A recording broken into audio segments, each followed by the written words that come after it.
Good to be back. It is an incredible pleasure to have you back with us again. Thank you. Thank you. To EPA Administrator to your right, Michael Regan, welcome back again to New Jersey. Thrilled to have you here. You and I have a virtual and telephone relationship, but it's great to be with you face to face. Absolutely. A few months back, I said that if anyone wants to see what the future of America looks like, they should look to New Jersey. So I am especially honored that our state and the city of Newark, which I'll get to in a minute, can be a model for the nation in protecting our families and children from the dangers of lead. I know we'll hear shortly from the great leader to my left, Newark Mayor Ras J. Baraka. We will also hear as well from residents. Vivian Carter is with us, Stephanie Jones, and Shakima Troutman. And we'll also hear from Paulo Peralta and Amanda Gentle to my right, who were each involved in Newark's lead service line replacement effort. I cannot say enough about the mayor's leadership, members of council along his side in mitigating one of the state's greatest pre-pandemic emergent challenges. Under your stewardship, Mayor, Newark has replaced every one of its 23,000 lead service lines.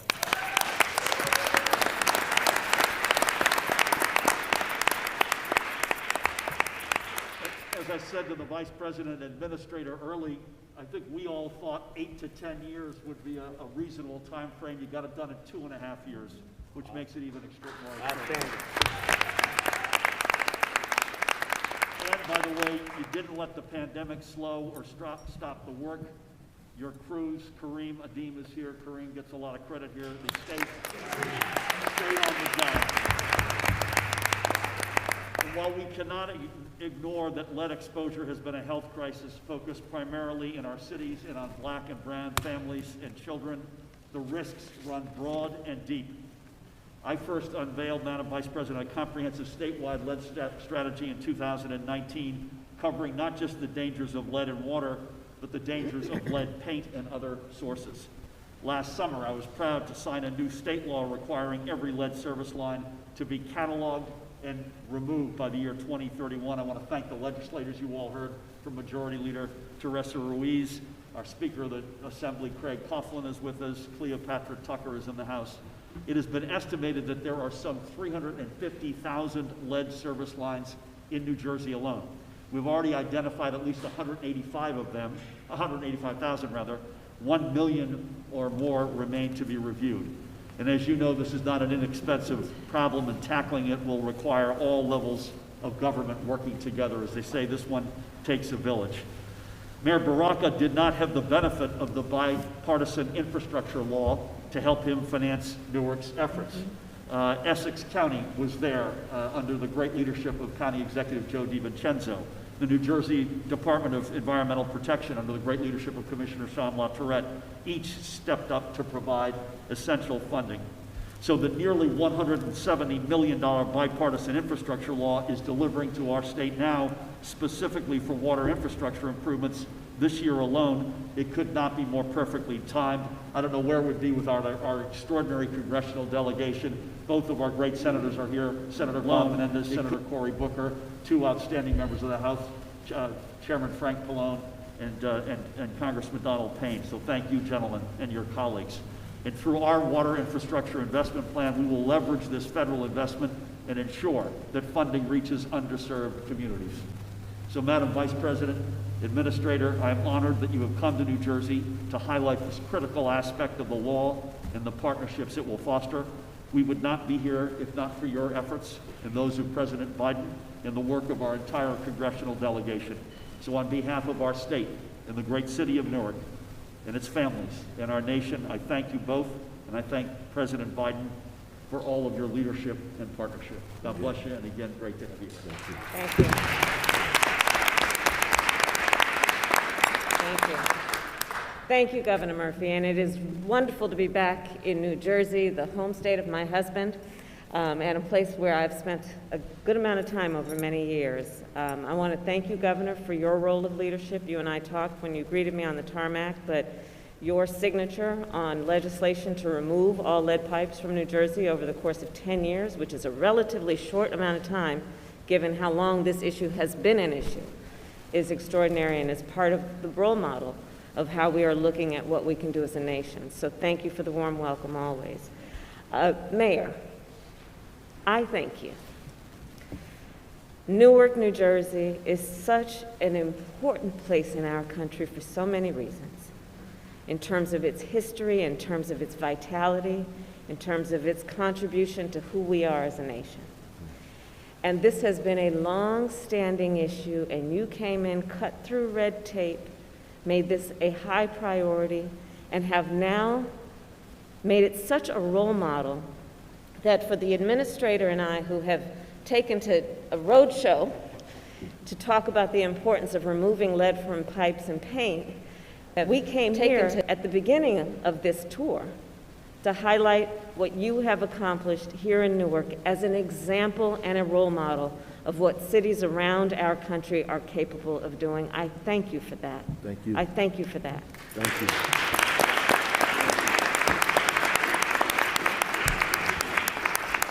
We purposely designed this visit today to hear from our community leaders, but we know that the work that can be done as a nation on eliminating this lead, which is having a profound impact on our children, on our most vulnerable communities.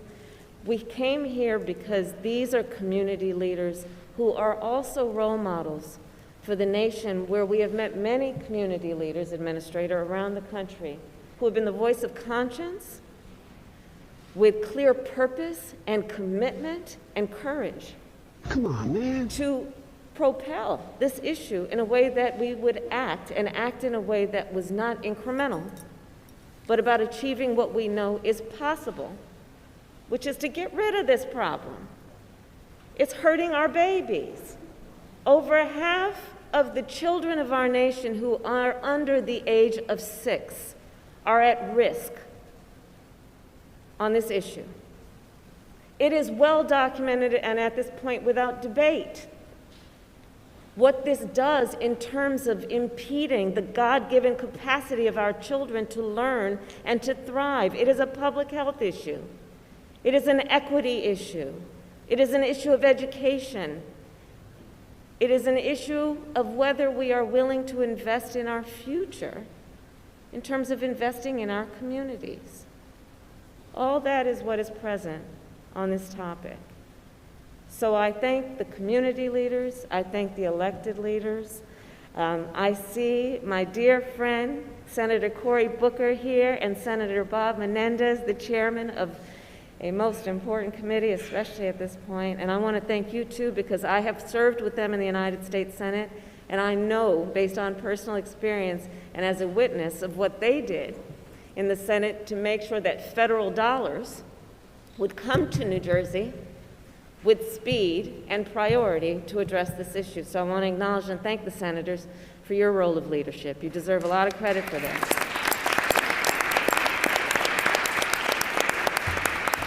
Chairman Pallone, Congressman Donald Payne, we have talked about all these issues so many times. You are incredible advocates for this state, for this district, for the districts you represent.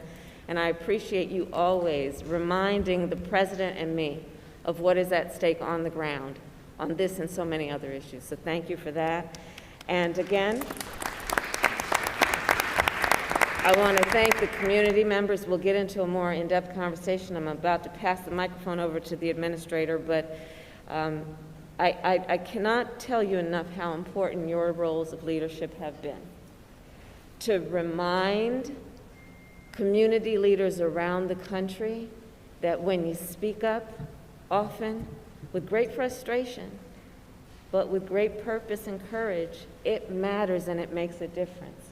You all are role models for community leaders around the country who may have, through their frustration and pain with this issue, have thought that and wondered whether it makes a difference.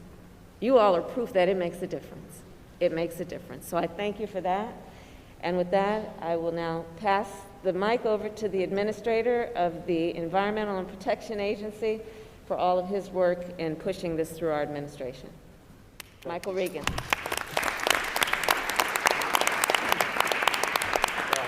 Thank you, Madam Vice President. It is so good. You all can see that her passion on this topic is so infectious.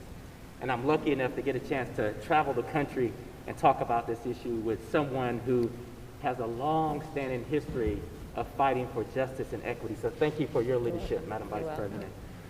Governor Murphy, it's always good to see you. Congratulations on a hard-fought victory. We know that this state has a champion, not only just for the environment, but public health as well. Mayor Baraka, thank you, sir, for having us back. You know, if it was your goal to hide, you've blown through that, because we're going to take this and we're going to promote this all over this. How can you kiss ass with that many compliance cloths on your face? And focused on lead pipes removal. To our congressional leaders, Senator Booker, my good friend, until he just said he wanted to charge me New Jersey tax because I come too much. Senator Menendez, our good friend Chairman Malone, Congressman Payne, thank you all so much for joining us, and thank you for your efforts. It's because of your leadership and the Vice President's leadership that we have the Bipartisan Infrastructure Law, and we have resources to help replicate what's happening in Newark all over this country. So listen, we're here to listen to the members of Newark, members who understand and whose lives have been directly touched by the city's historic efforts to remove every lead service line that there is. So thank you, all of you, for participating today and sharing your story. Now, we have about 22 minutes, so we want to be sure that each of you get a chance to tell your story, but Ms. Jones has told me that I better keep it on time so she can get her picture with the Vice President at the end of this. So I'm going to follow those instructions and jump right on in. After this, they're all going to go and split a safe smoking kit out back. A lifelong Newark resident, born and raised, proud mother of 3 wonderful children, a New Jersey trained operator, and a new homeowner. Can you share with us what this lead replacement project has meant to you, especially as a new homeowner, and what it will mean for your children as well? Thank you, Mr. Regan, and I just want to say hello to everyone here, and it's a pleasure to be here. What? Squeak up. Because I was a new homeowner, and I'm renovating the home. And as a new homeowner, you are inundated with so much. Lean into the mic. Let's make sure her microphone is on. Or if not, you can use mine. Here, use this. Okay. There you go. Thank you. Don't worry, guys. They can't run microphones, but they run the country. It's all good. I was just saying that it really meant a lot to me. It was really one less thing that I had to worry about as a new homeowner. It's a plethora of information that you're receiving just being a new homeowner. I was renovating the home at the time, so that was one less thing that I had to worry about. So I'm very grateful to our Mayor, Ras Baraka, for getting the lead eradicated in our city. And as a new homeowner, you have so many different things to worry about. So having this process in place, like the city implemented a process from signing up for, the lead removal, getting the lead pipe out of the home, and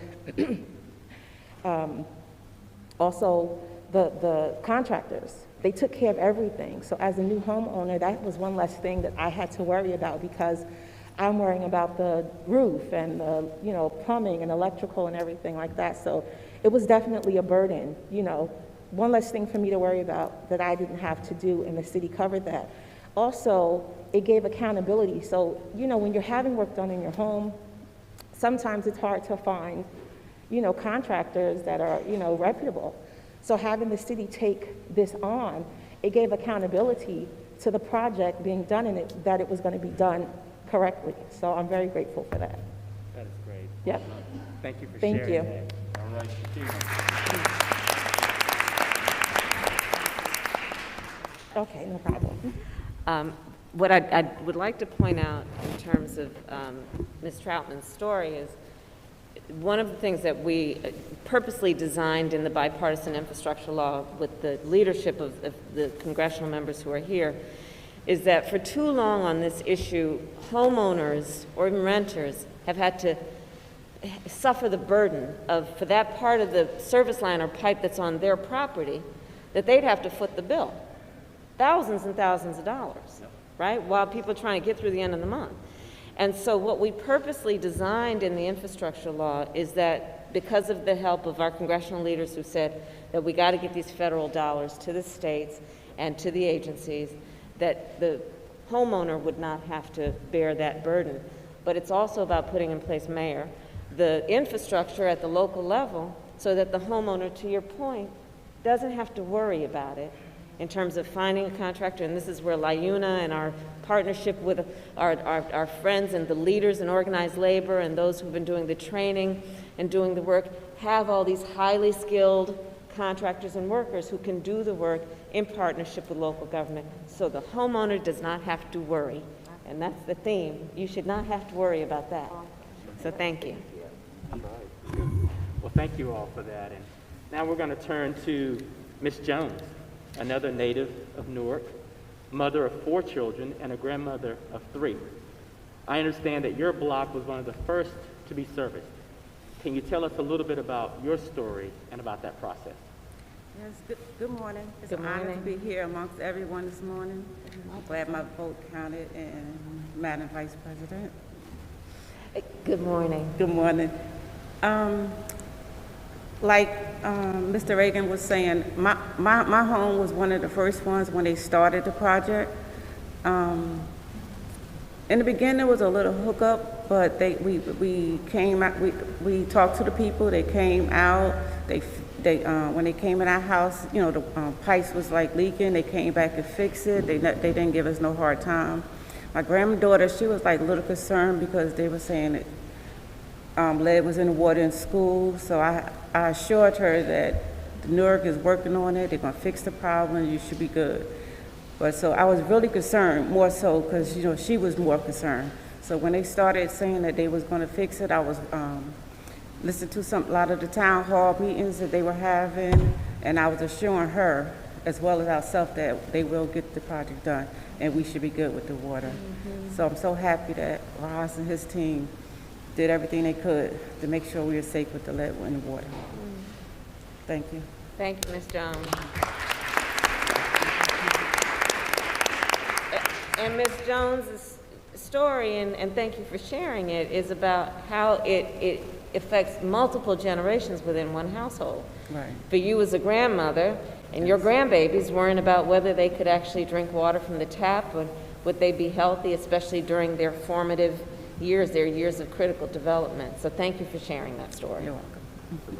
Thank you. Well, thank you, Ms. Jones. And now we'll turn to Ms. Amanda Gentle. You've been with the veteran-owned Newark-based engineering firm Roman E&G for 14 years and serve as a project manager in the company's water division. I understand that you've been one of the main points of contact for the community. Can you tell us how many homes you serviced or how many lead service lines you've replaced and how important it's been to collaborate directly with the community members? Yes, hi, good morning. It's an honor to be here today, and I really appreciate everyone and their efforts to make this program a success. We have worked on 14,000 homes, just above, changing out over 12,000 lead service lines. And in my opinion, as a contractor, we have done a lot of different public work, but the City of Newark has gone above and beyond to change the accessibility for everyone. In my opinion, there are 3 things that the City of Newark did that are significantly different from other utilities with the lead service lines that I've worked on. And I think number 1 is the communication with the community. And as these women said, it's the education they've given the residents. Having after-hours meetings at local community venues where people can go and ask questions. Having an online presence where you can go online and check the status of your own home. Having the mayor do daily updates on Facebook, especially during the pandemic, and speaking about these things. Telling the people there is a lead crisis and we need to fix it, and here's how we're going to do it. So that communication was really important, and I think that helped everybody involved start moving forward. The second is that the City of Newark took responsibility for the entire line, from the main to the meter. This is significantly different from other public utilities, where if it is lead on the homeowner side, they're still responsible for it. Newark taking up that cost says you don't have to be in a certain economic position to have access to clean water. Everyone gets clean water, and I think that's absolutely amazing. The last is that you guys are homeowners. A lot of the city, they're renters. And the city passed an ordinance that allows tenants and renters to authorize this work to be done. And I think that that was a game changer, especially as a contractor, to get access to these homes, because people didn't know their rights. And this allowed, we had 11 contracts, like I said. So we've been at 14,000 homes, 12,000 replacements. There have been hiccups. But overall, the success of this project, I think is monumental and should continue to be a model for the rest of the country. And as a mother, and an expectant mother with my second on the way, and a homeowner myself, it has been an honor to work with the city of Newark and the government and what you guys are doing. You're changing people's lives. Absolutely. We've talked to the residents a lot. We've heard people, our children have lead poisoning. Like, it's sad. And it's wonderful to be making a difference. And the city of Newark is great. You guys are great.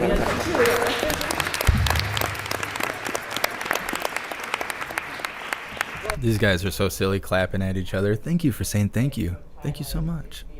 The communication between government leaders, elected leaders, and the community, because for too long on this issue, community members have had to almost silently suffer without an acknowledgement of the seriousness of the issue, without an acknowledgement of the fact that it has reached crisis proportions, and without acknowledgement then of the need with a sense of urgency to fix the issue. And again, this has been a model of how that works and how it then has effect. The other piece that you pointed out that bears repeating is the equity issue here. Because lead pipes do exist in high-income communities. But in high-income communities, they have the income to fix it. Which means that whether it gets fixed or not might be a function of how much money you have. And that, of course, is not right. So that's why this issue also has to be addressed in the way that you've done so well here, and thank you for that. Yes, thank you. Well, thank you, Ms. Gentle. And now I'd like to turn it over to Mr. Paulo Peralta, a member of LIUNA and a Newark resident who worked directly on the lead service line replacement. Mr. Peralta, the work that you will do to protect thousands of people from lead contamination is so outstanding. Thank you so much, Shanbot, for joining the membership program, and welcome to the family. You're officially a hooligan. Muy buenos días.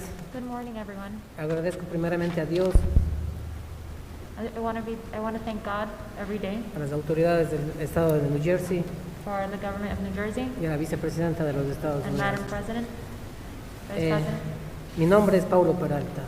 My name is Pablo Peralta. Vivo 16 años en el estado de New Jersey, en la ciudad de Newark. I have been living in Newark, New Jersey for 16 years. Yeah, thank God, but wear a compliance cloth. You either have fear or you have faith. You're not supposed to have both. Lead por cobre. I have been working on changing the lead pipelines for 2 years. Comenzamos trabajando con el cambio de las tuberías gracias al mayor Baraja, que nos dio la oportunidad a los residentes de Newark para hacer el trabajo. We started working on the pipelines. Thank you for Mayor Baraka that we started working on the pipelines. We started during COVID. Comenzamos a trabajar muy fuerte en el invierno haciendo el cambio de los pipes y las familias estaban muy contentas porque era un cambio de las tuberías gratis que estaba haciendo la ciudad. We started working on the pipelines during winter, and most of the families were so grateful that we started working on them. Además de que era algo que no tenía costo, era algo muy interesante, era muy importante para la salud de toda la comunidad. Even though we started on the pipelines, it was something that was free for the community, and like I said, they were very grateful.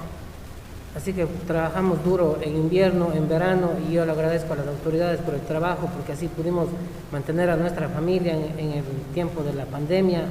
Muy agradecido con todos. Muchísimas gracias. We started working in the summer and the winter, and the families were so grateful. Thank you, everyone, for the job you do.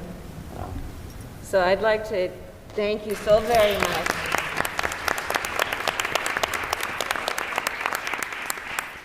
Mr. Peralta, because this is clearly a table of real leaders and role models, and you are, of course, a real role model for the importance of this work but also the significance of the training and the skills development that happens in our labor unions, in LIUNA in particular. In fact, with LIUNA, we, with your union, announced this plan, the Biden-Harris Lead Pipe and Paint Action Plan, in December.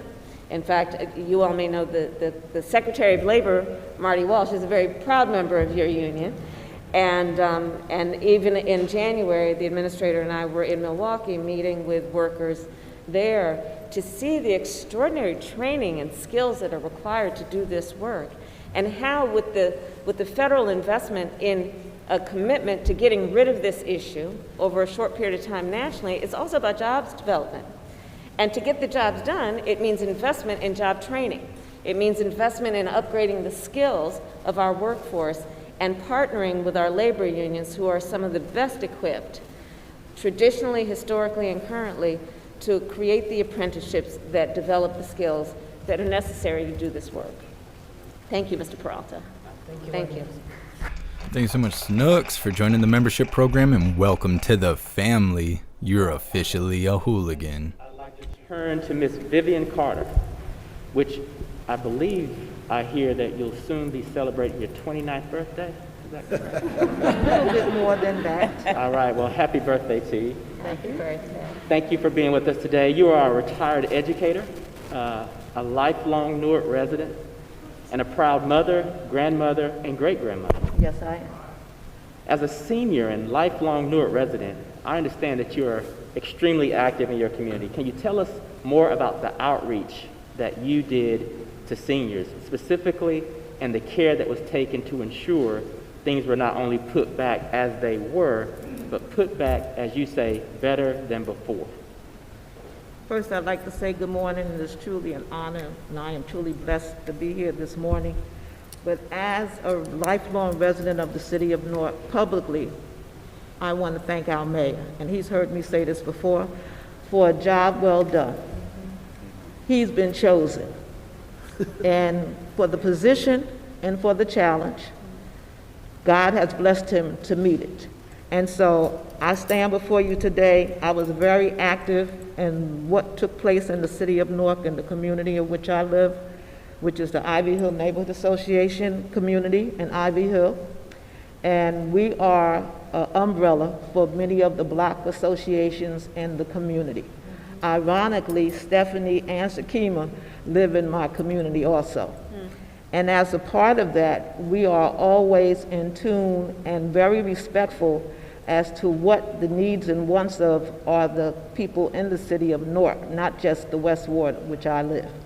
So we had the opportunity to request a meeting, sort of, with Director Kadeem and the mayor, who came to one of our residents' home, and we literally had a block gathering as to what was going to take place and how they were going to be able to meet the challenge.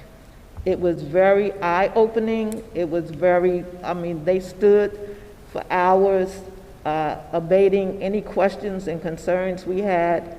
And as a senior, I wanted to know, because I have many seniors in the community in which I live, retired educators, by the way.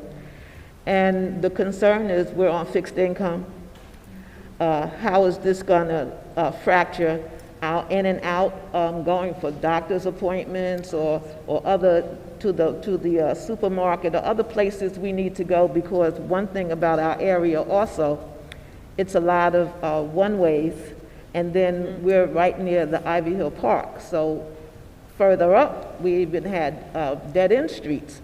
So all of this was a concern for us. And so when they came, they assured us and reassured us that none of this could not be done without the community support. So we came up together, I must say, and thank you so much, with a solution for that, which was to get the Ivy Hill Neighborhood Association involved, when actually, because we know our neighbors, we're a very close group in the community in the West Ward, we actually assisted them with going around to our neighbors and asking them to do the release form and to sign it so that we can get it back down to the department as soon as possible. But not only that, what the mayor has done is assured us that as the work was being done, and Amanda could testify to this, because whenever I called, if she wasn't available, she called me back. As a retired educator, and I'm home, I was able to assess what was being done. I even have pictures of my home. Can you pass that down? Yes. I even have pictures, as you can see, when they started.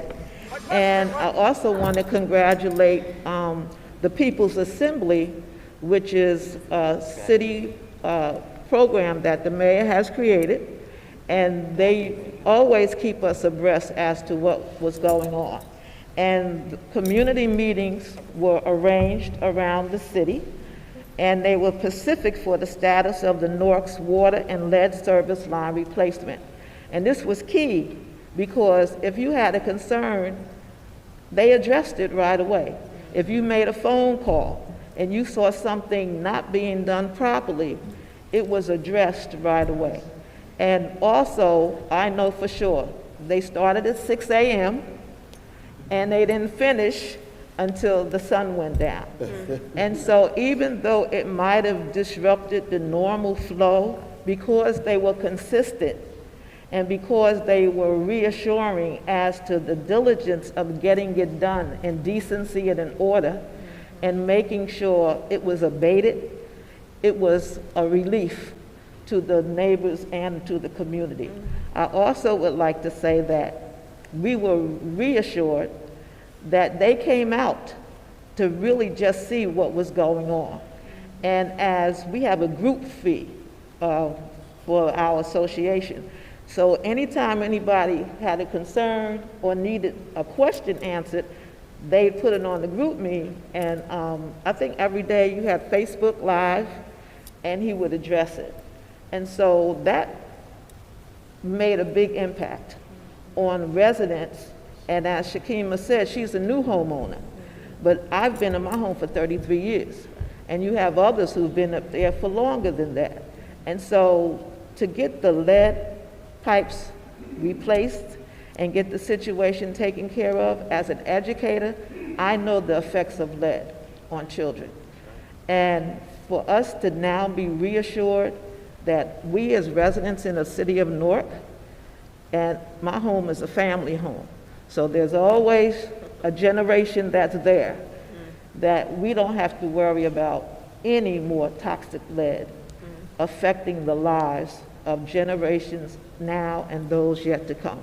So again, Damn, that was the longest story ever. She's competing with Old Man Walter of stories from long, long ago. So thank you. What's up, Eric? Get those gains in. Has been done here as a model, and the work that must be done, which is to treat every individual who is facing this issue, understanding their home is a family home. And for that reason must be treated with the dignity, the respect, and the sense of urgency that comes with understanding that home is a family home. But truly, to create an environment as a leader in a community that allows folks to come in a safe place, without judgment, to ask the questions that are the details of life. Is this gonna mess up my ability to get to school, or get to the grocery store, get to church, get to the doctor's office? That's real. And then we want to make sure that when we implement these plans, that they actually are helpful and don't get in the way of the other obligations people have for their lives. But because you created that space and then used that voice in a way that made sure the details of the plan actually worked for the community, that's why this is a role model. So I thank you, Mrs. Carter, very much. Thank you. Thank you.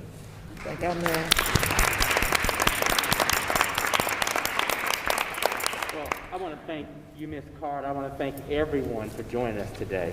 And before I turn it back over to the Vice President, I would be remiss if we did not ask our fearless leader, the Mayor, to just say a few remarks before the Vice President closes it out for us. Oh, thank you. I wasn't expecting to say anything, but I want to thank the Vice President for being here for sure. Thank you, thank you, thank you. Thank you again. It just means so much. I mean, it all hit me tomorrow. I want to thank the administrator for being here, Regan, our governor, and all the other elected officials here. I mean, people talk about the pressure that it took to make this. The big pressure was in my own house. In the middle of this pandemic, my wife was pregnant, and I live in an old home in the Weak Lake section. We had to get our lead service lines replaced too. I was drinking water out of a filter that there was question about whether it worked or not. So she was yelling more than the people in the community was. So the urgency to get it done was very close to me. We did it, and I want to thank everybody in this room for making it happen. So thank you. God bless you all.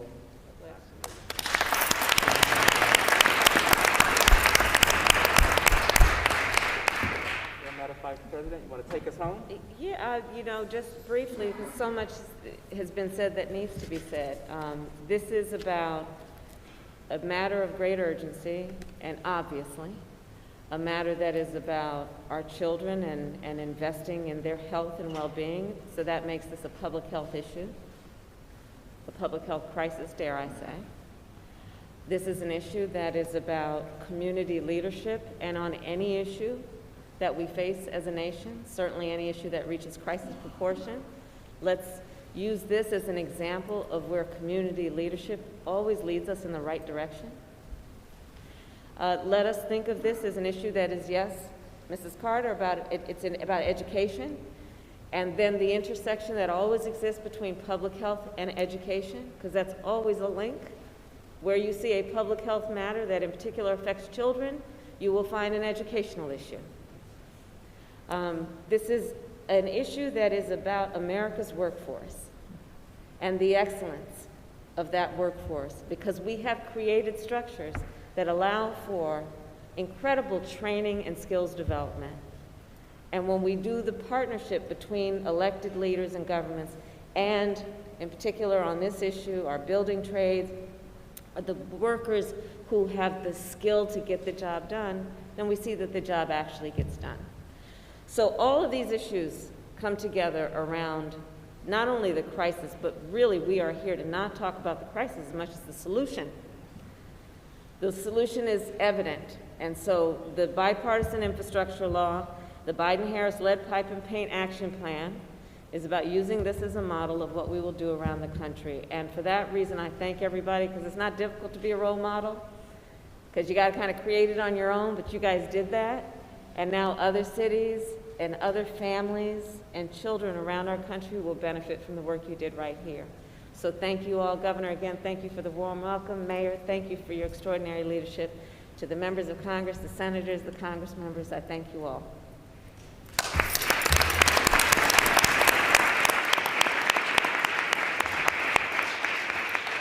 I want to echo the Vice President's significant issue in so many places, and unlike many of the places that she and I have been and we plan to go, it's inspiring that we're in a place that has a solution. This Newark pride is contagious. So I just want to say thank you all for your leadership. We're going to carry this story across the country, and I think we should all stand up and just give this topic a round of applause.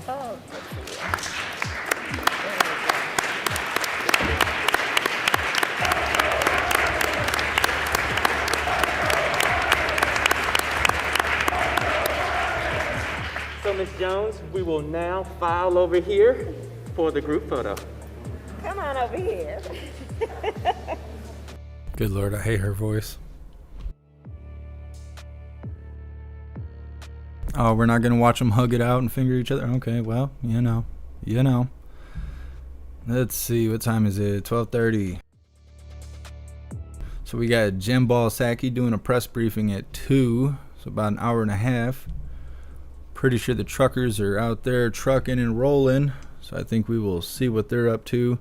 Maybe BLM and them will come out today. It's almost 40 degrees here in Michigan, so I assume it's warm everywhere. It's probably an ignorant assumption, but I'll go with it. That's all right. I see everybody saying Trump's going to come back. I'm concerned he's not going to want to come back to live in the crack house. That's what I'm worried about. You know, it's going to be hard to come back. You got them crack stains on the walls and stuff. I don't know. Joe Crack administration. Actually, what we're going to do first is we're going to do the Pledge of Allegiance, then we're going to check on the truckers. So while I'm getting everything set up, please hit that like button. Share this out. If you're not subscribed or following, why not? You should go ahead and give it a shot. We're pretty cool to hang out with, and we go live pretty much every day. So hit that up while I set this up.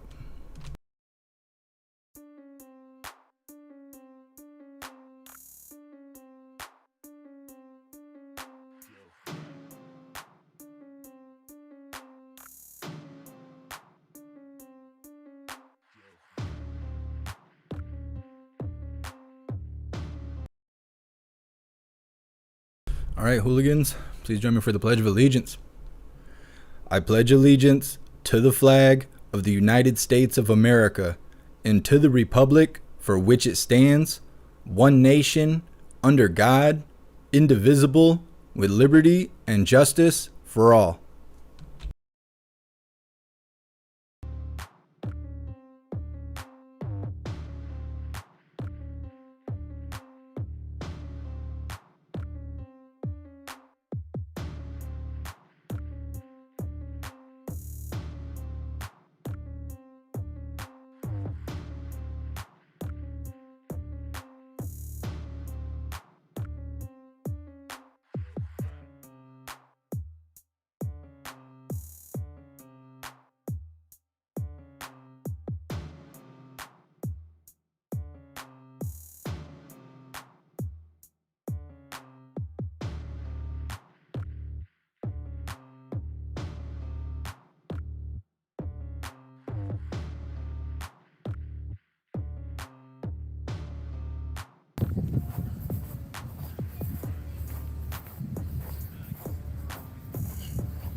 Hello there. All right. Good, how are you? Very good. Hello. Good.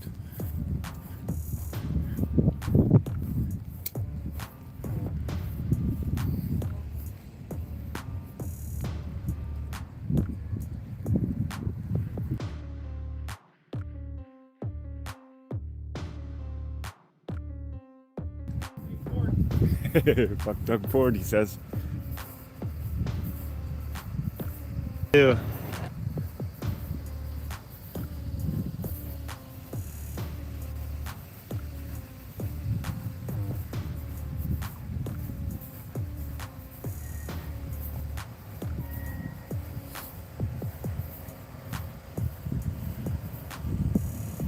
Looks like a couple more vehicles have arrived. I don't remember that dump trailer here from yesterday.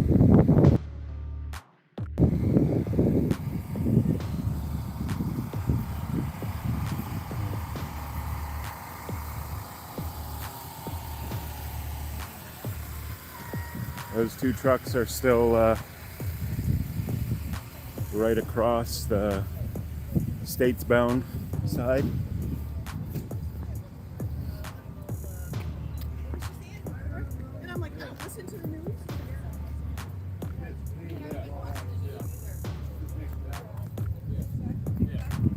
Hello, guys.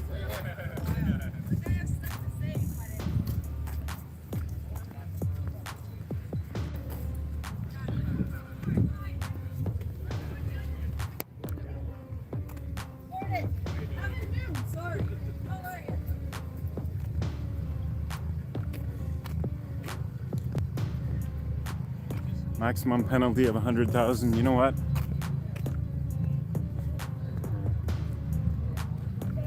It would be worth it if we could win. That's right, Aaron.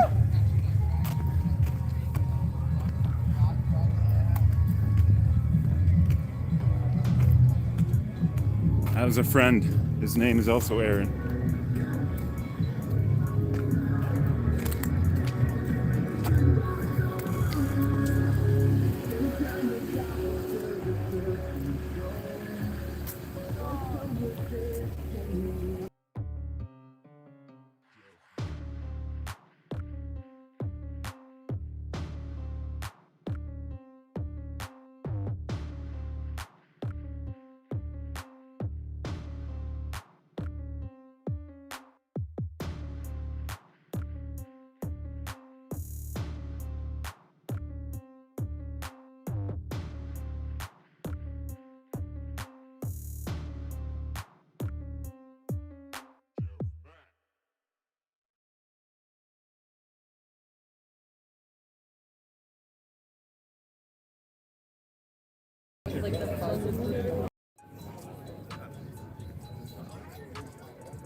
CTV with their fake.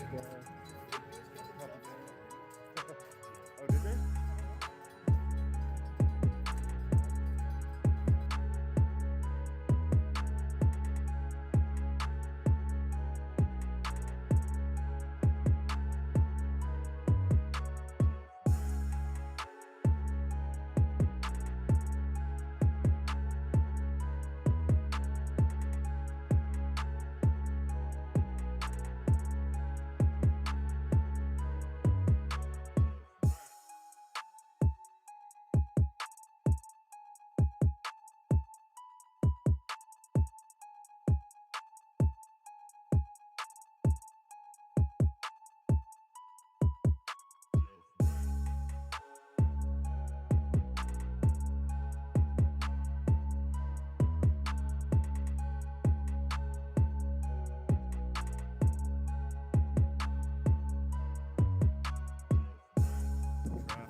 States bound coming through Wyandotte.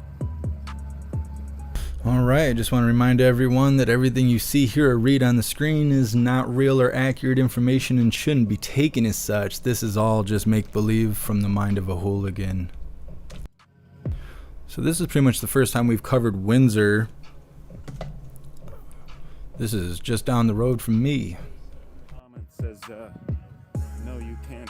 Well, I guess that's a little misleading. This is 6 hours from me, but if they cross that bridge, they'll be in Michigan. Wyandotte is blocked. I just wanted to see this for myself. Make sure. Thank you so much, Elizabeth, for gifting a sub on Twitch. You're awesome. Thank you.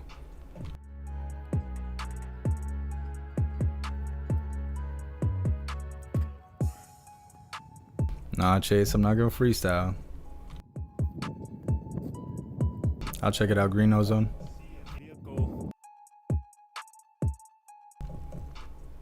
I'm not sure why he keeps buffering. I wonder if he has bad signal or like not a lot of data. As you can see, that's all blocked off here with the fence. Border is closed. So that must be a service vehicle. Even this is fenced off here. It wasn't fenced off earlier, or the first day we got here. There was a porta-john. What's up, Shane? See that portable office?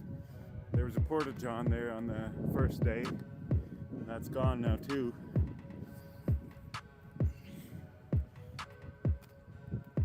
Yeah, that's a truck with the Ambassador Bridge logo on the side coming in there. I don't know if you can see that on the camera or not.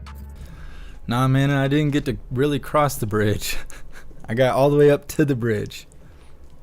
Maybe I crossed it now I think about it. I think I was just like on the outskirts of Windsor when I had to go inside the customs facility so they could let me know I'm not allowed there. Down a little bit farther here towards Wyandotte. I don't want to bore you with anything, but I don't want you to miss anything interesting either, so.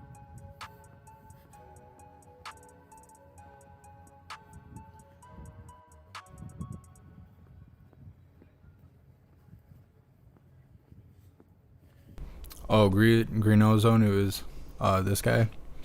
I see. Great minds think alike.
So if there's any traffic here.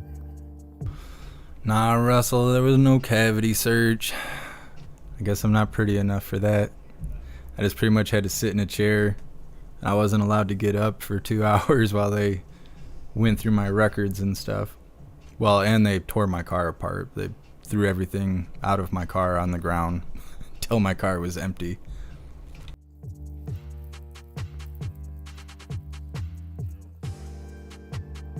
Lilybell, I can't go to Canada because I have a disorderly charge. Like here in Michigan, it's like a $500 ticket. In Canada, it's a 10-year felony. So yeah, can't go there. I think it's because when people get drunk driving, DWI, DUI, any of that kind of stuff, the courts usually drop it down to a disorderly. Canada knows that, so if they see that you have a disorderly, you're pretty much banned, even though it's not a felony here. What's up, Debbie? All right, this is why I'm not coming up here. So, I'll show you at the 7-Eleven.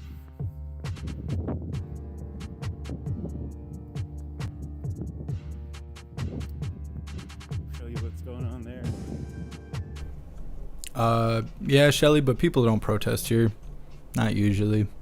There was like really small protesting going on in Muskegon. There was rioting in Grand Rapids when George Floyd died, but I mean, that was the first time in my entire lifetime that anything like that's happened in Grand Rapids. Some people were protesting in Detroit, which is like 5 hours from me or something. And then Flint had some protesters too, but I mean, it's been 2 years since anyone's even got together and said or did anything. Stuff doesn't happen here in Michigan. People are too poor to protest. That kind of stuff doesn't happen here. Well, and people really love their guns here in Michigan. Hunting's a big deal. You don't see protesters in the street like in Portland because, you know, it wouldn't work out for them. That's fine. They are the fringe minority, right? Yeah, Shane, they tore my car apart and then they made me put it back together. And then when I came back to the American side, they did the same thing again. But at the American side, it was all right because they found a jar in my car and they were like, "What is this?" I was like, "It's a jar." They were like, "It smells like weed." I was like, "How you know what weed smells like?" And they were like, "You have a good day." I got in my car and left. Snooks, yes, I had to sign a paper saying that I agree I will never attempt to enter the country again. The only way I can cross that border is if I get a pardon from the governor.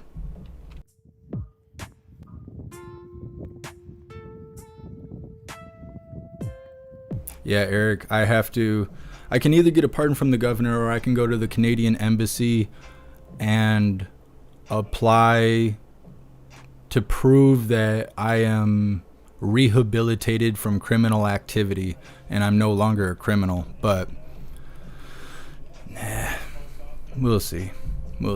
Maybe if I get cool enough on the live streams, they'll just let me back in. I'll be an honorary Canadian or something. The bridge is completely empty.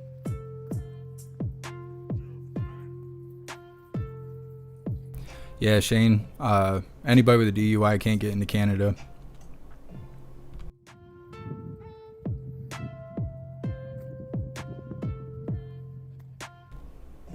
Shan, yeah, I can show you the cat whenever I get it. Called the doctor's office yesterday because I have to get an ESA note. I have to prove I need an emotional support animal. I should just play them the hours of footage we have of riots and stuff. Maybe that'll prove to the doctor I need an ESA animal.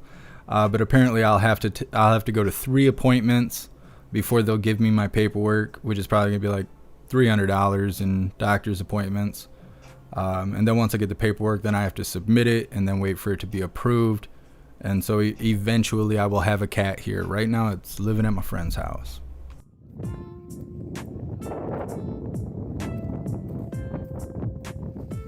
a little tent set up here.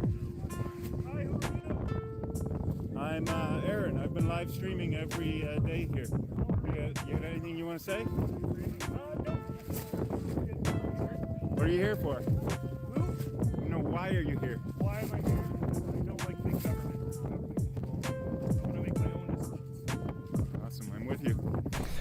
It doesn't really piss me off so much that I can't enter Canada because I have a disorderly. What pisses me off is the way that I got a disorderly was because I needed help. I felt like I was going to die. I was out in the cold. I was yelling for help. And someone called the police. The police showed up and they said, "What's going on?" I said, "I need help." They said, "Well, you're covered in snow. You're blue. You got like ice on your face. Like, what's happening?" I'm like, "I don't know. I just need help." And they were like, "Okay." Took me to jail. Gave me a disorderly ticket. So I'm banned from Canada because I needed help.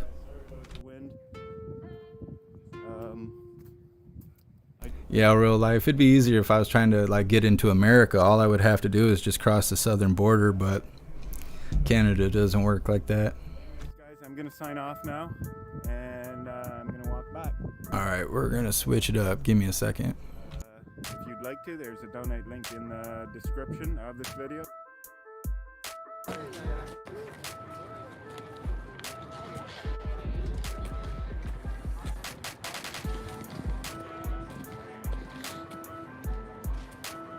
The Freedom Cup, baby.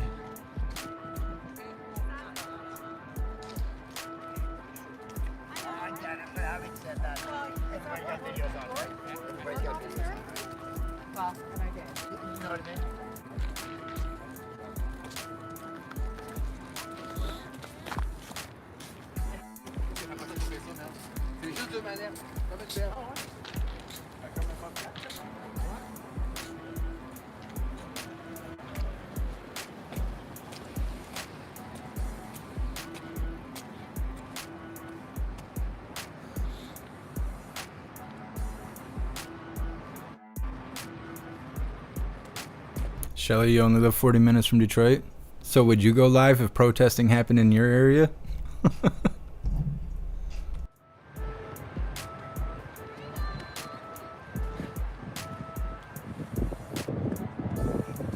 Amy, I should name my cat Jaywalk. I don't want to hate the cat. If I wanted to do that, I would name it like Psaki or Old Man Walter or something.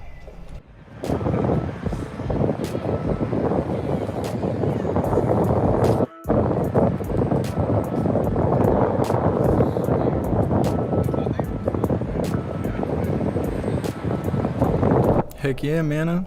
Kayaks are awesome. It's a big thing here in Michigan all summer. Get drunk on a kayak, go down one of the rivers. Best way to burn a day.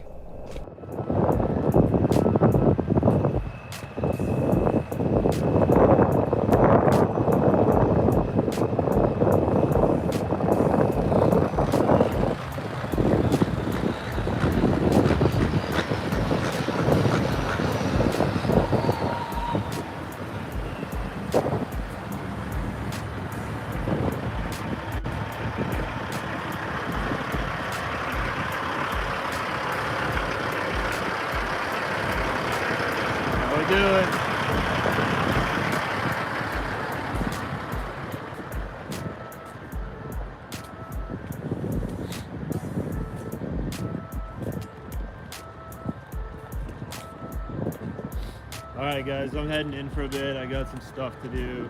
I'm going to be back live tonight on the night shift. Alright, give me a second.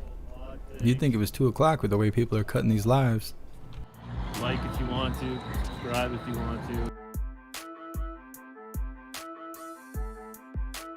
Without the mask, right? That's so important. Yeah, let them breathe. Yeah. Let them see each other. Let them see each other's smiles. It's their smiles and their laughs they're hiding from each other. Canadians are so polite. They're like if you want to, subscribe if you want to.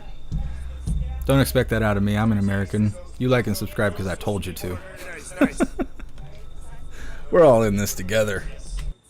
And it's the youth, even the younger generations are getting depression now. Yeah, I had a friend, her son was diagnosed with depression at 8 years old. He ended his life when he was 14. That's the sad part. But people don't see it. They don't see how... They don't see it or they don't care. They don't care, and that's the thing. Like, and I said, the reason why we're here is just to understand that we don't need all these things. Lift everything up, get back to normal, you know? Our health is so important right now. It's just affecting everybody, right? So that piece of shit don't care about us. Yeah. He don't give a shit about government Canadians. never cares about us. The only thing he cares about is the it seems like He just wants to divide. Yep. Like, look at this. Look at all the racist terrorists here. Yeah. Playing ball hockey. Mm-hmm. Or like, who are the Yeah. terrorists? Oh, the ones in the bouncy castle. They're the Yeah. terrorists. Like, Absolutely come on. lies. Yep. What's up, Bonnie? Garbage around. Everybody's putting the garbage out. This is actually bringing people together. Oh yes. Absolutely. Yes, it is. It's just making us stronger. I haven't seen any garbage. I have seen no graffiti. I've seen nothing. Oh, the cops to the left? No, they're just there. Just normal posts. They're not doing anything. Yesterday. But he was just between the buildings there in the pathway. That was the only salt guy I saw so far here. I mean, he was just filling up the bins. And I was just like, where are all the other city workers that's actually doing this stuff? Yep, no worries. Dennis, yep. Cheers from Colorado. Read search, thank you. Shelly, have you ever gone live before? Like, share, subscribe. We just don't have some thumbs ups. Forgot to I think he just muted himself. thumbs it up. Helps with the YouTube algorithm. Thank you, guys. Subscribe, like, and share. Travel Fun 69. What's up, Joe USA? Welcome to the live. What's up, Darlene?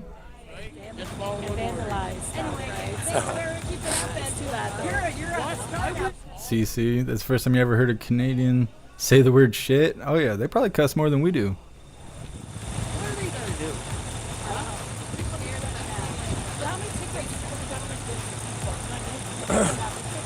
Dr. Mike Hunt. Is he he's a source? I did see that he was live, but I didn't know if he was a source or a restreamer. Eric!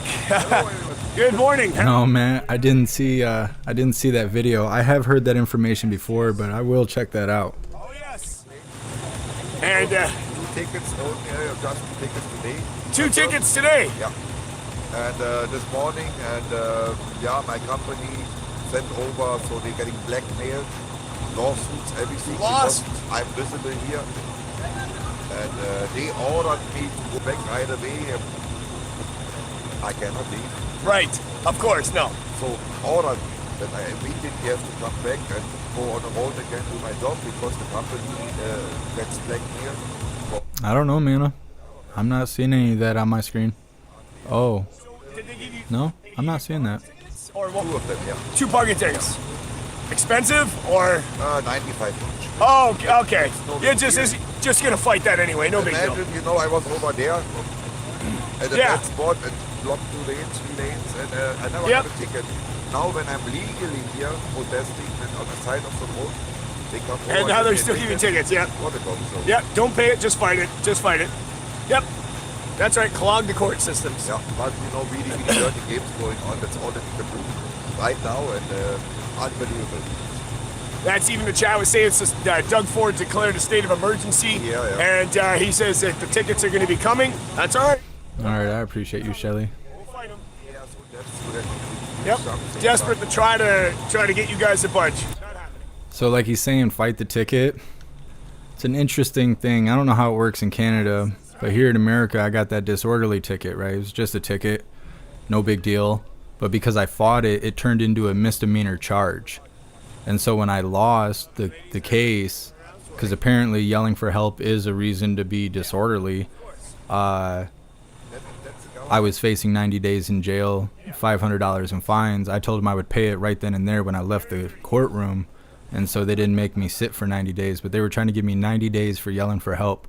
So now you don't yell for help. You just stay armed, and whatever happens, happens, and make sure there's no witnesses. Just saying. If you live in Michigan, that's what you got to do. That's what you got to do, because otherwise you'll be arrested if you need help. So don't need help if you're here. You got to be self-sustaining at all times. Some people. What's up, Teeter Justin? Welcome to the live. But so they have lookouts now. There's people looking at. Lister's wife. Oh, you guys could team up. Yeah. You and Shelly, I think you're in the same area. Coming at night. Yep. And try to do stupid stuff, cowards. So we have to. I had one at 5 o'clock in the morning in front of me. Yeah. David, Michigan Logic. That's right. Checking, and I got a message. You have a guy in front of the truck. Oh.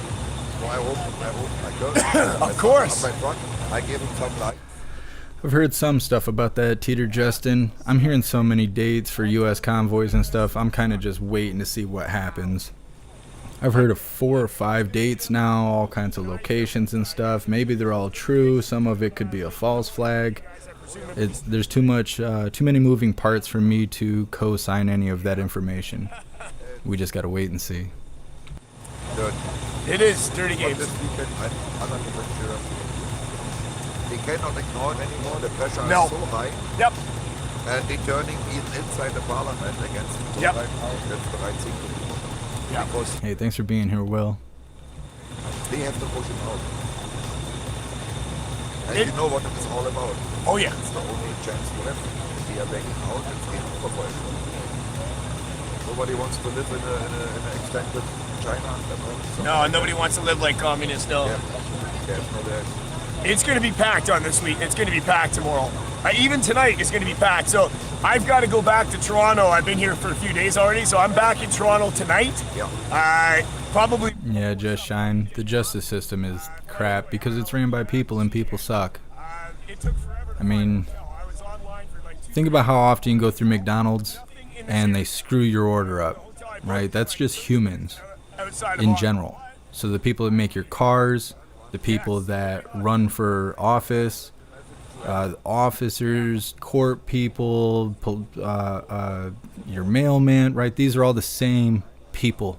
Yeah. Same people. So just as much as McDonald's screws your cheeseburger up, there's those same people in all these systems. Like I used to make shifters for most vehicles that exist in America at this factory. And if people could get cut corners and let things slide, they will. So you're driving your car and your knob pops off the shifter and you can't put your car in park? Oh well, that's your problem. And that's how they feel at McDonald's, from top to bottom. People are just ruined. They're ruined. I'm still here for a couple hours, so I'll come back. I'll do my round, say hello to everyone. What's up, Homestead? All right, thanks, Eric. All right, hold the line, brother. Down for Spirit, thank you so much for that. Thank you so much for that. All Year's Freedom and his life by every date taken by the storm. Thank you, truckers. That's very positive vibes. Thank you so much for that. Thank you. So there you have it. Hopefully you heard the audio if you didn't hear all of it. Basically, there's people that are sneaking around his truck, maybe up to no good, and he's already had 2 parking tickets.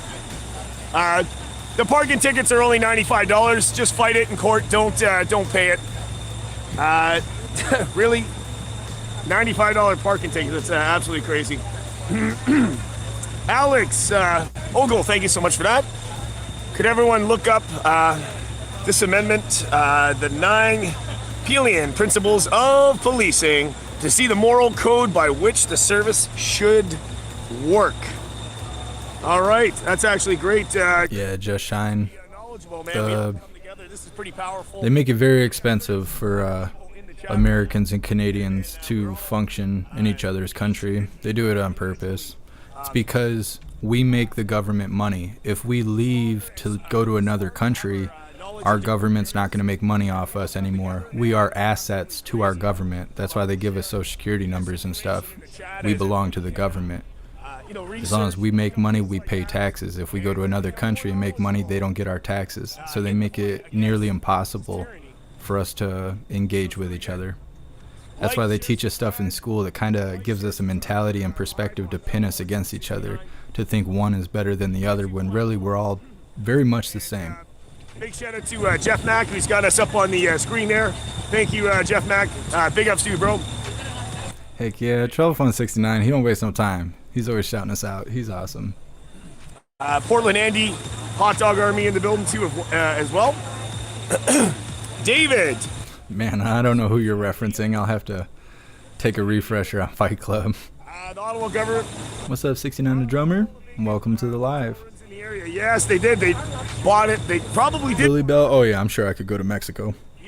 I think I can go anywhere but Australia, the UK, and Canada. I think I can go everywhere else. Way the heck out. Like, I think it was It was $480 plus tax. It was $500 and something a night. I think $1,000 for 2 nights. Absolutely Interesting, Teeter Justin. I haven't heard that yet. I have heard that some people are mad that there's kids there, but I haven't heard about it becoming like a legal thing. And I'm happy. So yeah, we're gonna keep it going. Counterbalance today. Thanks for being there documenting what is happening. Thank you. Yeah, cheers. Portland Andy, Hot Dog Army in the building. Orchidilly's just chit-chatting. We'll walk very momentarily. Hey, John, welcome back, man. Zantowski, how you doing? The trucker magnet cart of 2022. I don't know if he's glitching or if he's accidentally muting himself. Is an important part in this hysterical moment. Hysterical. Oh my God. Here we go. Gotta love when I read hysterical moment. Historical moment. Yes, there. Sorry about that. What's up, Mark? Welcome to the live.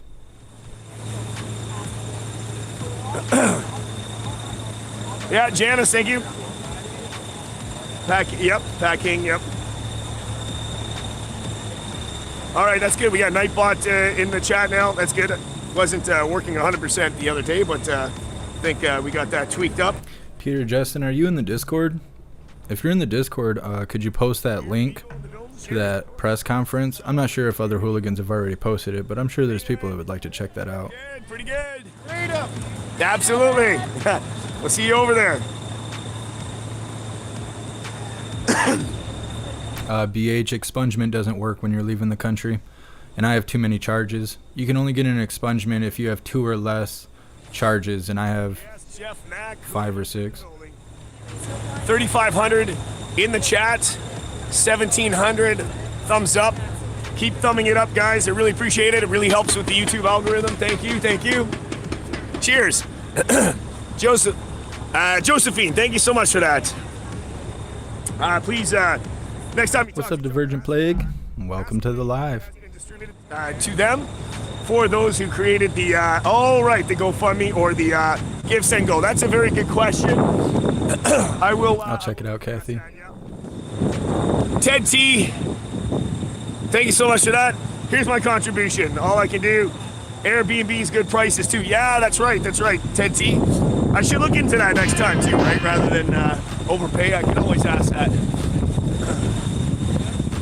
I can ask Eric that question. Actually, I can ask him a quick question, but I know he's on the phone. One sec. I just have one quick question that the viewers are just asking. It's just out of curiosity. They just want to know: have you guys been taken care of, like based on the GoFundMe or the Give, Send, Go yet, or will that be later on down the line? If we get something, it will be later because it's so chaotic right now. Okay. They're blocking everything. They are hardcore buffering all the live streams that have to do with the truckers. It's a bigger picture what we are spending on here. Okay. All right, that's good to know. So it'll be later, but not a concern right now. All right. Excellent. Okay, that's all I want to know. Yeah, thanks. There you go from Eric. Thank you so much, Teeter Justin, for joining the membership program, and welcome to the family. You're officially a hooligan. I appreciate you. We'll be walking in a second here.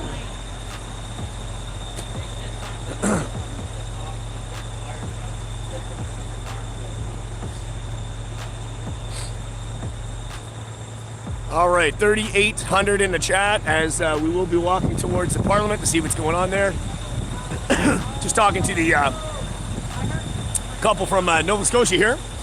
Zoe, Matt, you're funny. No, no matter how easy it would be, I would want to be there legitimately. Thank you so much. Wow, that's very generous. I don't know. I have too much integrity to do stuff like that. I know you're kidding. I'm just saying. Thank you so much for that. Wow, that's amazing. Thank you so much. That's I'm gonna put that towards the. I'll throw that on my visa for the hotel stay that I had to pay for. Thank you so much. Thanks for the support. Thanks, guys. Thank you, Barbara. All right, nice meeting you guys. We'll see you around for sure. Thank you. Adam, welcome back again. This weekend will be interesting. Thanks for filming. Yes, it will. And I will be here. Let's say hello to the truckers over here. We want to say hi to them, of course. I don't know how to say that name. Thanks for your effort. I can't read that, but cheers. Thank you so much. He was shaking too much. I can read it. It was Hangul. It's Korean. We actually had someone that was Korean join last night. Say hello, I can't find it now because the list is so long because we have so many new hooligans. We're actually really close to hitting 56K, and that'll be the most subscribers we've had. But you know how YouTube gets down, they like to take away a couple hundred subscribers from us every once in a while. But it's nice to at least hit the number, even if they pull us back. How you doing today? Good, good. What's new? What's the latest? How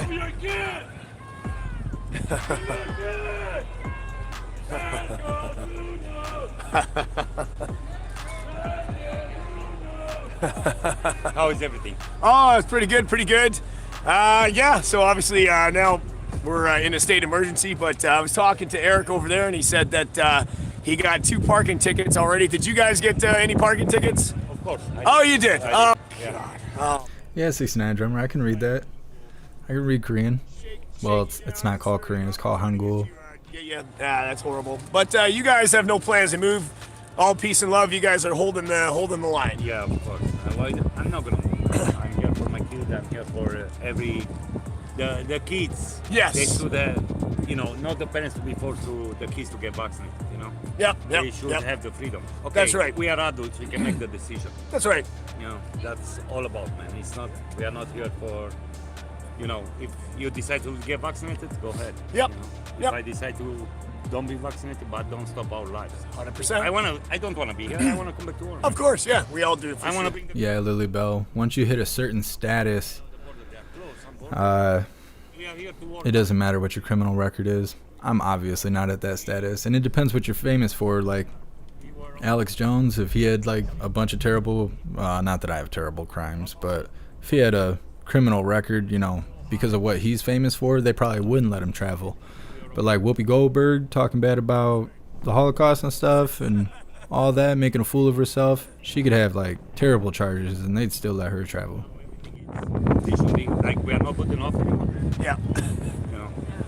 From heroes to zeros, just like the nurses and the doctors, heroes to zeros. Yeah, well, Unreal. My girlfriend, she lost her job. Yeah, we're 40 subscribers away from hitting 56K. No. It doesn't say that on the desktop, but it says it on my YouTube Studio app. Maybe they're doing some tricky stuff. For the children. Yep. That's more important. The children, the next generation. Yep. I think that's also a part of it. The reason why should you move and go back home and then do what? You don't. If you're out of work, some of these truckers, you guys, just bow down to them, and then what? What's the government going to do? I'll give you a good example. Nothing. My girlfriend, she's a nurse, 40 years. Wow. Working as a nurse, and now she's a piece of shit. Yeah. Listen. Yeah. From heroes to zeros. Yeah. 40 years she put in the nurse. It pisses me off just thinking about that. Especially their so-called. Catherine, I think you're saying, "Oh my God." you're misunderstanding the situation. So you need nurses and doctors. And you're really on the wrong chat to be saying something ignorant like that. I think you should probably read some history and stuff. You're comparing what the truckers are doing to what BLM has done here. Like, that has nothing to do with all Americans. That's a very small group of people who decided to burn buildings down. So I think it's well, let's just read what you said out loud. You said, "This goes to show Canadians have a backbone and courage, unlike Americans, which have folded to a corrupt government in which the masses of America have become weak and have showed to be cowards, weakest generation in U.S. history." Again, you're comparing it to a bunch of 20-year-olds that went and burned a couple cities down. It's almost this. There was probably if you took all the BLM people burning stuff down, it's probably half the population of Canada. But if you were to speak about Americans in general, it's 50 times the size of the population of Canada. So you can't put that very small group of people on all of our shoulders. It's a very ignorant statement, and it causes division when you speak like that. He knows we are here for the last week. Yep. He knows we are not working. Yep. He doesn't have we are not here like homeless people doing this. No. We are hard-working people. That's Every right. one of us. I don't I'm not here to collect the social welfare. Or That's to right, rip yeah. up the Not bleeding the people. system, Yeah. yep.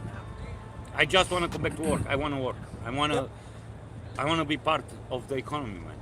And to do that to us, like, they threat us. I get phone every night, man. I should leave Ottawa. I get threats, phone calls. Jesus. For what? Because it's my company, man. Yeah. They call me. As owner, they call me.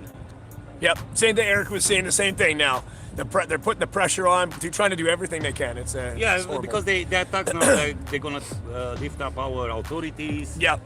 All these things. Like, I mean, come on. Are you kidding me, man? That's stooping to the lowest point. Yeah, they don't know what to do anymore because one guy, he cannot step down and... Yeah, Christian, yeah. We see that, yep. He cannot step down and say, like, hey, let's negotiate. What would you like? We do it. Let's do it for 6 months. Let's see if it's working, guys. Exactly. Try it out. Yeah, try it out. Let's see if it's working. There's nothing wrong with lifting up mandates that's forcing people out of jobs. That's the thing. Yeah, that's the thing. What I mean? Do you want the unemployment rate to go that high? In Canada? Yeah. It's not fair. Everybody wants to work. And they need truck drivers, they need nurses, they need doctors, and they put them out of jobs. Yeah. And even the police force too. Where they're mandating, in the office and all that kind of stuff. It's just too bad. Yeah. And even teachers too. Teachers were at that risk. My kid I didn't send today to school. Being single father, every morning. Well, since I'm here, I didn't do it. But every morning they send me a link where I have to sign in that my kid don't have a COVID. That law we got. How the heck I'm supposed to know if he has a law? But I don't care. I just say no. He don't have of course. Because I want my kid to get educated. Of course. Yeah, education is way more than taking a test every single day. Yeah, every single morning I have to do this kind of stuff to go on this website to say my kid don't have a Doesn't COVID. have this and that. All that, Cough and fever, yeah. That's normal. Kids Oh, get sick. jeez, so nuts. They're susceptible to it, I know, right? and that's why the school didn't call me. Why I'm not doing it. But if I have to, thank you very much, sir. If I have to pull him out from school, I don't care. Yeah, I would. Yeah, because it's my child. I make the decision for him, and it's my right to make the decision what I think is good for him, what is not for him. As a parent. Well, that's you're an outstanding father for doing that, for standing up and absolutely knowing your rights. That's very important. Like every parent should. Lots of people they're gonna be here in the weekend. Maybe last weekend was 2.5 million. This behind them. Lion. I mean, it's all right to be able to read Korean, but without being able to understand most of the words, it's almost a useless talent. I know some things like saying hello is like 안녕하세요 is how you say hello, or you could say like ayo if you were hanging out with your friends or something. It wouldn't have to be so formal. But you could be like 저는 미국 사람입니다, and it means I am an American. That dividing us up. Yeah. Dividing us up. It's horrible. It is what it is. Yeah. You have to be strong-minded. It's not about the COVID. It's not. I've been in US for the last. I run Florida myself. I always go down to Florida. And Florida, the Santos, the governor, the governor. Cheers, Nomi Roberts. Thank you for that, Nomi Roberts. Yeah. He closed down to the beginning because he didn't know what's going on. But guess what? He realized that they're hurting businesses in Florida. He realized that. Thank you so much, Salty Trumpalo, for the $10 donation. I really appreciate you. Thank you so much. Oh yeah. I went to the nightclub. I went to the bar. I have the mask on. The bouncer said, "One reason I'm not gonna let you eat." I thought. Yeah. I look. He said you have to take your mask off. My pleasure. I've been with Canadian man. Yeah. Like they look at us like we're crazy. Yeah. Like I don't blame them. It's like wow, it's a different world. Man, that's why I love Florida. Of course. It is amazing. I hear I party here. I can have a social life. Talking to the people face to face, dancing. Cheers, Ali Lily. Ali Lily, thank you. It's a different world in different parts of the country, and we all have to open up at the same time. Just different. I know. All these countries around us, like in Europe, and some states in the U.S., they open up. They open up. Thank you, We Mail-in. have to, Thank you. even if the COVID is there, we have to learn to live with it. Yeah. We have to. I can't put my kid, hey, what's your childhood? You know, when he's gonna be adult, what is your child? Like, oh, I wear a mask all the time. It's sad. And the kids need to be able to breathe well. They need to open up. They need to be able to enjoy What's up, baby steps? Welcome to the live. their children. Yeah, You know, yeah, they're taking their life away from them. Lion, I'd like to be able to speak Chinese and Japanese. So I did some research on like what's the easiest way to learn it. And Korea used to be ruled by China. And so when Korea became independent, they took specific characters from the Chinese alphabet and basically only the ones that their appearance resembled the way that your mouth moves when you say those letters. And so you can learn Hangul in about 2 hours if you study really hard. And if you can learn the whole Korean language, you know about a third or almost half of the Chinese language. So then you keep working, you can learn the Chinese language. If you can learn Chinese, you're halfway to learning Japanese because now you understand the format and how things are wrote. And so, yeah, I'm just making my way. I'm self-taught, you know, I got apps and stuff like that. If I worked hard at it, I would be better. I've been learning it for like probably 5 years. What's up, Sherry? What's up, both Sherrys? You guys joined at the same time. Appreciate you guys being here. No, you know, the last citizen maybe died. Yeah. Thank you so much, M-Rank, for the $5 donation. I really appreciate you. Thank you. And thanks for being here. He doesn't even have time for us right now. If you watch his speech, every single speech, he's talking about the science. Yeah, it's all right. I don't know. I'm just interested in learning other languages. If I had more time, I would. I want to know Spanish, French, Korean, Japanese, Chinese. If old man Walter gets his way, we'll all be speaking Chinese. Yeah, yeah. He's not answering the right question. Like, hey, he asks you that and you talk about COVID. Yeah. And what's the plan? And what is going to be? How many businesses they go hurt? How many businesses they go bankrupt? Yeah. How many He businesses? doesn't care. That's the thing. Lonnie Groves, thank you so much. That Lonnie Groves, thank you. Sure. Thank you so much for that. That's what it means. So many people, I feel bad. I thought I'm coming to Canada to free country, and I come to free country. I come to free country. I love people here. Somebody's coming. Oh yeah, no worries, no worries. Let me see. Just a pleb, we're right on the same page, aren't we? Yeah, it is maybe, yeah. Hello? Hello? Deb K, thank you. Deb K, thank you. Who? No, you have the wrong number. Deb K, thank you. Very interesting. China. It's huge. I get threats. Oh, jeez. And that's why I answered, just to see. Just to see to have. They go by the company. Yeah. They're just. They go by name of the company. Someone gets it. Yeah, baby steps. When we're in the green zones and stuff, I'll be holding courses so we can all learn to speak the language so we know when the Chinese soldiers are talking crap about us and stuff. Oh, Rick R is asking, ask Christian if he has a PayPal or if he has a crypto address. I have a PayPal. Oh. You want us to give your PayPal? Yeah, you can give it out if you want. Yeah, that's what I think they're asking for that. Yeah. Well, my PayPal is very long. I Uh don't oh. Spell it out. know. All right. Well, someone's listening anyway. You can do it slow. Yeah, go for it. It's CRISTIAN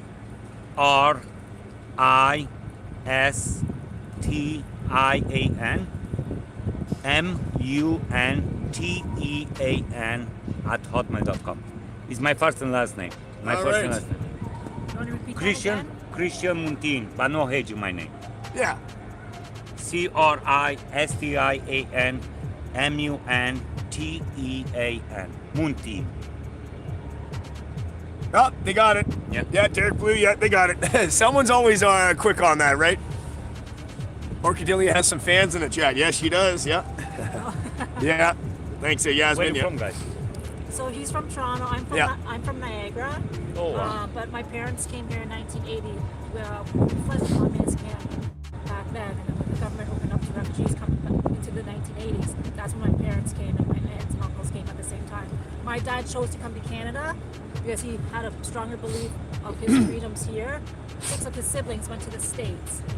So right now, what I'm missing out on is seeing my family in the States, and we're the only ones here in Canada. Wow. So, you know, and it's all based on just the vaccination.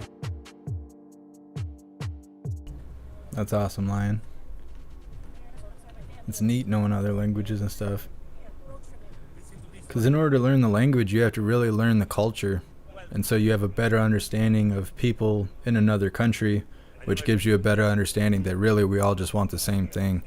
Most reasons why countries don't like each other is because of things your own country taught you about other places, which is done on purpose. Because I have a visa to cross the border in the US and my passport. Because I'm a truck driver, blah, blah. My passport expired. And I called the Romanian embassy.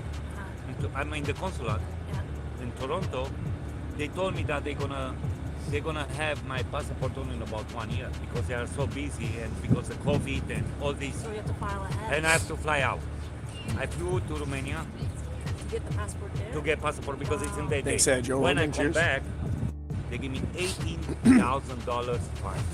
Canada. What? Canada did. When I come back, because I refuse to stay in the hotel. Oh, yes. Oh, that They one. actually gave it to you. 6,000 for every day. I actually never met anybody that actually did get charged. 18,000? For the quarantine hotels that were in place. Remember that last year they were doing that? Because my friends were going across, 18,000. and their fine was $3,000 the first time, and then they came back. I think Kip Simpson just got taken down or something. I pulled his live up. 18. Somebody suggested it in the chat. I watched about 15 seconds of it. It was buffering. I refreshed the page. Now it's a black screen. 3 days quarantine when you come back from Europe. This happened in June. Just this summer. Yeah, this summer. Well, this past summer, wow, June. So now you're just going to wait for court for that, of course? Yeah, I Oh, apply. I want to fight the ticket. Oh, of course. I mean, I'm essential. Like, I don't my You have your PCR passport. That's yes, all that matters. Yes, If you I got do. your passport, that's great. I do my PCR test before I left. Yeah, Eric. It's all about control. They told me if I, they have these tests in airport. Oh, again. yeah. They told me if I don't do it in Canada, again, another 6,000. It's going to be $24,000, the fine. And I decided to do it. Right, yeah. And of course, I got negative again. Yeah. And I have 18,000. I'm not asking for money, guys. Just saying, yeah, he's finding the ticket. Yeah. I'm not going to pay. Yeah, no, of course. That's horrendous. That's what they are doing. That's the biggest amount I've heard. Yeah, I haven't met anybody that's been. I wish I have the ticket here. Yeah. Matt, I don't know what that is.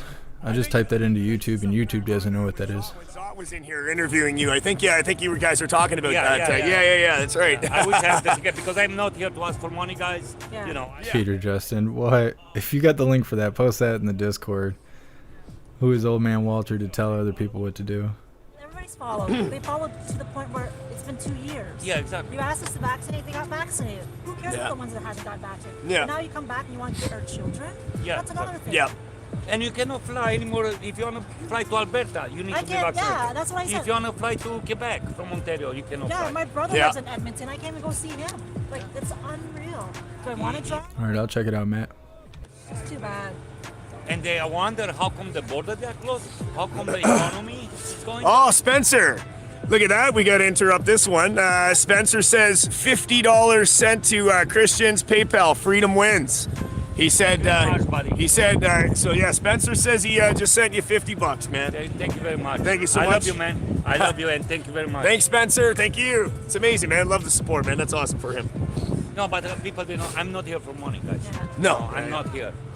I know I don't make money right now, but I'm not here to beg people for money or ask people for money. I'm here for my own child and for each child and for every people to make the right decision, what they think is good for them. That's true. Because that's the fight. what we ask for. Yeah. We are not asking for, hey, please don't make me. No, Matt, I still can't find him. And they know the pain we go through. Whoever Couts is, I can't find him on Facebook or on YouTube. I don't know if their stuff's private or what. It could be because of the way my Facebook is set up, or maybe how theirs is set up. Certain people on Facebook, I'm not able to see them because I'm an artist or whatever on there, and people have some sort of blockers from businesses. child. Hey, no more masks. That's exactly. Do whatever you want. Yeah. Go and play. And Have a child. And it doesn't cost anything. That's No, the thing. no, it's not. The businesses have already paid so that's much wicked. into the laws of being, have these partitions, these plastic, close down here, do this, follow that. Weddings and events, you can only have 10 person, 50 person in a room. All these things, we've already suffered. I know. Everybody's So, suffering. It's like there are couples who they get divorced because of it. oh, for sure, yeah, because one person believes one thing, yeah. One person wants it, one person don't want it. Yeah. They damage people mentally. The people they are damaged. Yeah, we were reading, I think it was yesterday, they were saying that the courts may choose over custody with parents that are going through Yeah, you are right. vaccination Yeah, unreal. over unvaccinated parents. So legally, if you're vaccinated, you get better rights to your child. Imagine that one parent. Imagine a divorce or separation. One parent is a horrible parent, and they could be jabbed, and the other one is a wonderful parent. And then that horrible parent will take over. Are you kidding me? Are you kidding me? That's crazy. Gator Man says check. Tell him to check his PayPal. Gator Man says he did something to him as well. Thank you. Thank you, Gator Man. Wow. I got from Michelle. Oh, it could be a couple people. Yeah, that's amazing. Yeah. There's 2 live streamers behind the one we're watching. So there's like 3 people all looking at this truck right now. Not necessary, but it is very much appreciated, as he says, Of Yeah, course. exactly. No, to be honest, I'm not here for anybody's money. I'm not. We all work hard for our money. Yep. We all work very hard for our money. And one guy happened here, the last $10. Snowflake's Nightmare, I don't know what you're talking about. You must not be talking to me. I said, man, I can take it. Don't break, I miss my dreads too, but there's nothing I could do about it. It's not like I wanted to get old or start going bald. Maybe I'll get face tats or something like that, and then maybe you guys will be happy with that. I don't know. Maybe I'll be cool again. That's what, very emotional. Yeah, there's happy emotions and then there's sad emotions. But at the same time, we all have feelings, and if we can't express them, what else do we have, right? If we just stay at home and do nothing, then what's the point, right? So, but it's very. They destroy people. Sometimes the veterans they come from the war and their psychology destroyed. Their they've already mind. destroyed it from that part of aspect. That's what I'm gonna be marked for this move. It's something which maybe it's gonna be good mark towards me, or it's gonna be bad because I saw people the pain. Nah, Matt, I'm not getting no teardrops. I was gonna get like a little kitty face right here under the eye. Portland Annie's doing much better. Across the forehead, don't feed the monster. Stuff like that. There you go. Cheers. Thank you so much for that. Some monsters. We go live every day, right across underneath my chin.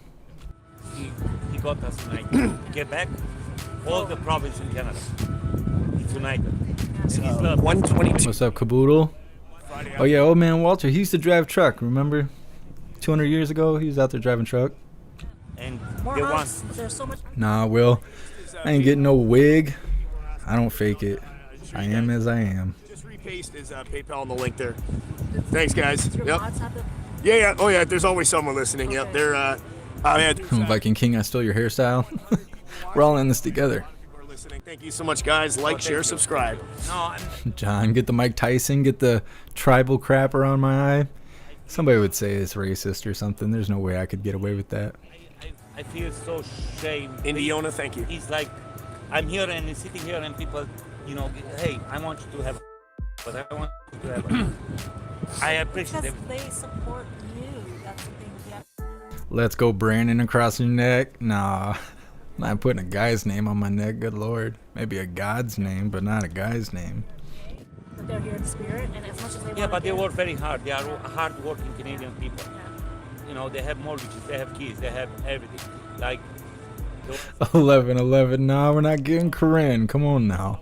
our freedom. We are all. Hey, thanks for being here, Team Angel. I don't want to be here. I want to be on the road. I want to, bring food, do my job what I love. Daddy Crab, yeah, it's in the PayPal. I think so they're just pasting it right now. It's at hotmail.com. Just to check it out. I'll get them to say it again. You want to say it again? They're just asking anyway. Even though it's being pasted in the chat, but go ahead, say it again. I can say it again. Sure. It's CRISTIAN MUNT as a Tom, EAN at hotmail.com. It's Christian OH Muntin at hotmail.com. Perfect. Awesome. K2 says send Christian donation on PayPal from Soul Caliph. All right. Some more people sent you. Thank you so much. That's awesome. K2, thank you. Wow, that's awesome, guys. Thank you very much. Having a nice little chit chat with Christian here. Love it. Come and see me anytime, guys. Yeah, for sure. Yeah, we'll keep I love it. you so much, and I love everybody. Appreciate it, man. Guys, we don't gonna leave. I don't care. If I have to go Yes. down, I'm gonna go We're down. gonna go down with you, don't worry. Yep. You We'll know, be here. it's. I'm gonna follow the rules. I'm not gonna against the police. If they want to arrest me, they can arrest me. Yeah. That's fine. I'm ready to get arrested. Walk around, get arrested. I don't care. We're gonna try not to. Yeah, I think I'm gonna get the Hooligan badge tattooed on me. I just don't know where I want it yet. I've actually had 2 hooligans donate specifically for that. I just don't know where I want it located. I'm not gonna put it on my face. It'll be somewhere else. I've already dedicated two years of my life to doing this. Ruined my eyeballs. Might as well get it tatted. Even if something happens and everything falls apart and I lose everything, it will still have happened in my timeline. And tears. That's all we got. Sometimes happy tears, sometimes. Sure, yes, sir. Yeah. You know, that's all we got here. That's all we have. If they. Thank you so much, Joey, for the $5 donation. I really appreciate you. I can't say if I have kids or not. I'm a live streamer. Thanks, SR. Can't talk about family and stuff. Somebody comes from my kids or my friends kids or my family or their kids. We're going to take you out and we're going to eat you. Not you specifically, Joey, but you know.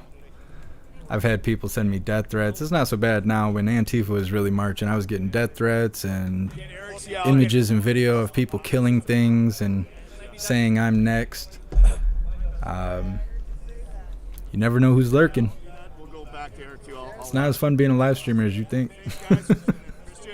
We'll be back. We'll check on Christian as we do a little walk around there. Lion, get a hooligan badge around your belly button? No, I already know what I'm getting my stomach covered as. Yeah, absolutely. Travel Fun 69. Yeah, there we go. Just a pleb. There you go. Right? Get on my lower abdomen, right below the belt line. There we go. Every time I take my pants off, I'm like, you're officially a hooligan. So much love there. Look at that. He's famous. Look at that. Good dude. He gets out of the truck to say hello. Aw, look at that. Yes. Gee. Yeah, Sam, it's almost riot season again. Absolutely. Supporting, man. Yeah. Thanks so much, man. That's wonderful. Look at that. Hey. How you doing, man? Good, you? Good, you're live too right now, We're right? doing stream inception. Yes. Yeah. All we need is somebody streaming, filming us. That's been watching you the whole time. We're super spreaders. Nice. I'm an Yeah. engineer. Ah, nice. Nice to meet you. Nice to meet you, man. Where are you from? 7 blocks south. Oh, you're in Ottawa? Yep. Oh, wow. So I've been coming down every day since we started. Amazing. A couple months ago, me and my buddy in the Yukon started a channel just to get together and shoot the Absolutely. shit about politics. In the Yukon. Yeah. Then this happened. Yeah. So, what? Yeah, Will Wood. I was thinking about getting it on my shoulder. I'm going to get Michigan and then the 31 interstate symbol. And I was thinking on the other shoulder I'd get the hooligan badge. So I'll do installations, product reviews, do it yourself, and then just traveling, just fun, entertainment. Hey, go out to the bar, I just turn it on live, and people just have a beer with me, Right. whatever. So you did random live streams. Random you went anything, out. anything goes. People That's just why want to it's be a called part of Travel it. Fun. I always wanted to know. Yeah, exactly. But it must have been great for you, man. Doing this. Oh, exactly. Took a little turn, but hey, it's okay. So now. You guys' tattoo ideas are killing me. Because for that, some of the StreamYard content, I don't want to scare. Was that buck fighting? Yep, that's how it goes. I'll make a new StreamYard channel. A couple guys, I bring guests up on the panel, and we just have a little chit-chat, laugh. So maybe I'm going to start another. No worries. Joey Fountain, I appreciate the $5 donation. No worries. Yeah. That's great, and we're out. At least we're getting a video record of what's really happening here. Yeah, That's why I've been coming out every day. It's just you started to see the news coverage right away. That first afternoon on Friday. Yeah. First afternoon, and they got the Nazis, they got the Confederates. Elizabeth, get a hooligan tramp stamp. Who's gonna see that? I need tattoos that you guys can see. When I had dreads, people would pour in the chat. They're like, who the hell is this guy with dreads covering riots? Now I'm just a bald piece of shit. I have to get something going on here. Absolutely, go ahead, yeah. Super spreaders on YouTube. Please, we're trying to get to 1,000 subs. Must seem funny to travel. No, 69 miles. we all been there. We all been there. That's when we get to stream. It took me 6 months on my very first channel to get 100 subs. I had to beg my friend to be the 100th sub. That Salty Trumpalo get the Stitches face tat. Stitches looks crazy as hell. There's no way. No way. And when he got those tattoos, he was only like 20 years old or something like that. I don't know. He probably has lots of regrets at this point. We'll keep doing this. How long are you going to go today? I'm not too sure. I did get so I'm still using my, even though I have 2 SIM cards right now. Yeah. I wanted to use the rest of the. So in about 30 minutes, we got Jembal Psaki supposed to be stepping on stage. We will be covering that and seeing what else they got about those free crack pipes they're giving out and those safe smoke kits. Let's see how it goes. Switch SIM cards and restart. So just pay attention to that if it dies early. But anyhow, yeah, we're gonna go for a couple hours. We got to get back to Toronto today, and then I'll be back again tomorrow. Are you from Toronto? Yeah, from Toronto. Amazing. Yep. So you guys come up all the time? Back and forth all the time, every couple days. Even Yep. more amazing. Yep. Good on you guys. He's been here I think 4 extra days more than I have. Yeah. But I've been here for like. Sherry, I don't know what to say back to that. That's awesome. They subbed up to. Oh, nice. That's Any awesome. Yeah. reason to connect?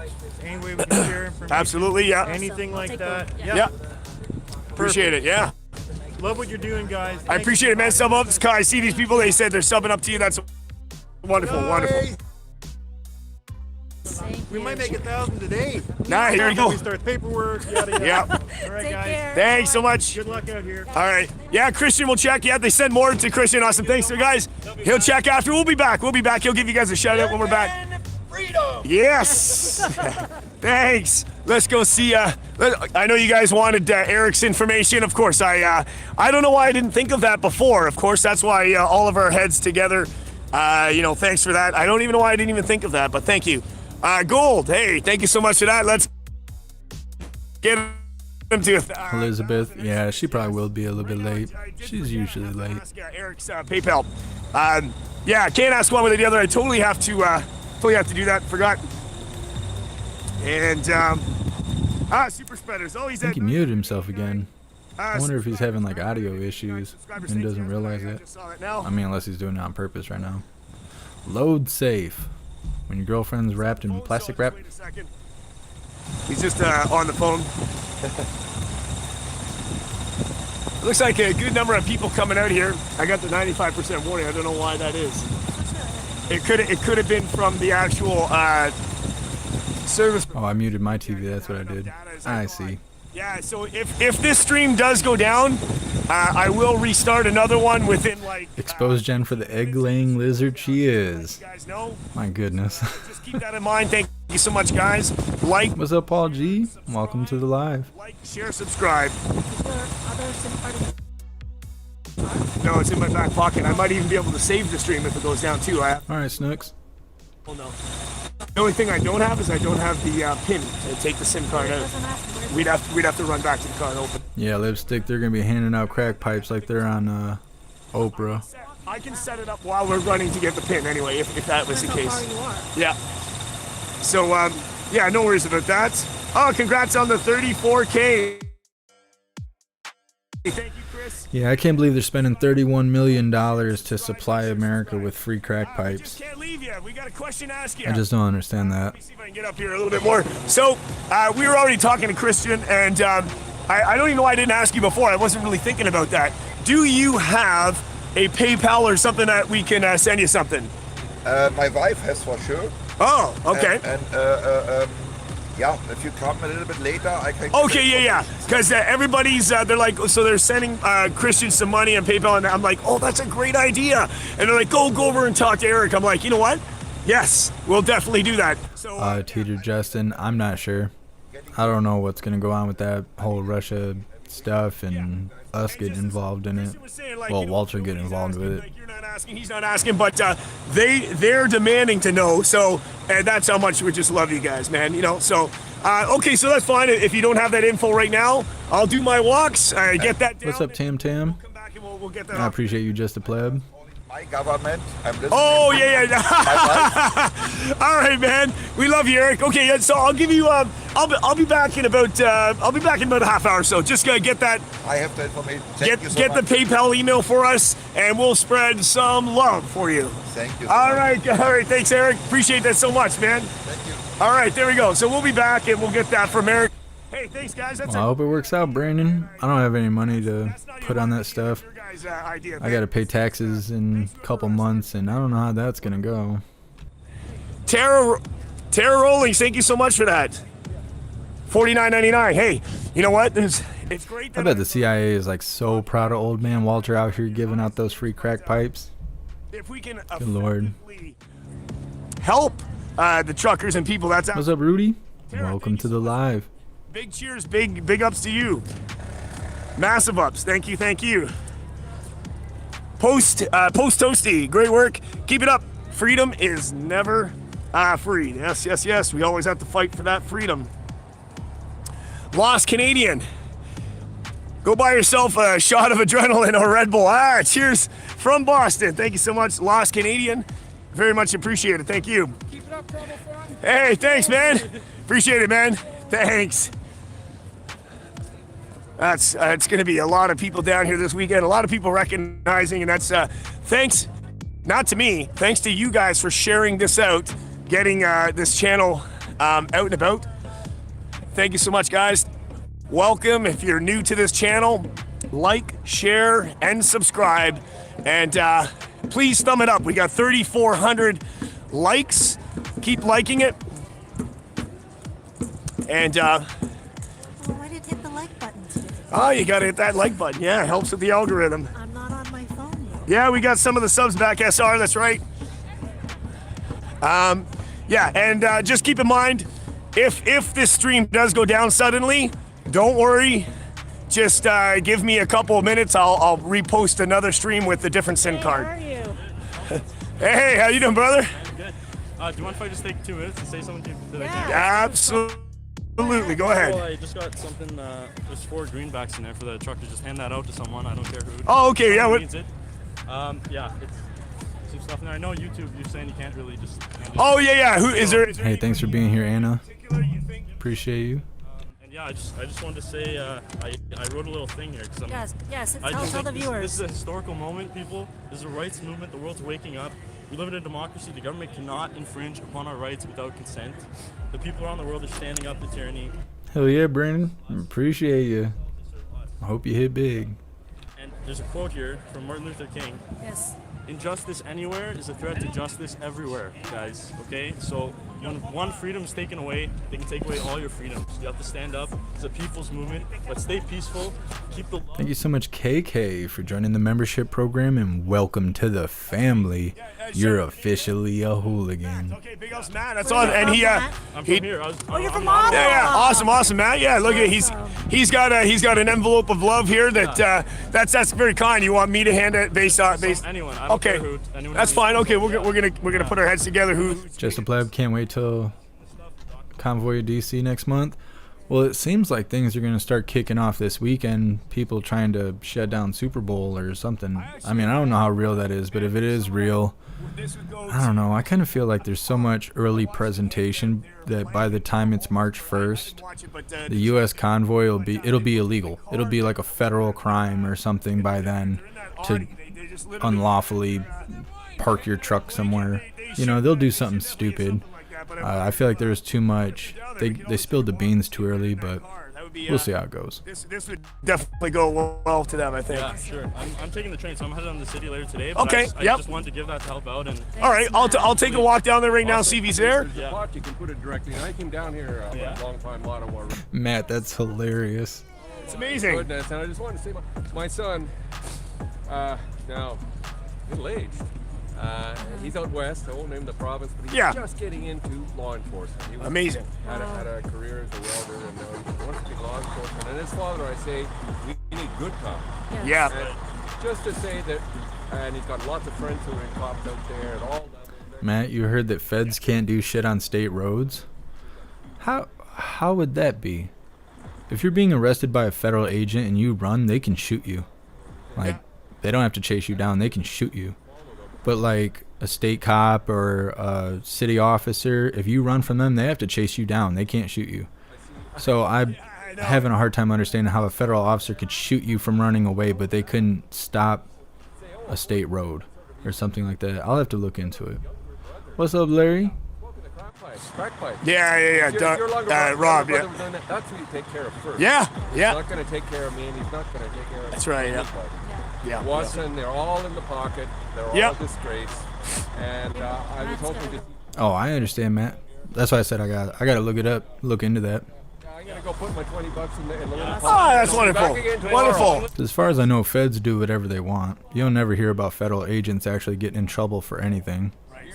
These people are fighting for freedom, and heroes. Yeah, that's right. You've heard it, Ottawa. Awesome. Awesome. Thank you so much, man. Yeah. Thanks, guys. Love always wins, guys. Stay peaceful and fight for your rights, and that's important. That's more important than anything there is. Hey, thanks for being here, Indian Queen. I appreciate you. Appreciate it. Thanks, Matt. Yeah. Right. I'm going to walk that way, too. I'm going to see if that gentleman in that Audi are there. If not, then we'll find another home for this, but we're going to make do with this, courtesy of Matt. I'm going to say courtesy of Matt and watch my stream. Thank you so much for one hand to another. Thank you. Thanks, brother. Thanks for watching. Really appreciate it. Okay, so we're just going to do a little detour. Let's see if those guys are, love comes around, and let's see if we... Right, David? That's going to be Old Man Walter's next campaign slogan. This crack ain't going to smoke itself. That message, hope. Thank you. Thank you so much.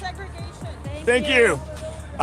Genius by birth, county sheriffs, Trump feds. Kind of topic on YouTube. In what way? Doesn't like that.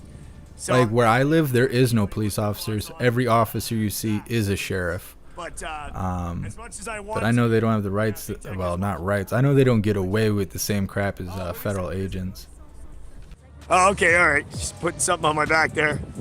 Okay, I got you the jacket. I can do whatever What is it? I want. Yeah. Okay, there we go. That's great. No, let me show the sticker here. No social segregation. All right, nice.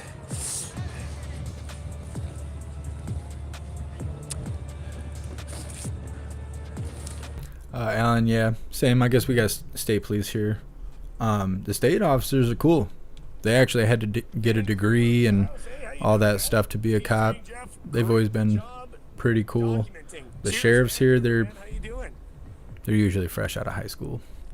Thanks so much. So we're just gonna give this out.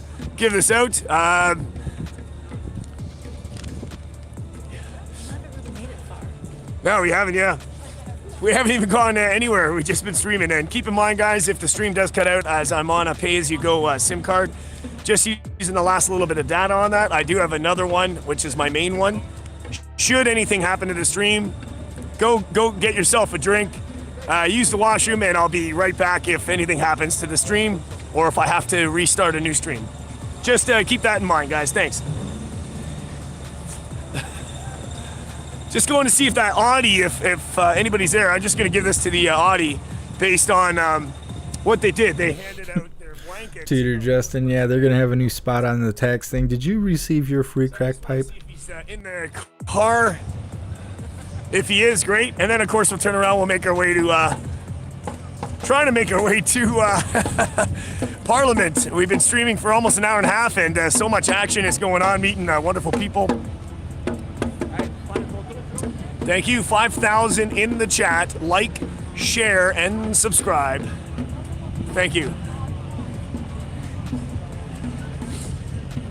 Thanks, Les. I appreciate that. Let's see if, so there's the Audi. I don't know if, Rudy, the crack kits include fresh Parmesan, courtesy of Hunter Biden. I don't think anybody would take it. I'm wondering if the White House is going to put, like, branding and stuff. Like, when you pull out your White House crack pipe, is it going to have, like, the presidential logo on it, you know, with the eagle and all that? I don't know. I guess we'll just have to wait and see. Let's see if someone's there. I don't see anybody there. Yeah, darn, that's too bad. Yeah, nobody's here. Yeah. I'll get him later. I'll get him later for sure. All right, we're going to hand it to someone else, but I'll have to give him another envelope of love. He's definitely on the list to give.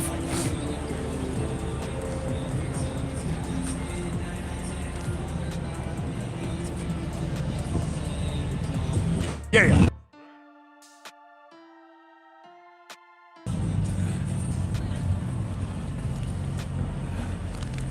All right, we're gonna make our way slowly over here to, all right.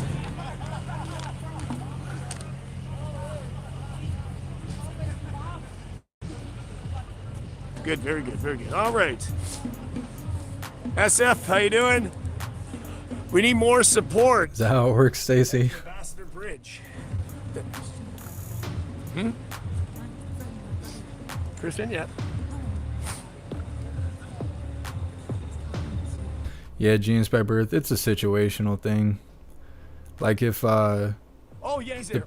say somebody commits a crime, but they've been on like a crime spree from other states, then that gives federal agents the jurisdiction over a county sheriff. A county sheriff only has jurisdiction for that county, unless you're talking about a different kind of sheriff.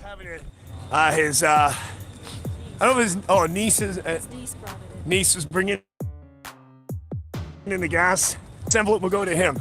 Maybe we'll do that. I don't know what's inside. It is not for me, it's from Matt. So I will deliver that courtesy of Matt, and he can watch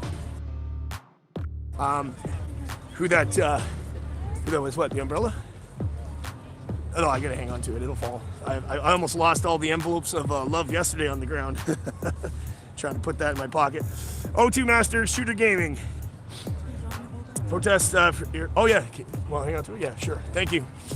Orchid Lily's gonna hang on to that. It's really neat over there with all them historical looking buildings and stuff. What time? What time? What time? What time? What time is that tomorrow? Peace Bridge, Fort Erie. Wow, that's actually close to Orchid Hill, yeah. From, oops. That's crazy, Stacy.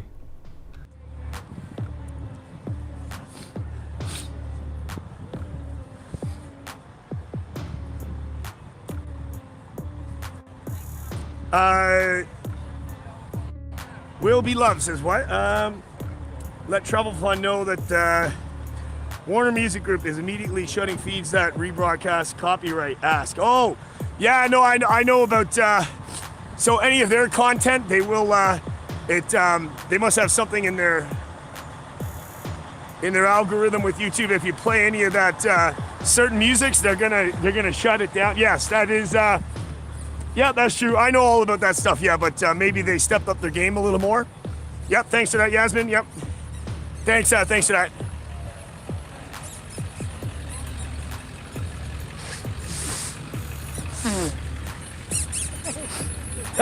Hey.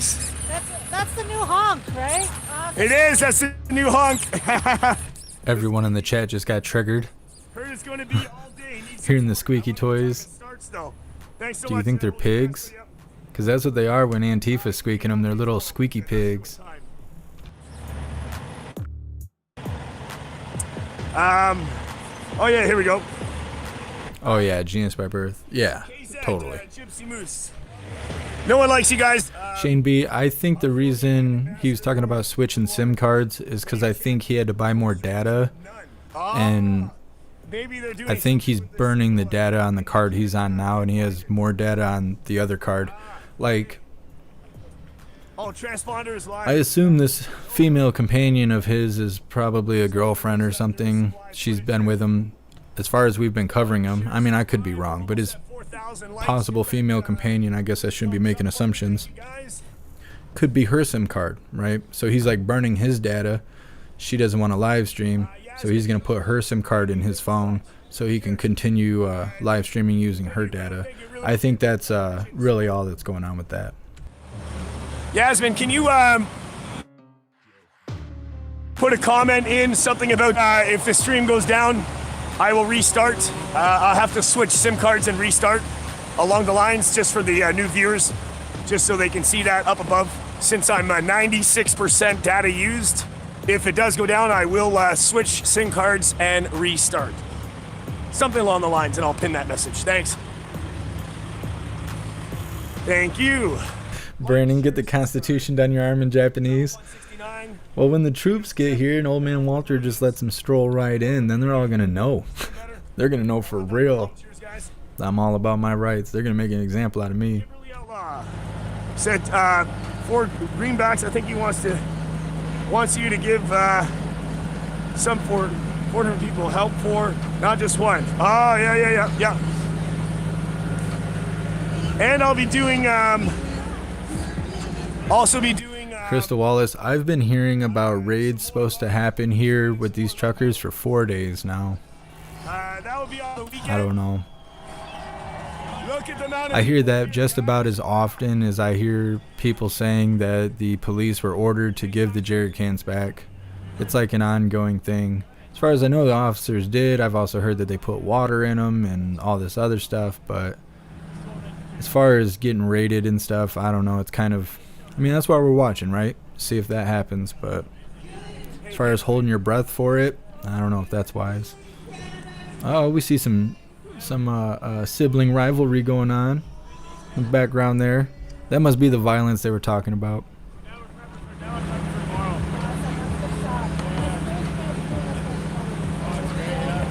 Absolutely. Yeah, Z, definitely. JC, how you doing? Transition and some hot dogs and stuff now. Take the rest of this stuff for the truckers' breakfast tomorrow. Silver Graham, thank you so much for that. Brandon, they might just take your arm. Yeah, right, or they're going to string me up on a cross and pull my guts on the outside. They'll probably do more than just take my arm. Thank you so much for that. Oh, sorry, Casey. Sorry about that. I misread that then. I'm sorry. Gypsy Bruce, thank you. Matt, if you're a part of the Discord, post it in the Discord and I can pick it up. Otherwise, I guess send me an email with it. I read that wrong. Thank you. All right, cheers to that. Sorry. I read that wrong. Yeah, Chris, I've heard that too. That they're going to try and mess with people who have kids there at the protest. Yeah, Andy's, I don't know, he said he was taking time off or something. Maybe he wasn't feeling good.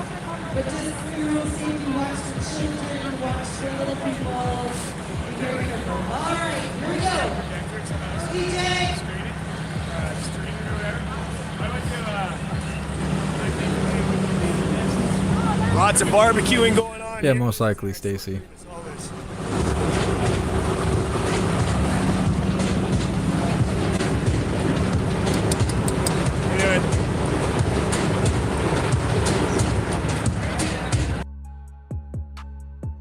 Got muted for a second with that commercial music playing.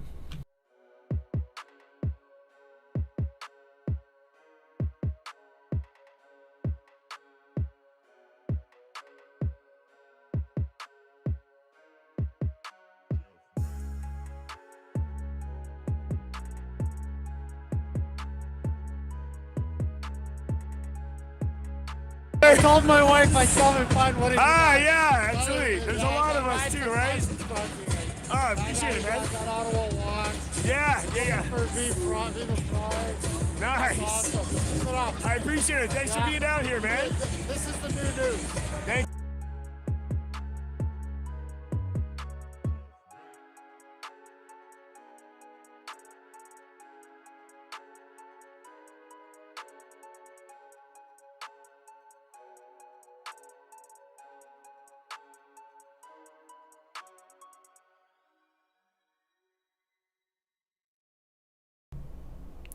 Teeter Justin, if you click the blue banner at the top of the chat, there's a Linktree link. If you scroll down the list of links, you'll see a Discord.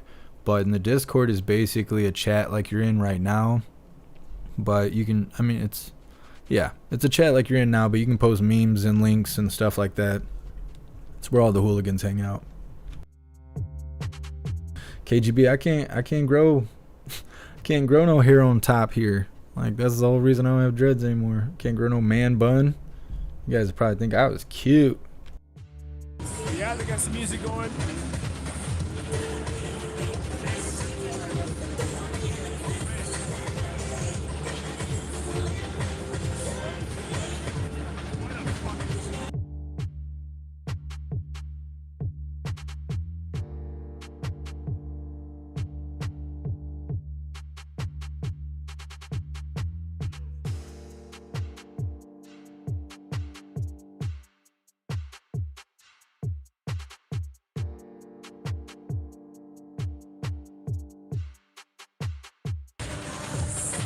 data is used, my screen may go down pretty soon. Are you anywhere near a computer?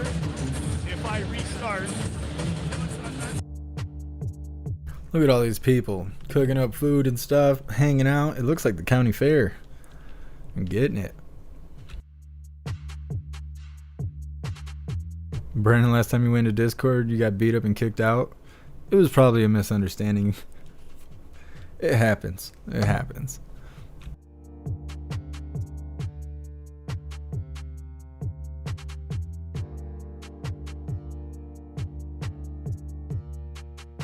Can I grow a mullet? I can grow the back half of a mullet. There ain't gonna be no business up front.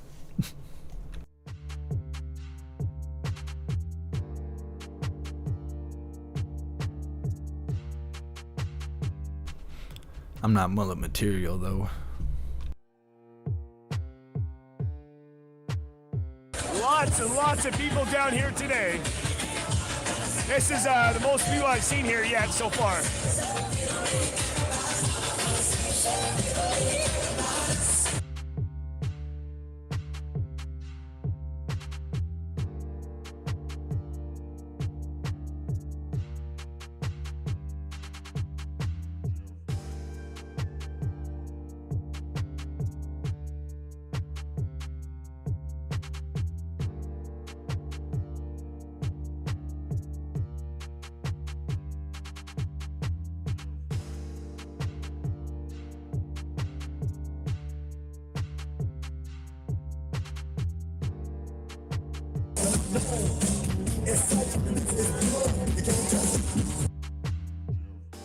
You're playing the hits right now.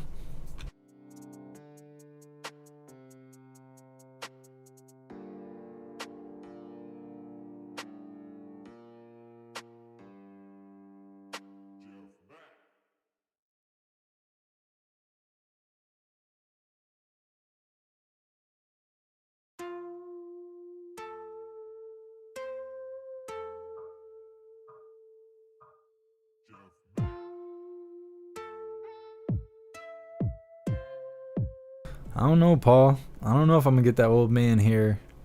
I'm not a hairy person at all. Like, at all. Like, the facial hair you see, this is all the facial hair I can grow. Like, I've never shaved the side of my face, ever. I don't think I'll ever grow hair there.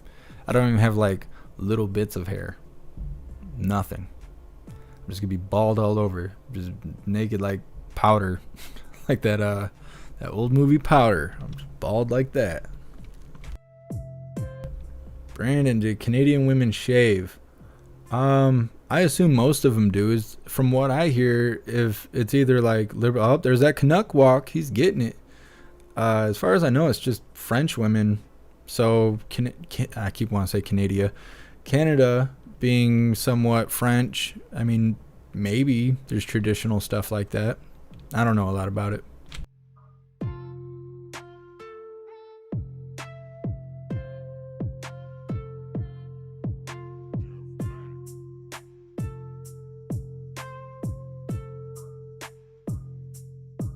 Mary, what are you doing watching CNN? Goodness. I'm not surprised they say that, though. The live streamers is what helped Kyle prove his case. And I think the more that the outside world realizes what the live streamers, how they play a part in all of this, the more they'll demonize them. And they'll make it more difficult for people to go live.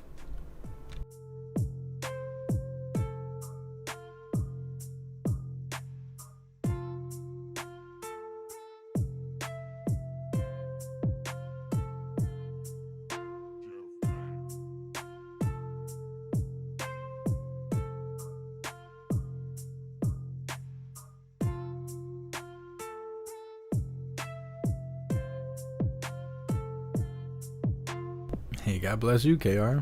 Welcome to the live.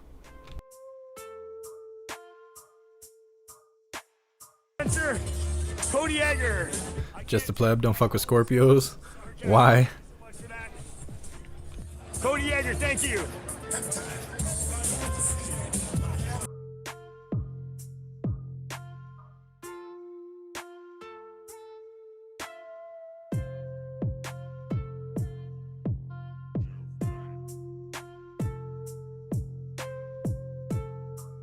Oh, did he? Face? That's awesome.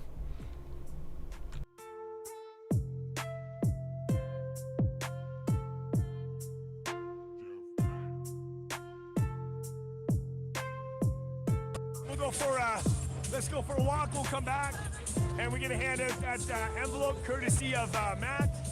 That I gave that. Thank you. Waiver.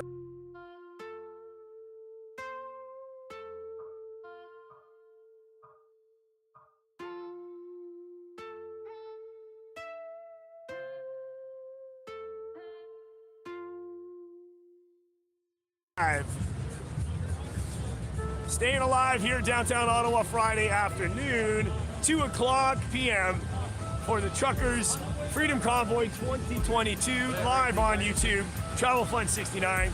Cheers, Portland Andy, Hot Dog Army. JeffMAC in the building. Bidstorm, cheers, man, everybody.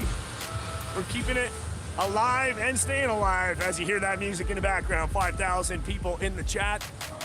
We're keeping it. Try to get me some more likes. Hit that thumbs up. Thanks, guys. Helps with the YouTube algorithm. Gonna go for a walk down Kent Street and say hello to everybody.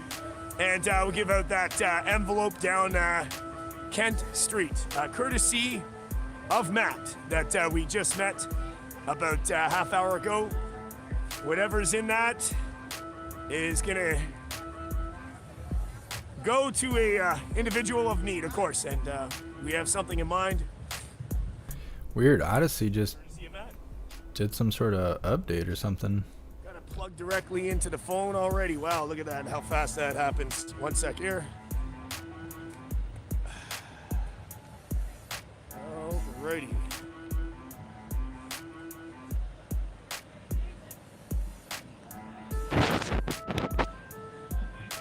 There we go.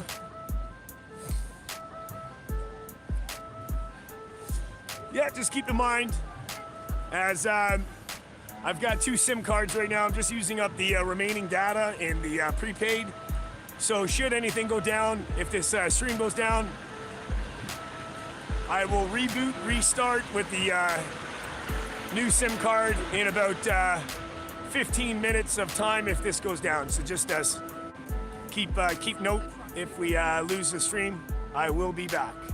As Yasmin has that up above. Cheers. Otherwise, like, share, and subscribe. Like, share, and subscribe.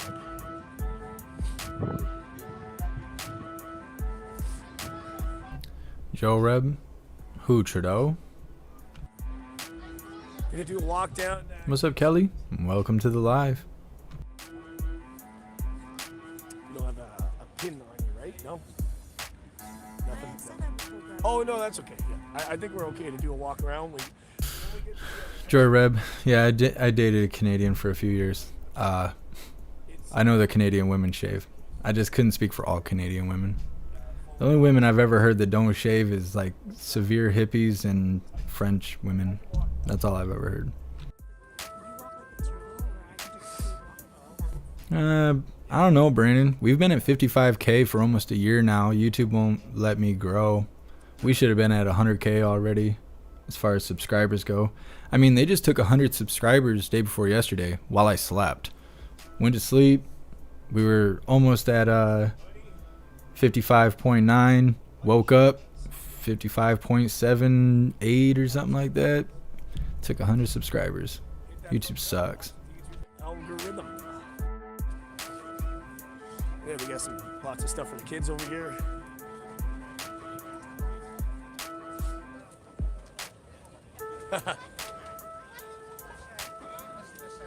It's awesome, guys. Stay strong, sis OG. Yep. The bridge is blocked. Yep.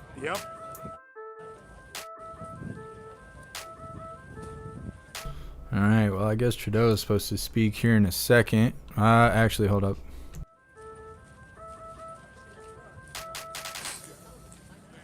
It will face massive.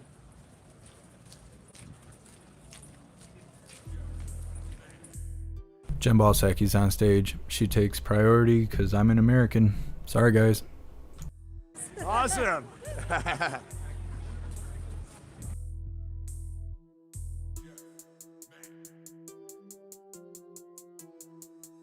They are now out there for the world to see.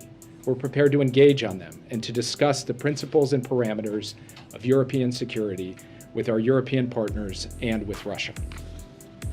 Whatever happens next, the West is more united than it's been in years.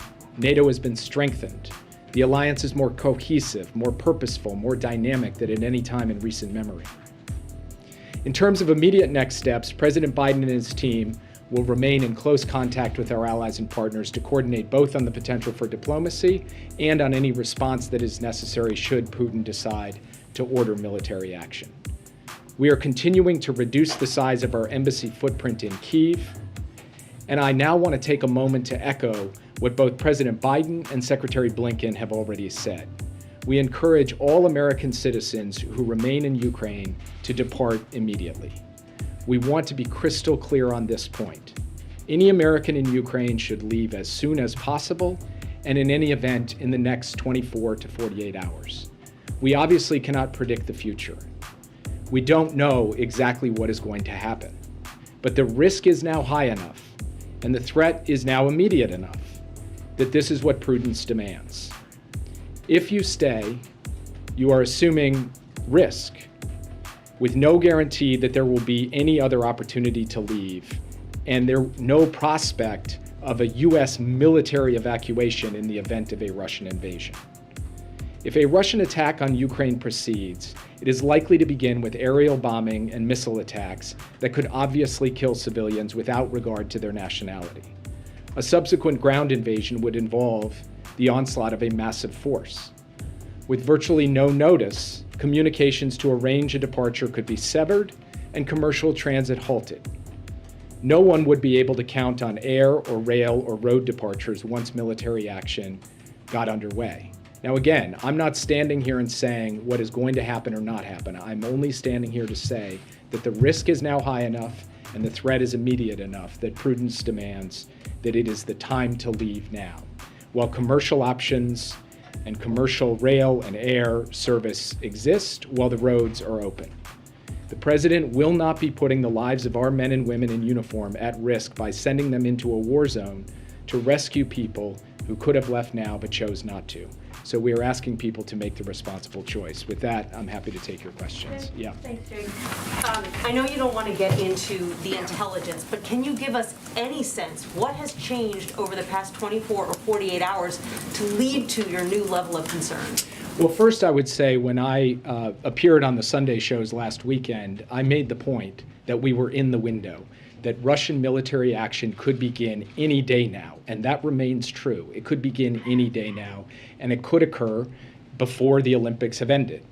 I'm not going to get into intelligence information, but if you look at the disposition of forces in both Belarus and in Russia on the other side of the Ukrainian border, from the north, from the east, the Russians are in a position to be able to mount a major military action in Ukraine any day now. And for that reason, we believe that it is important for us to communicate to our allies and partners, to the Ukrainians, and to the American citizens who are still there. I want to be crystal clear, though. We are not saying that a decision has been taken, a final decision has been taken by President Putin. What we are saying is that we have a sufficient level of concern based on what we are seeing on the ground and what our intelligence analysts have picked up, that we are sending this clear message. And it remains a message that we have now been sending for some time. And it is, yes, it is an urgent message because we are in an urgent situation. But just to clarify, so you now believe that Russia has all the forces it needs to mount a full-scale invasion of Ukraine? What I'm saying is that Russia has all the forces it needs to conduct a major military action. I'm not sure exactly what you mean by, quote, full-scale invasion, but Russia could choose in very short order to commence a major military action against Ukraine. Yes. Has NATO told the president that it will call up the NATO response force of Americans who have been put on that short leash? And is the president prepared to send additional unilateral forces to our partners in the border region of Ukraine? And is it your judgment and the judgment of U.S. intelligence and the U.S. government that Putin is behaving as a rational actor in his judgments at this point? So on the question of the president authorizing more unilateral U.S. forces to Europe, he's been clear all along that he is open to doing so as circumstances warrant. But I want to be very clear about something. These deployments of U.S. service members to Poland, to Romania, to Germany, these are not soldiers who are being sent to go fight Russia in Ukraine. They are not going to war in Ukraine. They are not going to war with Russia. They're going to defend NATO territory consistent with our Article 5 obligation. They are defensive deployments. They are non-escalatory. They are meant to reinforce, reassure, and deter aggression against NATO territory. In terms of the U.S. forces that have been put on heightened readiness to be deployed in the event of a NATO decision to deploy them, the President had the chance as part of the discussion today to hear from the Secretary General. No decisions have been taken in that regard, but those forces stand by should a decision be taken by the North Atlantic Council to call up the NATO response force and a request comes in for American forces to be a part of that. Finally, I can't get inside the head of President Putin. I'm not going to speculate as to his motivations, his intentions, or at this point his decisions. All I will say is that we are ready either way. If President Putin wants to engage in diplomacy, we are prepared to engage in diplomacy. We would like to find a diplomatic path forward, and we've sketched out the parameters and principles for that. If President Putin chooses to move forward, we will work in lockstep with our allies and partners to respond decisively. Thanks, Jake. It sounds like you're saying that the assessment previously that Putin has not yet made a decision still stands. So I guess based on that, is it your assessment that it's more likely that invasion could happen now than previously believed? Look, it's hard to assign percentage probabilities to any of this. We have to think about the range of scenarios that we confront, and it's our job to be ready for all of them. So what I will say is that the way that he has built up his forces and put them in place, along with the other indicators that we have collected through intelligence, makes it clear to us that there is a very distinct possibility that Russia will choose to act militarily, and there is reason to believe that that could happen on a reasonably swift time frame. Now, we can't pinpoint the day at this point, and we can't pinpoint the hour, but what we can say is that there is a credible prospect that a Russian military action would take place even before the end of the Olympics. And the warning that you just delivered to Americans who are in Ukraine saying that they should get out now while they still can, do you have a picture of how many Americans right now are in Ukraine? I would refer you to the State Department for the specifics on this because I don't want to do it off the top of my head. There's basically two categories. There are those who have registered with the embassy and those who have not registered with the embassy. In the first category, obviously, they have a number, although some of those folks have already left and didn't deregister. In the second category, we don't know because, of course, no American is obligated or required. So you can't fix a perfect number, but they're the ones who are best positioned to be able to explain what our current picture is of American citizens in Ukraine. What I can do is stand before the world media and send a very clear message to all Americans and to any American who's in Ukraine right now who needs help, needs financial help, or needs logistical help to take advantage of a commercial option to get out, please call the U.S. Embassy in Kyiv because we stand ready to provide that help. Yes. Thanks, Jake. Just two quick questions. One, are you looking at this being some kind of attack on Kyiv, on the Donbass, on another region? Do you have any sense of that? And then what is the level of confidence that the intelligence community has in what they're hearing about this plan, especially about the potential for it to come before the end of the Olympics? When you say, I'm sorry, can you repeat the second question? Just around the confidence that the intelligence world has around whether this will happen before the Olympics. The intelligence community has sufficient confidence that I can stand before you today and say what I have said, which is that there is a distinct possibility that Vladimir Putin would order a military action, an invasion of Ukraine in this window, in this time period. And that could include the time period before February 20th, before the Beijing Olympics had been completed. And so they believe that everything I have just said is well grounded in both what they are seeing on the ground and what they are picking up through all of their various sources. Now, to your question about what type of action it would be, we've been clear that it could take a range of different forms, but I want to be equally clear that one of those forms is a rapid assault on the city of Kyiv. That is a possible line of attack, course of action that the Russian forces could choose to take. They could also choose to move in other parts of Ukraine as well. The last point that I would make, and I know this has been the subject of a fair amount of back and forth between the administration and the press over the course of the past week, we are firmly convinced that the Russians, should they decide to move forward with an invasion, are looking hard at the creation of a pretext, a false flag operation, something that they generate and try to blame on the Ukrainians as a trigger for military action. Oh, is that what a false flag is? Because we do believe that if Russia chooses to do that, they should be held to account. The world should not believe that a false flag operation that they conducted is a legitimate casus belli for going into Ukraine. Yes. Thanks, Jay. You mentioned that you do not want to say that Putin has made a decision, but does the United States believe that that President Putin has made a decision? Because PBS NewsHour just reported a little bit ago that the United States does believe that Putin has made a decision and has also communicated that decision to the Russian military. Is that accurate? The report that you just referenced, which I have not seen yet, it does not accurately capture what the U.S. government's view is today. Our view is that we do not believe he has made any kind of final decision, or we don't know that he has made any final decision, and we have not communicated that to anybody. Yes. To follow up on that, it's my colleague Nick Schifrin who's doing that reporting. He's citing 3 Western and defense officials who say the U.S. does believe that Putin has made up his mind, has communicated that to the military, and that they've been shown intelligence on that. You're saying that's not true? Well, we have communicated to our allies and partners, all 30 allies in NATO, plus a range of other partners, our latest intelligence information, and it does not include a statement that Vladimir Putin has definitively given an order to proceed with the invasion. Yes. You haven't been shown anything from your NATO allies either? I'm sorry? You haven't been shown any evidence or briefed on intelligence that speaks to that from NATO allies? We have not seen anything come to us that says a final decision has been taken, the go order has been given. What I will say, and the reason I'm up here talking in the way I am to American citizens, the reason we are taking the various actions we're taking, the reason the president convened our closest allies and partners from across the NATO alliance and the European Union, is because we believe he very well may give the final go order. That is a very distinct possibility, but we are not standing here before you today and say the order has been given, the invasion is on. It may well happen. It may well happen soon.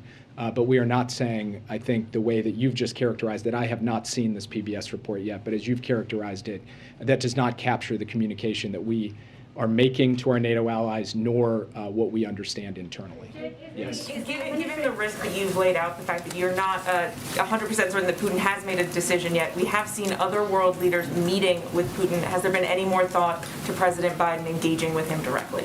I would expect that President Biden will engage by telephone with President Putin, but I don't have anything to announce for you on that right now. Yes. Just to shift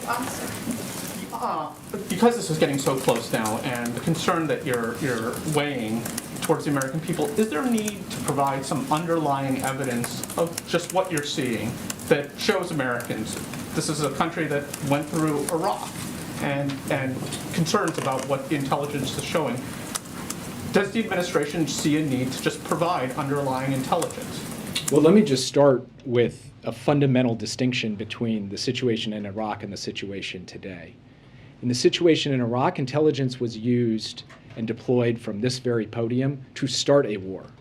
We are trying to stop a war, to prevent a war, to avert a war. And all we can do is come here before you in good faith and share everything that we know to the best of our ability while protecting sources and methods so we continue to get the access to intelligence we need. But there's another big difference between what happened in 2003 and what's happening in 2022. And that is, in that case, it was information about intentions, about hidden things, stuff that couldn't be seen. Today, we are talking about more than 100,000 Russian troops amassed along the Ukrainian border with every capacity out there in the open for people to see. It's all over social media. It's all over your news sites. So you can believe your own eyes that the Russians have put in place the capabilities to conduct a massive military operation against Ukraine, should they choose to do so. And then finally, I would just say, if you look at the course of the past few months, As we have said, we predict there will be a buildup of this kind. Our information is telling us that the Russians are likely to move in these ways. Thus far, in November, in December, in January, that has borne out. So I think when you take all of that together, we put forward a credible case. But it's not my job to stand up here and convince any of you of anything. It's your job to ask the questions and do what you can do. All I can do is, based on the best information I have available, that I can share, that the President can share, the Secretary of State can share, put that out there in close consultation with our allies and partners. That's what we've done. At what point, Jake, would you expect the country would hear directly from the President on this and the risk to world order of Vladimir Putin rolling tanks or bombing a foreign capital? Well, first, the country has heard from the President directly on the Ukraine subject many times over the course of the past 3 months, and they will continue to. So it's not like President Biden has been silent on this question. He has been very vocal on it. He has spoken to every aspect of it. He has read out his calls on it with world leaders, his meetings, et cetera. But he will continue to speak directly to the American people as we watch the situation unfold. No plans for any kind of address to the nation from the Oval Office? No kind of speech specifically about this issue with prepared remarks? I don't have anything to announce in terms of speech or prepared remarks at this point. Yeah. Thank you so much. So you and others Will the crack pipes keep us safe, though? in describing the strategy towards Ukraine to us, the press, do you believe that that strategy is actually helping to reduce tensions, or do you feel that that may be part of the reason why it's boxing Vladimir Putin even further in airing your strategy so publicly like this? So only one country has amassed more than 100,000 troops on the border of another country with all of the capabilities and capacities to conduct an invasion. That country is Russia. That country is not the United States. So the fastest way to de-escalate this situation for all involved would be for Russia to choose to de-escalate its mobilization of forces. The United States is responding to the active, sustained buildup of military pressure on Ukraine. We are doing so in lockstep with allies and partners. And at the same time, we have been extremely forward-leaning in our willingness to engage in diplomacy to address the mutual concerns of Russia, the Europeans, and the United States when it comes to European security. Yeah. Thank you so much, Jake. Two questions for you. Next week, Vice President is going to Germany for the Munich Security Conference. Why isn't President Biden going? Wouldn't it be a good time to engage with his allies in person? Is he doing enough to avoid a war? And the second question, next week the Brazilian president is going to Russia to meet with Vladimir Putin. How does the White House see this visit and the timing of this visit? And do you guys expect anything from the Brazilian president during this meeting? If you simply looked at a catalog of the engagements the president has had with his allies and partners, including the engagement he had today, that catalog alone would be a rebuttal to the proposition that he's not doing enough to rally the West and to offer Russia a credible diplomatic path out of this. That's included phone calls, it's included meetings, it's included video conferences, it's included just countless sustained effort over the course of months. And we will continue with that. And we're also very proud to have the Vice President representing the American delegation at the Munich Security Conference. Question about the Brazilian president meeting Vladimir Putin next week. The Brazilian president is obviously, free to conduct his own diplomacy with other countries, including with Russia, and I really don't have anything else to add on it today. Yes. Thanks, Jake. You mentioned the possibility of an assault on Kiev specifically. What is your sense if Putin does decide to invade Ukraine? Is he looking to invade and take over the entire country or a part like Crimea in 2014? And just one follow-up as well. How do you explain the disconnect between the rhetoric that we're hearing, or the warnings we're hearing from you and other Western countries, and what seems to be a playing down of the risk from Ukraine itself? So I won't speak to the decisions that the Ukrainian leadership is making in terms of how they're communicating on this issue. I will only say that we are coordinating extremely closely with them. President Biden has spoken multiple times with President Zelensky. I speak nearly every day with senior aides to President Zelensky. Secretary Blinken is deeply engaged with both his counterpart and the president in Kyiv. So we will continue that level of coordination, sharing of information across every dimension of our government. But I can't characterize why it is that they're choosing their course. I can only say that based on the information we have, we've chosen to be as transparent as possible with what we see as a significant risk of military action in Ukraine.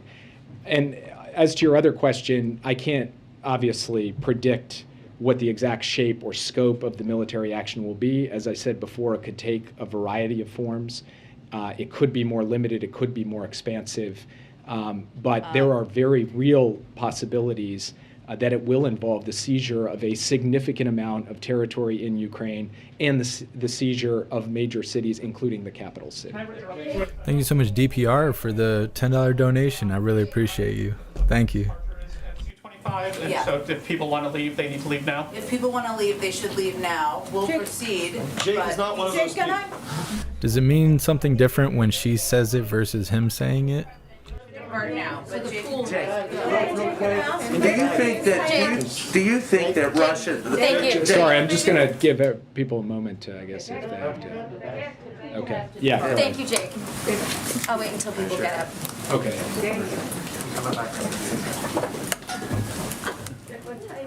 Thank you for taking my question.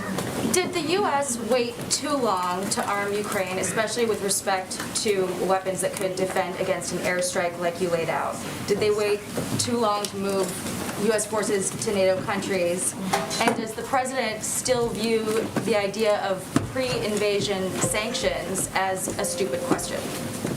So as to the question of waiting too long on arming the Ukrainians, over the course of the past year, the United States has provided more than $500 million, $650 million in defensive assistance to Ukraine. That's more than has ever been given by any president in any year at any time. And that began more than a year ago under the presidency of Joe Biden. Second, we have made good on the commitment to get those deliveries into the hands of the Ukrainian armed forces. Those are defensive weapons intended to defend Ukraine against aggression. They are not meant for offensive purposes against any country. So we feel very proud of the contribution and commitment that we have had to helping the Ukrainians be able to defend themselves.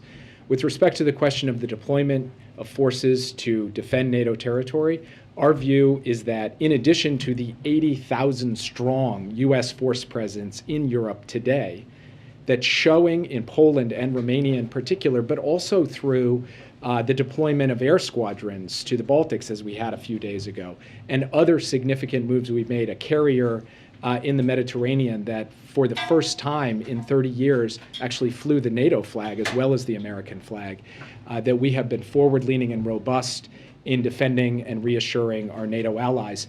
And you don't have to take it from me. You can talk to the president of Poland or the president of Romania about the satisfaction they have with the fact that the United States has stepped up alongside other NATO allies to deter and reassure and reinforce our presence along the eastern flank. Sanctions part, though, Jake. What about the pre-invasion sanctions? You didn't answer that part of my question.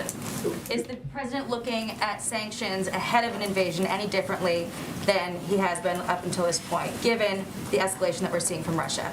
The president believes that sanctions are intended to deter, and in order for them to work to deter, they have to be set up in a way where if Putin moves, then the costs are imposed. We believe that that is the right logic, both on its own merits, but equally importantly, we believe that the most important fundamental for anything that unfolds in this crisis, whether through diplomacy or as a result of military action, is that the West be strong, be united, and be determined to operate with common purpose. And he believes that the sanctions approach he's taken in lockstep with our European partners, the Canadians and others, puts us in a position for the West to be able to respond to this contingency in the most united and purposeful way possible. That will pay dividends for us in this circumstance, but it will also pay enormous strategic dividends for the United States in the years and decades ahead.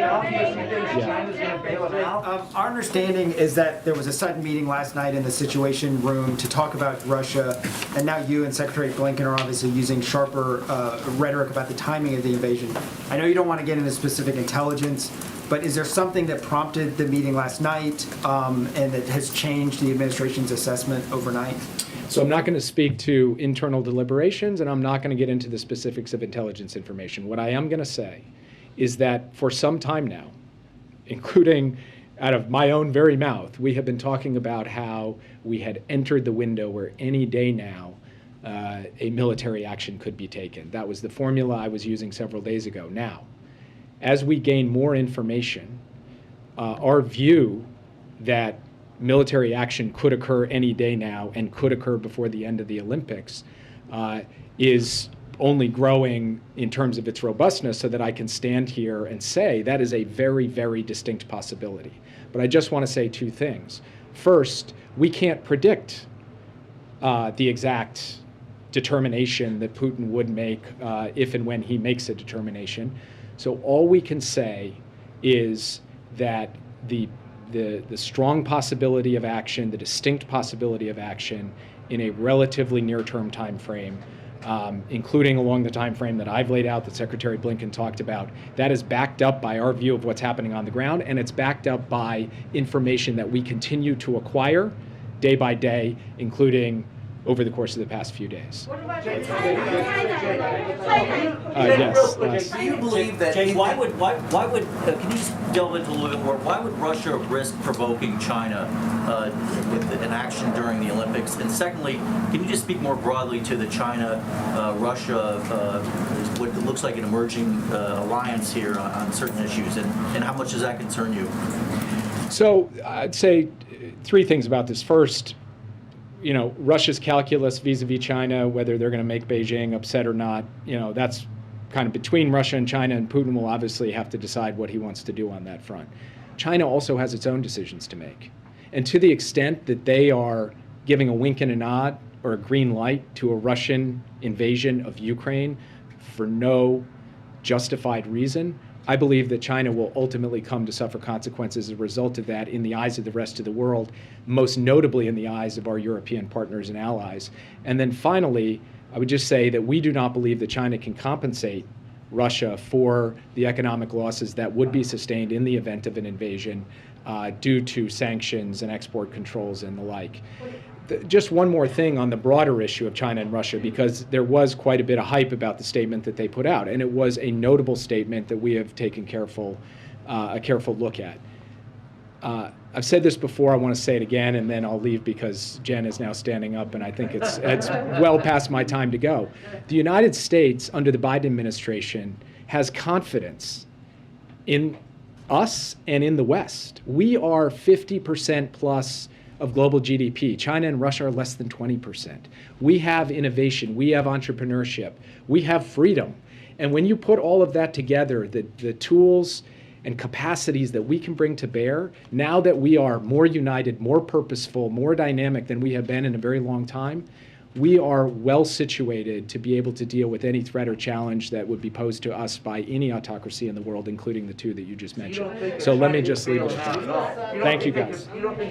Thank you, Leonardo, for the $2. I really appreciate the donation and support. Thank you. I just That's don't what she want to get in said. trouble with your team when we ask you to come back the next time. Can we get a read on the pool situation? Absolutely. Apologize for the confusion. So the president's still in a meeting. Karine here is going to monitor when he gets out of the meeting, when you all need to depart. Amr or others, if you want to come back. Sorry, we did not want you to miss the president's departure, but we had a little miscommunication internally. Yes, and he is still meeting, so it will not leave without him. We have been assured of that. Okay, I don't have anything at the top. I know you've covered a lot of topics, but I know there's a lot going on in the world. So why don't we go to whatever else, or that you'd like to discuss? On that, could you say on that, what should we expect this weekend? Things have obviously escalated or moved forward. Is the president going to be talking to European leaders? What should we expect this weekend as this moves forward? Sure. Well, as you know, the president just spoke with a number of his European counterparts, as well as Prime Minister Trudeau. I believe we put out, have you seen a readout yet of his call with Prime Minister Trudeau? If not, I will give it to you right now. Have you seen it yet in your inbox? Okay, this is what happens when you don't bring your phone out here, so here you go.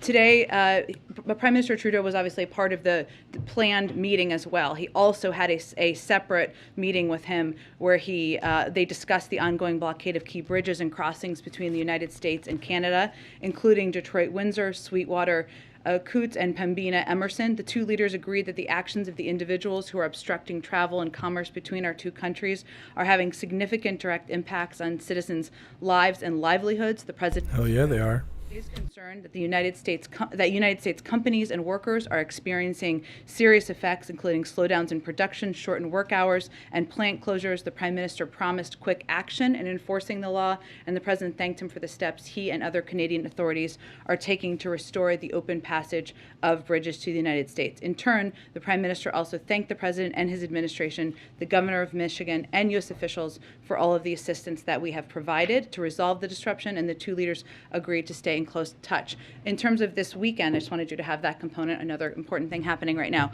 In terms of this weekend, as you know, the President will be at Camp David, which is fully equipped to have engagements of all sorts, including with his national security team or European counterparts.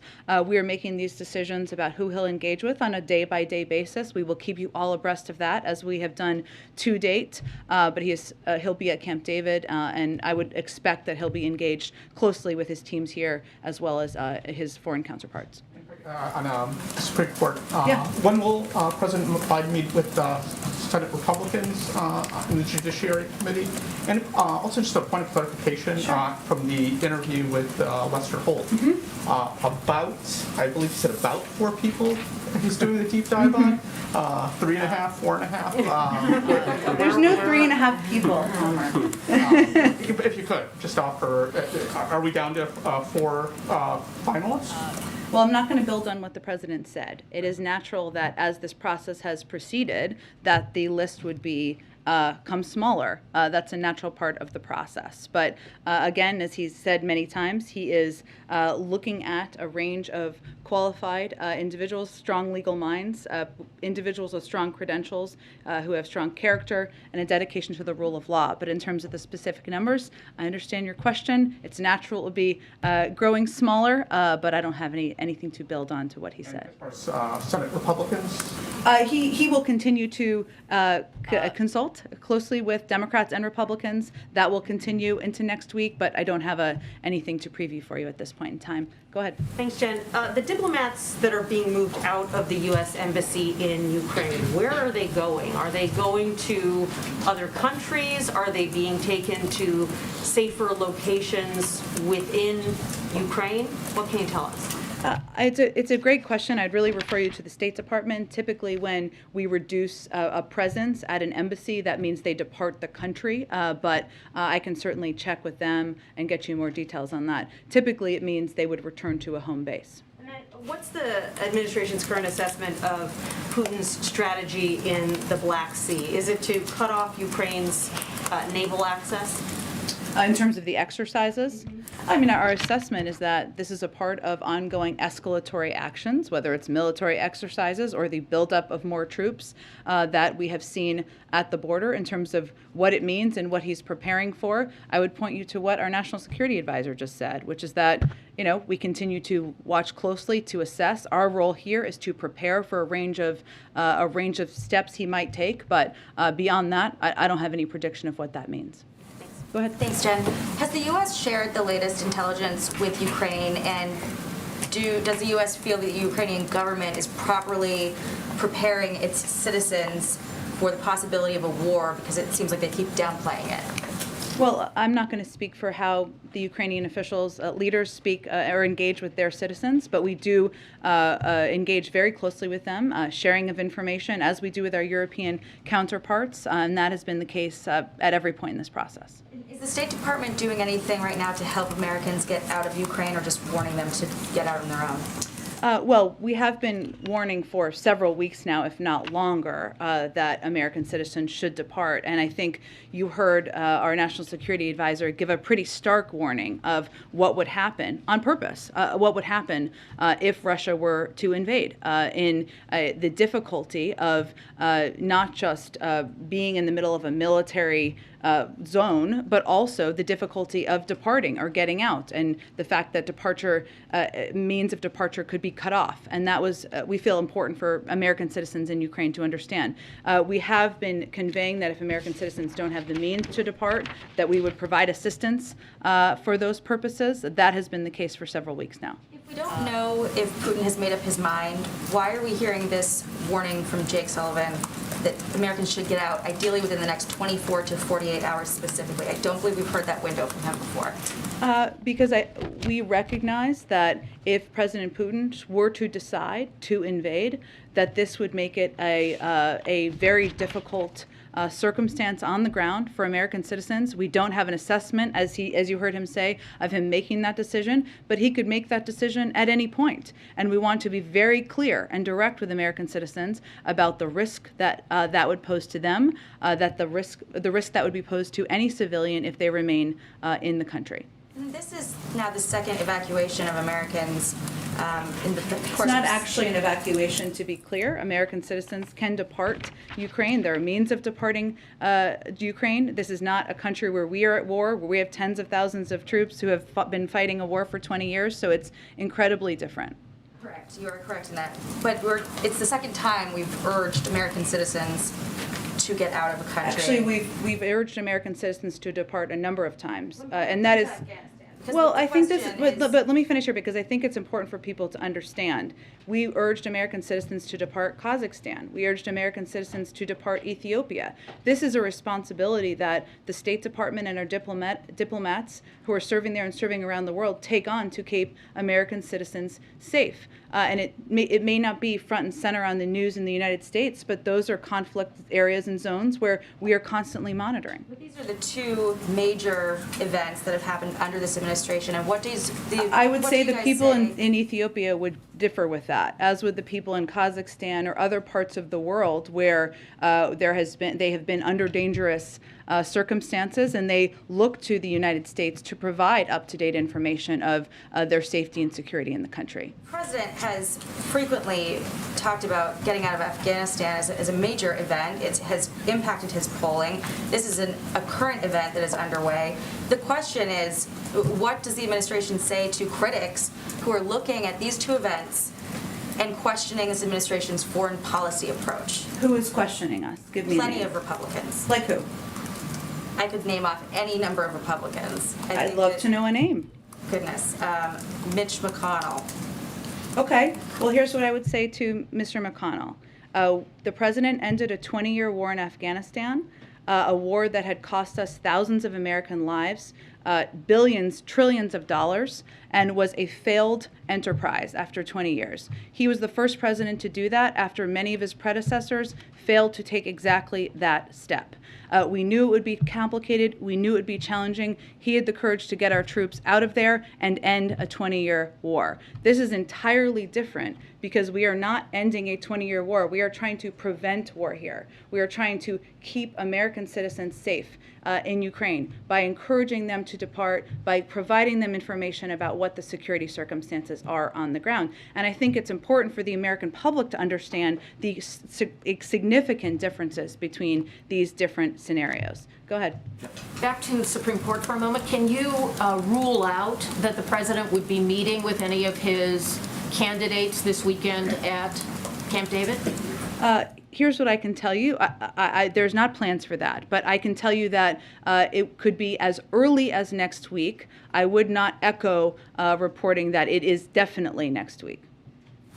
Given the heightened state of concern about Russia and Ukraine, does that at all affect the timetable for the president on his Supreme Court pick, simply because of the time and attention he would need to devote to that, and because Senate Democrats were very upfront saying they're encouraging the president to move quickly? Do you sense that there is an increase in the tempo for the president to move on his selection process? We remain on track for the president to make a decision, an announcement on who he's going to nominate to the Supreme Court this month, in the next few weeks. That was his intention from the beginning, remains his intention now, and he will continue to read a range of cases, study the materials about a range of candidates. That has not been changed by whatever decision President Putin makes. Go ahead. And Jane, in the NBC interview, the president said he rejected the findings of the after-action report about the State Department and military response to Afghanistan. Does that mean the president has ruled out any action that might be viewed or read as accountability? Well, Steve, I think it's important for people to understand there was no after action report. The Washington Post report was not an after action report. It was based on a range of FOIA documents, which is their right to do, based on individual interviews of members of the military, including many who were not a part of policy-making decisions in the Situation Room. Some were, many were not. But that is not an after action report.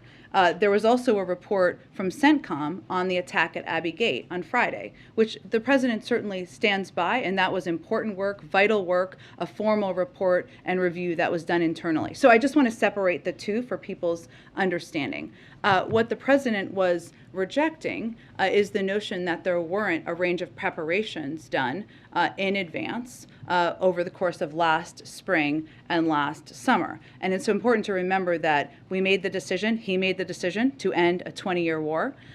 He came into office without any plan. Well, there was a deadline, but without any plan for departure or for helping the Afghans who had served by our side for 20 years. We put in place, and this is in these same documents, beginning last spring, a plan, a range of contingency plans, should we need to bring American citizens out or bring Afghans out. We put in place, we positioned military troops on the ground, working with Department of Defense back in early summer to ensure that we could execute on that plan. And in every single meeting last August, the president asked the team, and often ended the meeting with this, is there anything you need to implement what your plans are? Is there anything you need on the ground?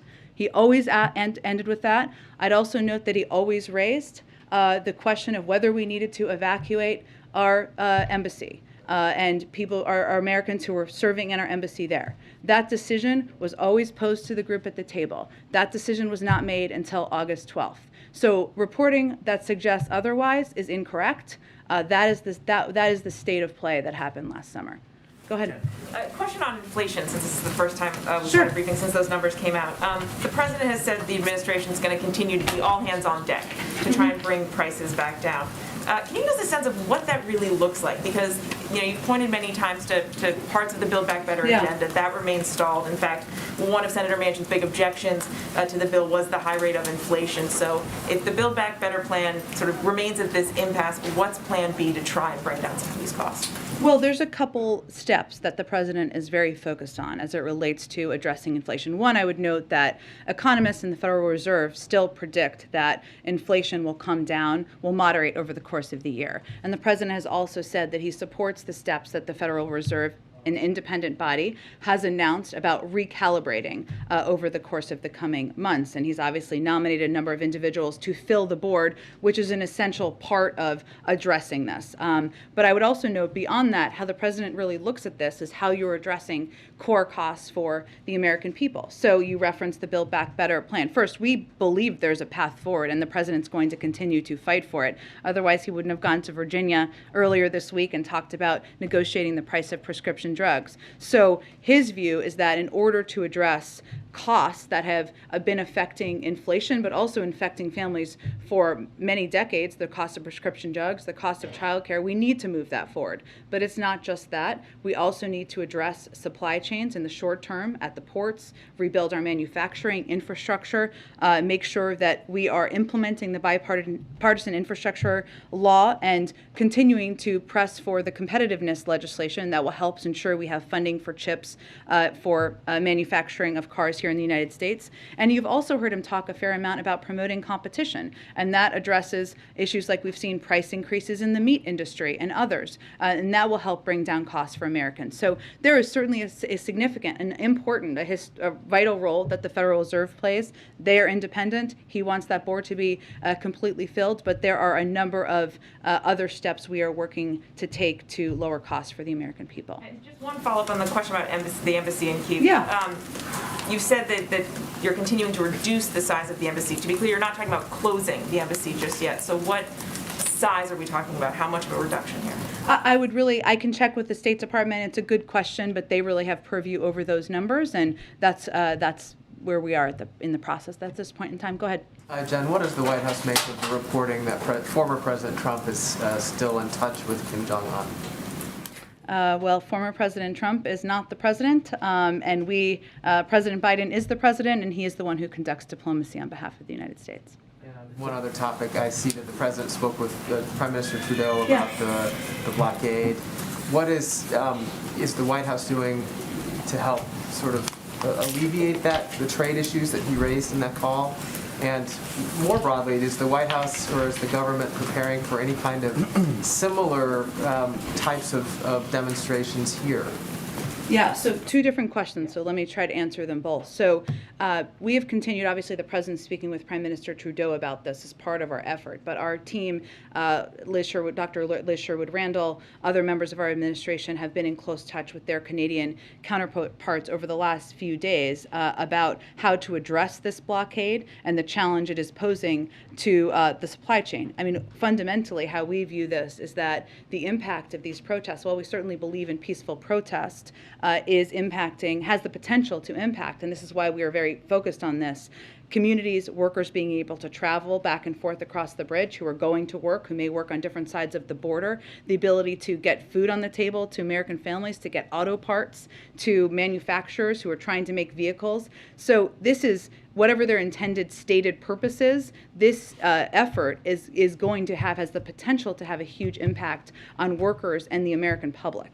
But to go back to your question, we are in very close contact with Canadian officials. We've also taken steps to help detour routes so that a number of these trucks can move in different routes and be able to cross the border. So for example, while the Windsor-Detroit Ambassador Bridge continues to remain closed, Port Huron is fully operational. Customs and Border Patrol is rerouting traffic to Port Huron, where all 9 commercial lanes are open. The Detroit-Windsor Tunnel is open, which is a way that individuals who are trying to work on different sides of the border are able to travel as well. And Secretary Mayorkas has also spoken with local officials in affected and potentially affected states, as has Secretary Buttigieg has been deeply involved with this as well. On your second question, we are, of course, on reports of a similar freedom convoy I think you're asking about, right, in D.C., event in D.C. in early March. The Department of Homeland Security obviously put out a statement on this the other night. They're aware of these reports. They're taking all necessary steps to ensure that the convoy does not disrupt lawful trade and transportation or interfere with federal government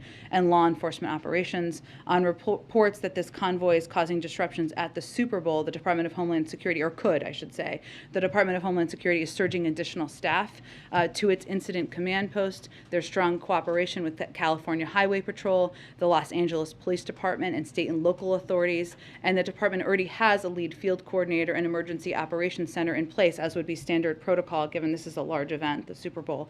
And they will build on that. There's already 500 DHS personnel providing extensive air and maritime security resources. So we are in both close touch with our Canadian counterparts, also with local officials through our Department of Homeland Security. Well, there you go. They're all set up. They're all ready to go to cause that false flag, like we were saying. Jeff's question. Is it still accurate to say that the Biden administration has not heard back from the North Koreans despite the outreach? Correct. Okay. And on the conversation that President Biden is expected to have with President Putin, is that happening today? I don't have anything to predict in terms of the timing. Okay, and I think we have to wrap it up. You want to do the last one, quick? Yeah, real quick. Well, can I ask on two things? Yeah. First of all, following up on what you said earlier, confirming that interviews with Supreme Court candidates could begin as early as next week. Does he have in mind how many he wants to interview? Is it just a few? Is there a number that he has in mind? And how long do you expect that process, the interview meeting process, to go? Just next week or further? Well, what I can tell you is that the interview process for any president typically happens very late in the process. And in terms of the specific number, I'm just not going to get into that level of detail. One more question. I'm asking for a colleague regarding his position on the bankruptcy law for student loan debt. President Biden voted repeatedly as a senator to make it harder for student loan borrowers to erase their debts through bankruptcy like other secured debt such as credit cards. 2 years ago as a presidential campaign, he campaigned on overhauling the bankruptcy law to ease student debt, in addition to his pledge to forgive $10,000 per student in federal student loans. Why hasn't he acted to this point on the bankruptcy law in addition to the pledge on debt forgiveness? I'm happy to check on the status of that legislation. I don't know where it is in the process, but what I could reiterate for you is that the president has forgiven $15 billion in student loans, benefiting more than 675,000 student loan borrowers since he took office. No one has been required to pay a single dime in federal student loans, and he extended the hiatus of payment until May to give people some extra breathing room. I'll check and see the status of that. Thanks, everyone. Pfizer pulling the application for the authorization for the vaccines for under 5. Is there a White House reaction to that? I know they're going to do a briefing. The FDA is, so I will leave it to them to speak to their data. Thanks, everyone. Concerned about the CIA's master surveillance program that Senator Wyden revealed. You see her face? She was like, oh shit, I didn't mean to take that question. Got ya. Got ya.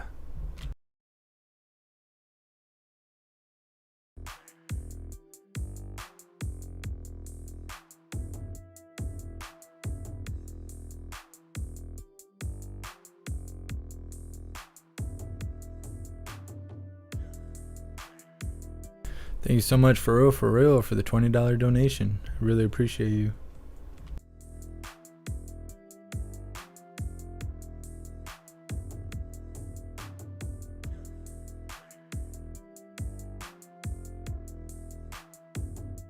All right, so that's it for the White House. I see Trudeau is done speaking. He was talking for about 30 minutes there.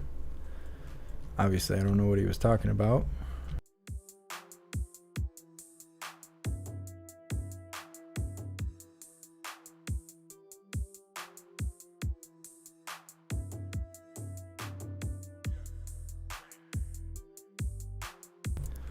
Ziggy, I can't play stuff talking about the jab. I know you really want me to play some Canadian stuff talking about that, but I can't. YouTube will strike me down.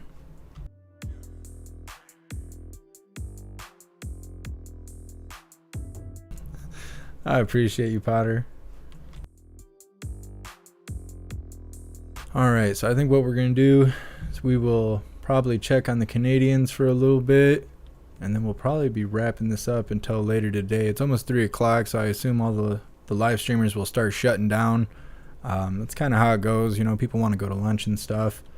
That's my plan as of right now. Oh, yeah. Let's see. Let's read the poll. That's what she said. Alright, 226 totally legitimate votes. What was she thinking when she decided to wear that outfit? 43% believe 300 times. 27% believe these safe smoking kits are great. 18% believe I need more parm. And 12% believe what they believe because they wrote it in the chat. Thank you guys for participating in the poll.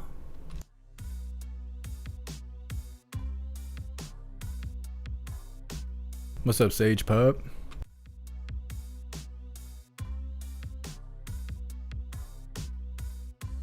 I'll check it out, DeVito.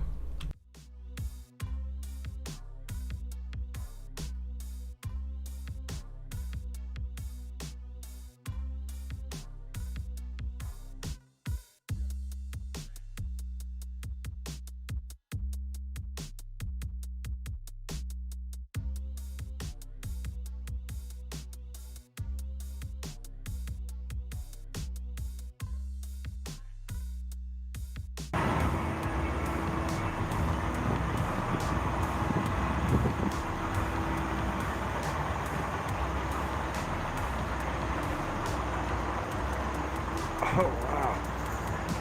Here's a piece of Ford history. Look at this. Anyone know what this is? Wow. Ford Aerostar. There's like no rust on it. How is this even possible? Incredible. Ford Aerostar XLT.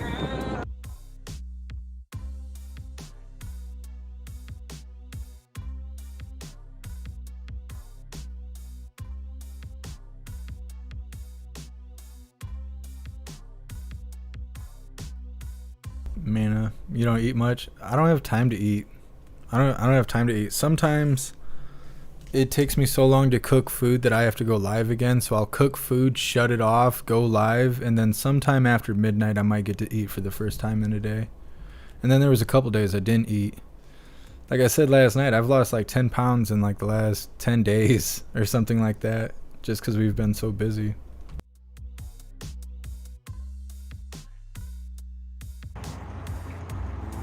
My body, my choice.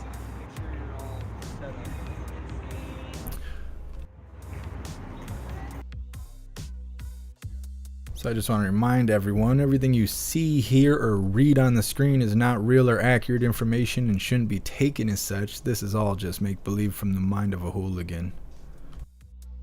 And then I think I'll come back out later tonight. Like, not crazy late, but a bit later this evening, you know? No, we'll walk. John Costello. That's the way it works, right? I'll come back out later on.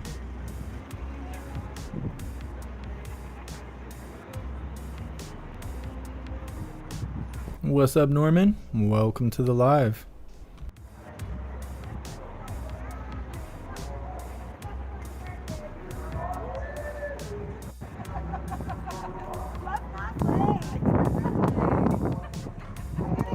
I gotta get the markers for. I gotta get the markers for. What's her name?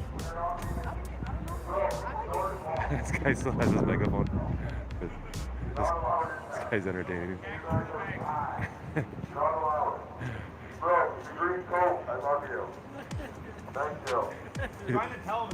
This guy's always getting it. They were showing him last night. We're terrorists. It's ridiculous. Everything they do is ridiculous. And they're still lying. We're not leaving. No one is leaving. More are coming. 100%. I have like 20 people coming up right now. All good. We're not leaving. How's it We're going? not leaving. We're streaming live, machines everywhere. How much people? Thoughts and feelings you'd like to I share? love you guys. You guys are beautiful people. Keep smiling. Freedom's good, eh? I just got a wink from that young lady. Yes. How much people do we have watching? We're just over 6,000 people right now. And Come to Ottawa. Come here. See it with your own eyes. You'll realize that they have lied and they're still lying about everything. We're not terrorists. This is not a state of emergency. No masks. There's millions of people here and no one's sick. I don't know what's going on. I'm confused. Somebody please help us. Come clear this up. We need Cam to come out and figure out why we're not all dying. well, thank you and have an opinion. Yes, I have an opinion. And it's a free country and I will express my opinion peacefully. Please do. We're peaceful people. We're not here to damage anything or hurt anyone. We just want our freedom, or we're staying. Not much to ask. And after they give it to us, we're going to stay for another 2 weeks just to prove a point. We'll have a big party.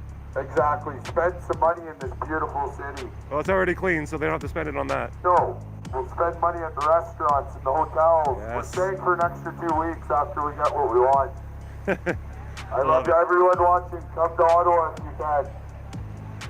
And even if you can't, still get here. Figure it out. You won't regret it. Thank you. Come and see me. I'm famous. I love you. I love you too. Love you more.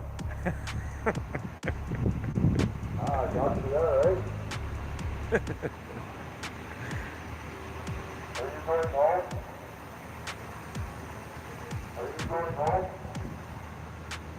Are you going home? No.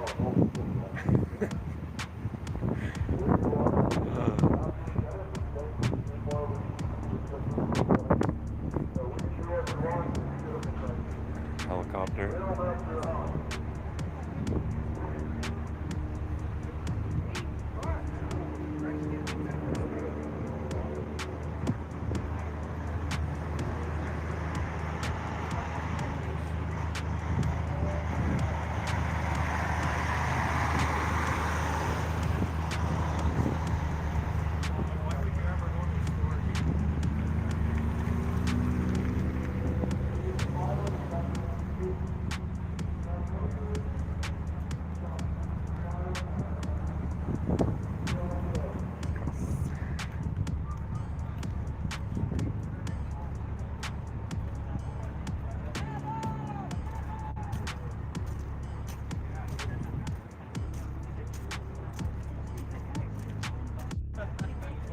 Brandon, I think this Saturday will be 2 weeks that they've been in Ottawa.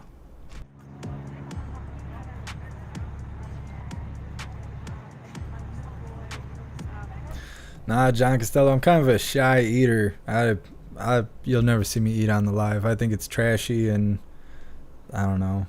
I can't do it. I can't even like eat candy in front of people and stuff. I feel like it's trashy. They don't want to be schwabbed. I mean, I don't care if other people do it, but I don't want to behave that way.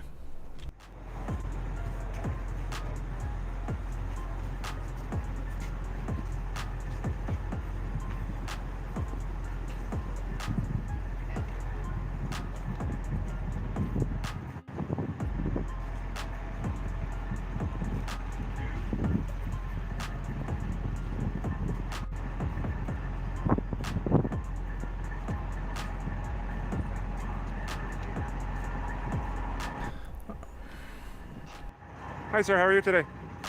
Can I ask you a couple questions? Oh, sorry. Okay. Good. I tried.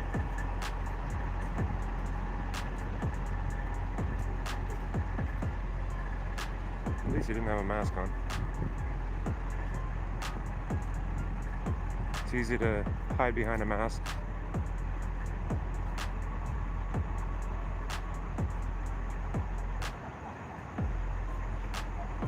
Seen a vid, I think it was in Germany or something, and there was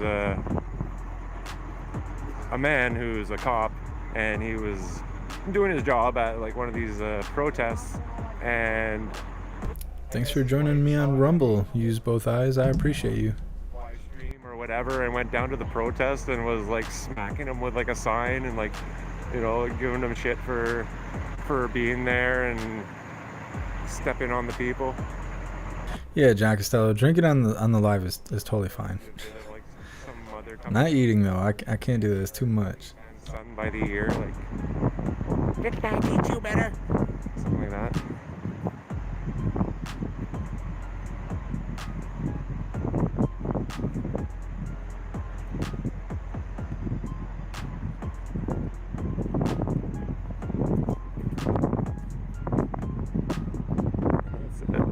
We're all in this together, all from all over the world.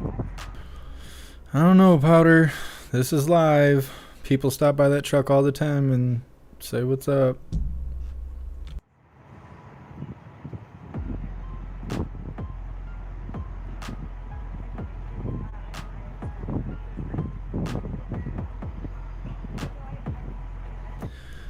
Just the pleb. You have to cry racism and oppression for that to work.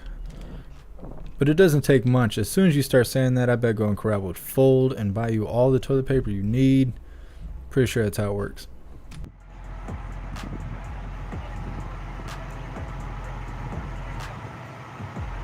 What's up, True Crazy? Good, how are you?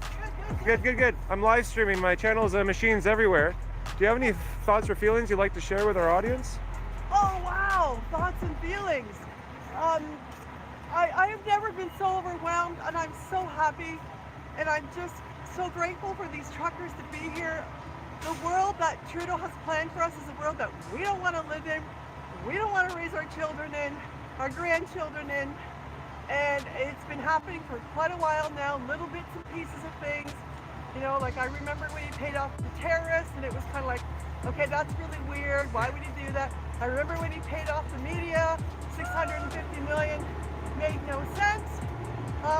Now I know why.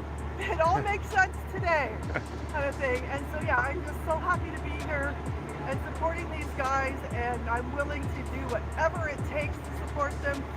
And I'm just like thank you, Lord. Thank you, Lord, for rising up and standing up, and we just, our freedom is. Yeah, man, we'll see. I still got some wine left. Machines Everywhere is my channel. Yeah, absolutely. Thank you. Take care. Nice lady.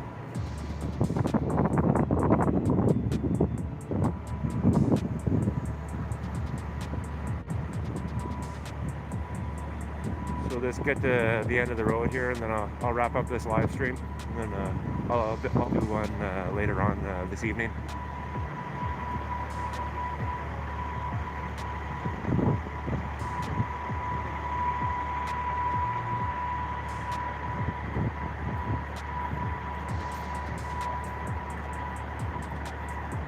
Yeah, Powder, I see that Ottawa is live. They're in front of people talking about the jab. Maybe when he moves away from those people, we'll put him on the screen. We already know all the information. We already know how everyone feels. I'm not going to risk my channel just to hear their opinion. From what I could see, it's something that we all agree with. Everybody should be able to make their own choices. Not everybody's going to word it the way that I do, though. And so I can't lose the channel just to hear someone else's opinion that we're all very well aware of. I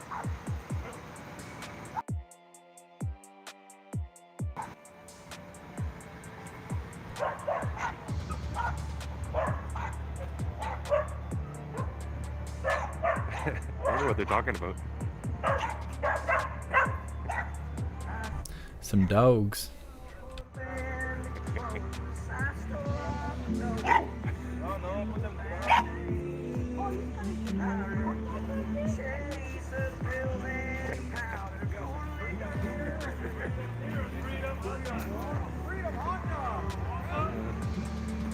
A mouthy little pug.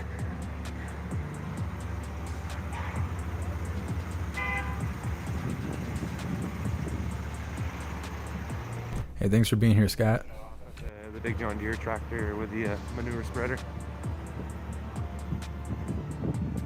It's drawings on this.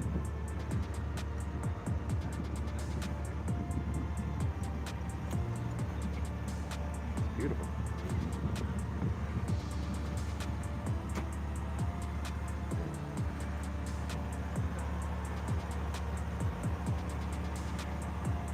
Au Québec, levez-vous. France, levez-vous. Tous les pays français, levez-vous.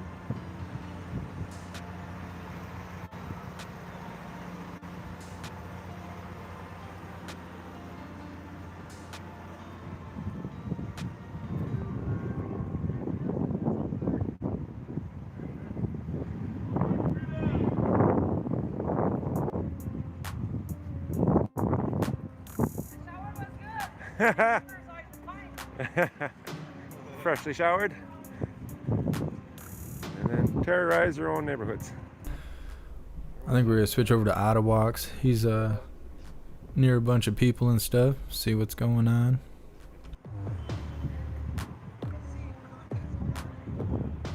Is there spreader?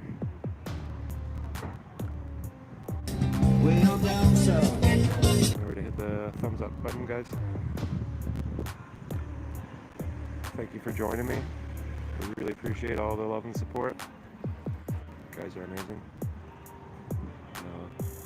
I'll fire up another video this evening. Thanks for watching.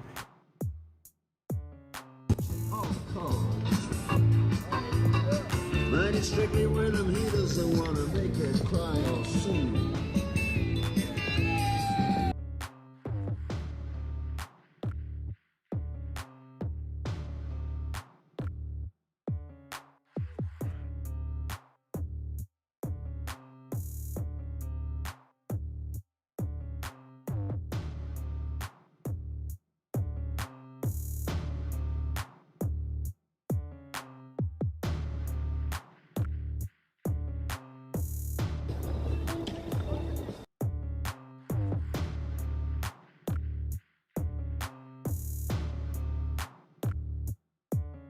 What's up, Outlaw? And welcome to the live.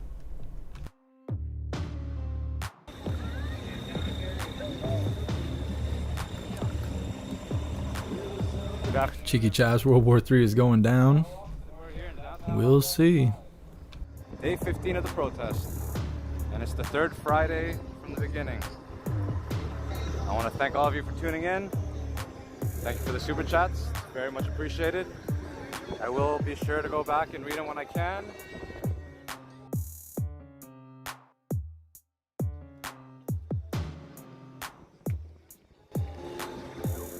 Lisa, thank you very much.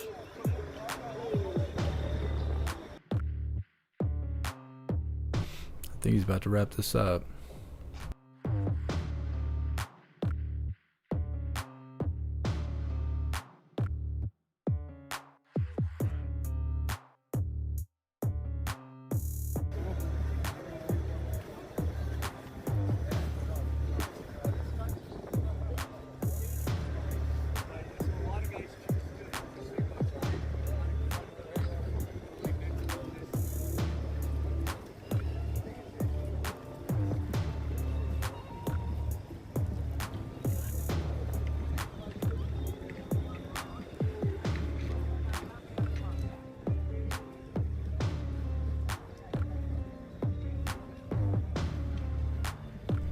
What's up, 69 drummer? I don't know. We've just been really busy lately, so I feel like my eyes are just perpetually swollen and burning. But got work to do. Ain't nothing I can do about that. I might actually go outside today. It's supposedly almost 40 degrees outside, which is super crazy. I'm sure it'll be like 19 again tomorrow, but I might actually go outside. I can't touch grass because there's snow, but you know, I could touch snow.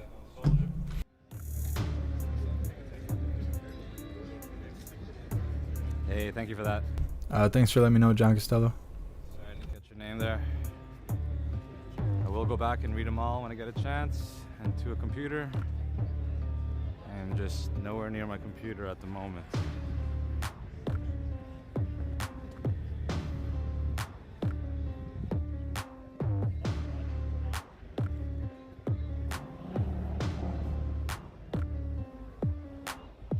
Hey, thank you for that.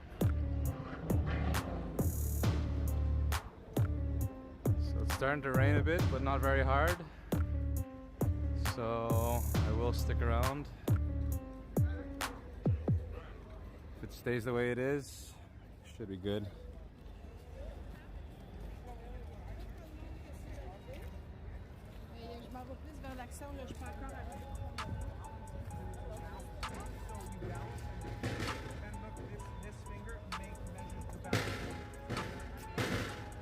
Getting a drum lesson here.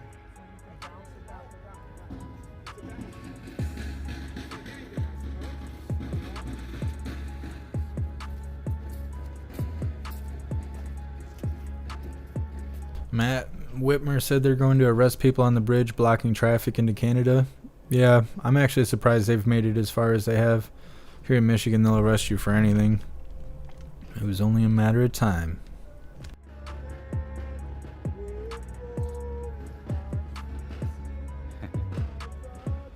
Hey, thank you for that. Oh, Canada. Caraticus, all the water is frozen. You wouldn't be able to take a boat anywhere from here.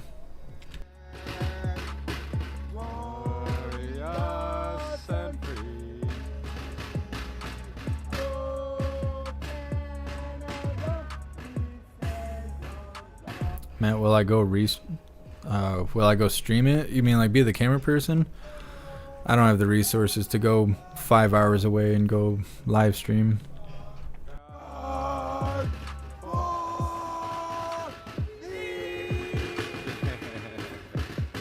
That was awesome.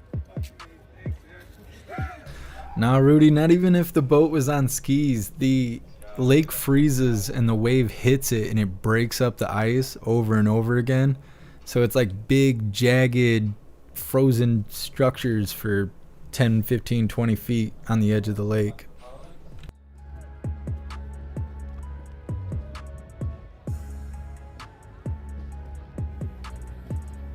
Matt, I can't afford to to get arrested. I have 20 years over my head right now for like the next 3 years. I can't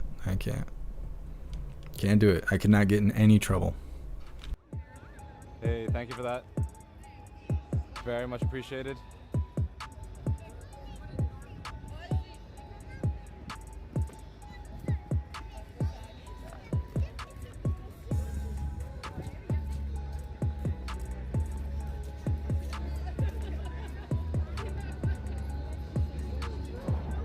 John Costello could probably get away with the paddle boat. That might work if we can get out there far enough.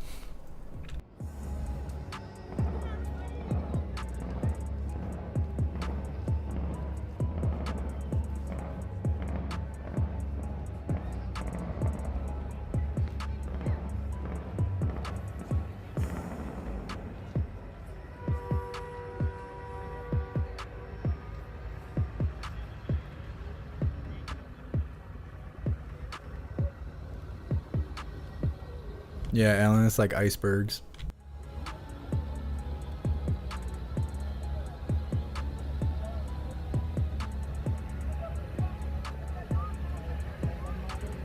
Wild Pikachu appeared next to the yellow truck. Hell yeah.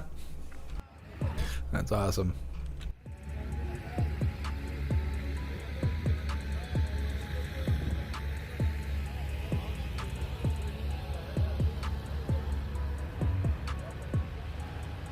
What are you guys gonna do for Super Bowl?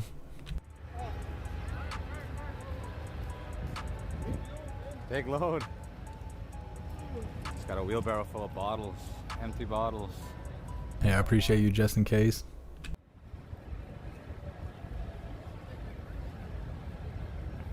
Man, you're hilarious. Rudy, brisket and beer, that sounds real good.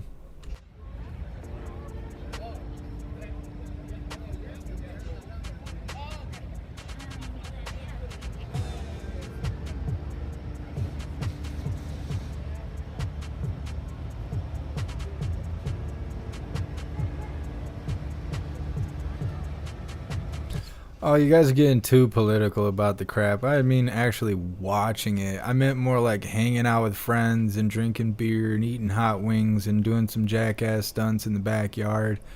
I didn't mean supporting the Super Bowl, watching the Super Bowl, fapping yourself as hard as you can while they make touchdowns, and I wasn't talking about any of that.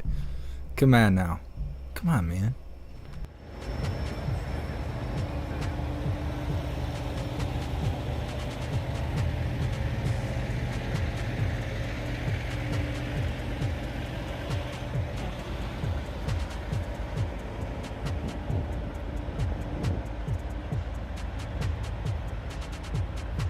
So I don't hear any music,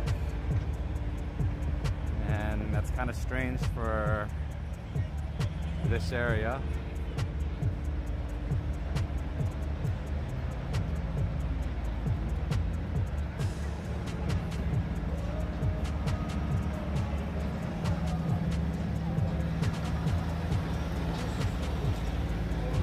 Like usually on Super Bowl Sunday, restaurants and stuff, they'll have specials.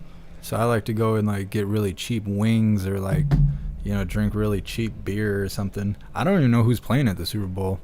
I know Eminem and them are supposed to perform, but I've already seen half those people live. So I don't really care about that stuff, but I'd like some cheap beer and some cheap wings. I know that.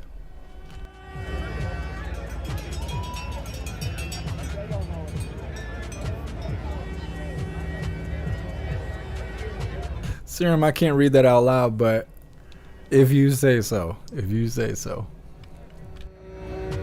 It's beer time, Andrew. Well, cheers to you, bud. Snooks, y'all coming to my house for a house party? Heck yeah, let's get it.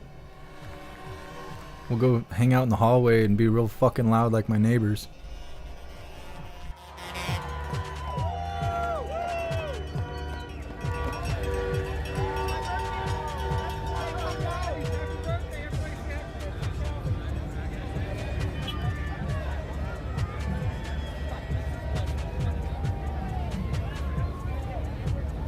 Oh, Powder, I'm the cheapest date, especially because I have a bad stomach, so I'm always ordering like really plain food, really cheap, simple, practical stuff. The only time it gets not cheap is if I'm drinking liquor, because it's always so expensive. I'll get 2 drinks and it'll be like $18.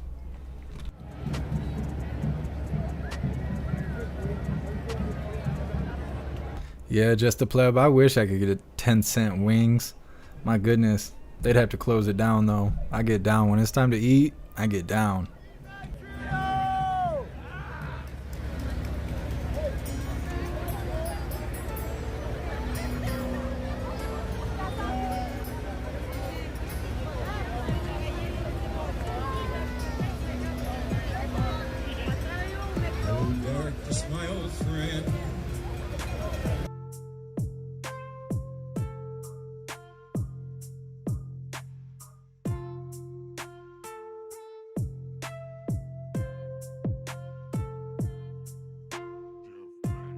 I'll check Rockin' Roots.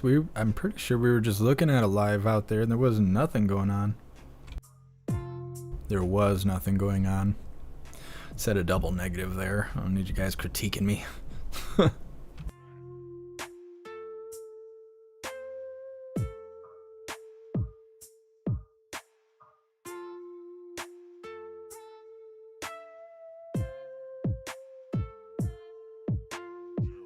John Costello, I don't know. I don't know if that's like a Michigan thing or what, but like I can get a whiskey and Coke and it doesn't matter what it is. It could be like Canadian Mist or anything and they'll still charge me like $6, $7 for it.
Yeah, I'm looking at Ambassador Bridge right now and there's nothing going on.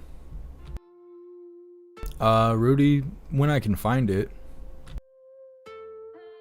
Bipolar Bear? Yeah, I like Canadian Club. Pretty much all Canadian whiskey is pretty good. I got some Japanese whiskey. Tonto or something? I don't know, but that stuff burns my stomach up. Same thing with like, what's the other whiskey that everybody loves? Jack Daniels. I cannot drink that. That stuff makes me sick as shit.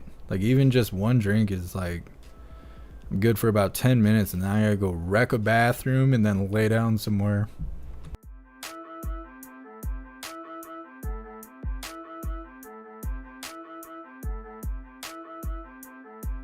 John Costello, free drinks or sue. I'm saying.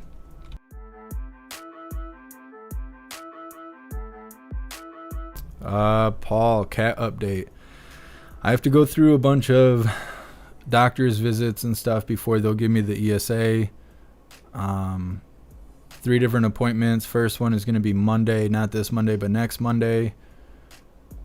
I don't know. It's a bunch of prolonged crap, and they don't know what they're talking about. They're a bunch of idiots, so I'm going to have to go there and treat them like shit, and maybe they won't make me show up 3 times. Maybe they'll just wrap it all up in one. It's not fun to be in a room with me because you're in a position where I'm not locked in there with you. You're locked in there with me. And so I'm hoping to wrap it up Monday after next. Otherwise, it's going to be like 2 months before I can bring the cat home.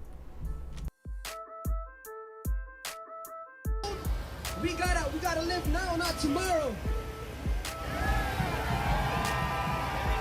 Powder, I take lots of probiotics.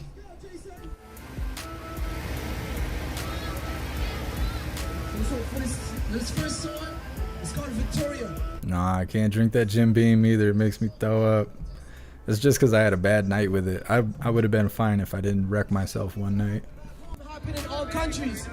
Corruption is everywhere. It's not only here, it's not only in... What's up, RDM?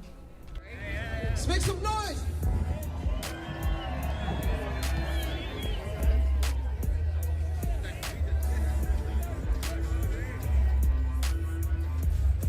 Thank you so much, Janice, for gifting subs on Twitch. You're awesome. Thank you.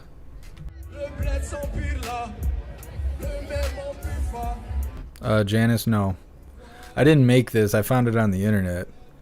I wouldn't intentionally put another flag on top of my flag. Like, I support, you know, Canadians and what they're doing and stuff, but I'm an American. I'm proud to be an American. I would never put another flag above my own. And I think anybody in their own country feels the same way about their flag. Turn it up, turn it up!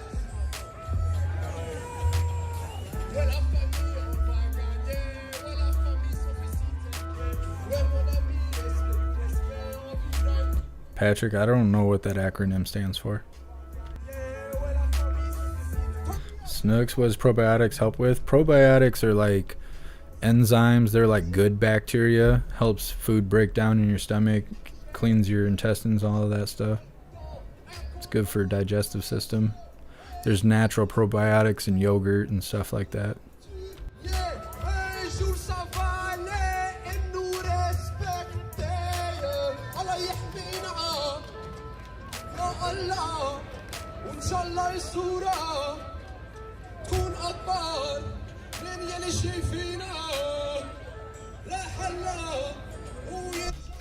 I don't know what that stuff is on the stage. Est-ce que tu vois ce que je vois là? Ils veulent nous diviser chacun pour soi. Leur plan est caché, on le voit pas. Mais la vérité va pas coucher, ça les exposera. Let's go, Ottawa! Turn me up, turn me up! On vivra une vie ensemble en paix. De la famille, on va gagner. Is it French? I don't know. It don't sound French to me. I mean, I'm not an expert, but Turn me up, turn me up. This is what I was talking about yesterday. I think people show up and they jump on stage for the wrong reasons, trying to get clout. You know, a lot of people are always asking me to make like political songs and stuff, like Tom McDonald and all those other guys talking about politics. I'm not doing that. I don't know. I feel corny doing that.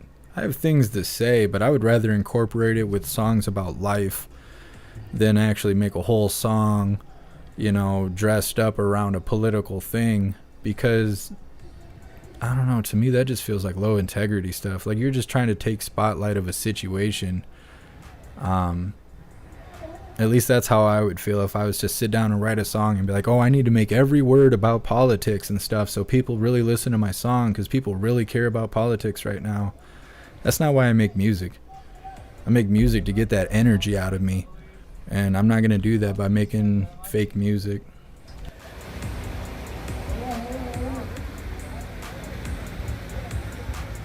What's up, Christian Watson? Welcome to the live. That's what they say, Matt.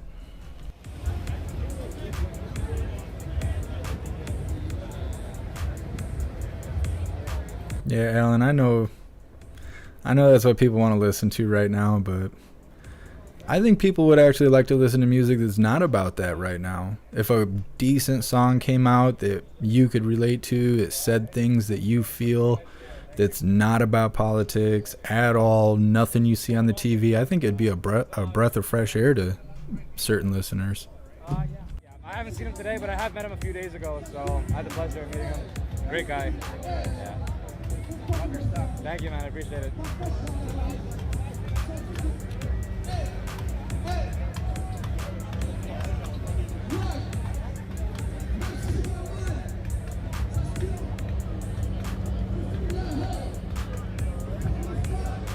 Leonardo, I'm stating my own opinion as an artist. I've been making music for 21 years almost. I don't care what other artists do, and I'm not saying anything about them. I'm saying how I would feel if I was to go and take that route.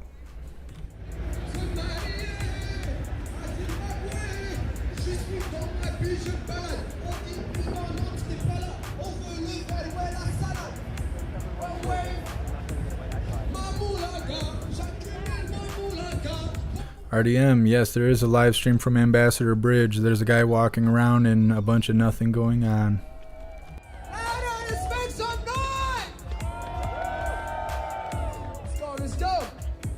That's Ambassador Bridge. See all the nothing? Alright, guys. We're all on the same page now.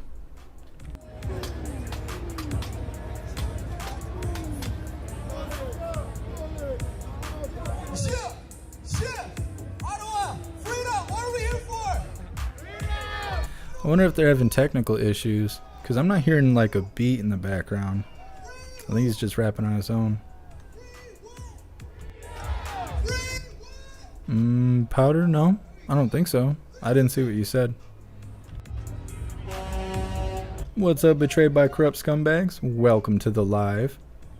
We'll come back to him later.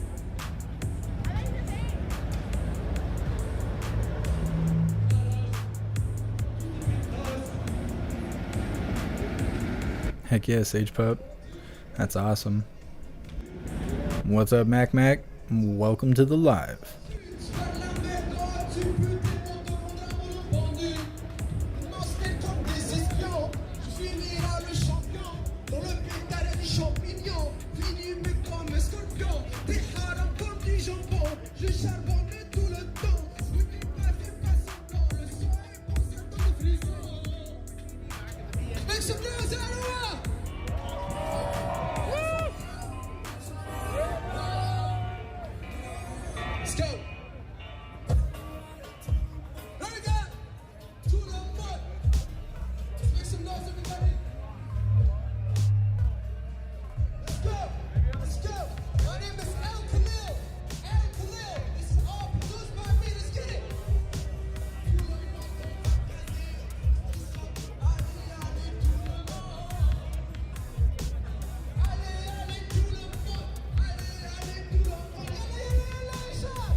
Heck yeah, Snow Possum. I appreciate you.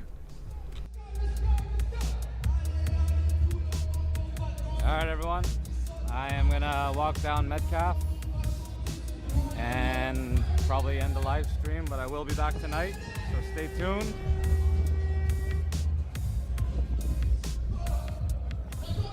I need to go get another SIM card and more data and charge up. So I'll be sure to get all that done. Hi. I am, yes. What are you looking for? Oh, Epoch Times? Yeah. Hi. I'm from Ottawa. I have a YouTube channel. I do walking. Thank you. No problem. It's my pleasure. Take care. You too.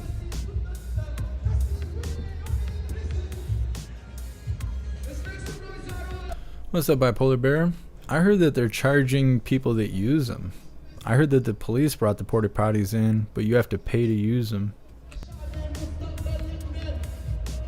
It's an interesting idea. Probably makes a lot of money. So if you're just tuning in now, this is Ottawa, and we're here in downtown Ottawa live. Day 15 of the protest. This is the third Friday. What's up, Sweet Jenna? And I want to thank all of you for tuning in. Thank you all for the super chats. It's very much appreciated, and I will go back and read them all when I get a chance. Thank you so much, Barb, for gifting a sub on Twitch. I appreciate you. And then cut off the live stream, but I will be back. What's up, Smokey One? So stay tuned for tonight, because it should be a big party. And I'll try to be here to capture all of, well, everything that I can capture.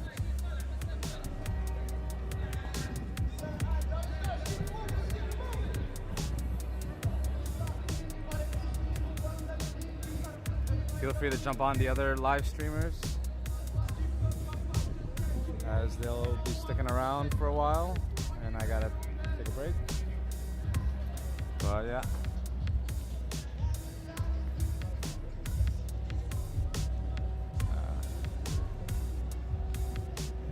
Where'd this car go?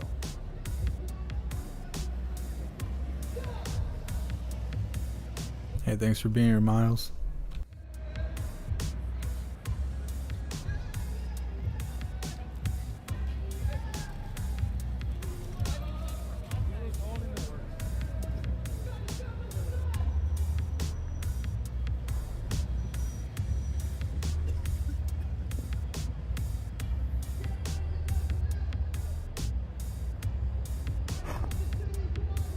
That's Durham police on the move. All the red caps.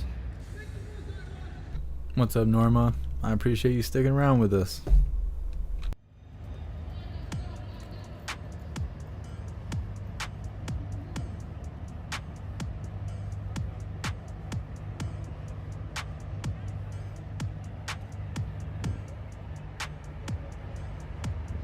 Rudy, that's hilarious.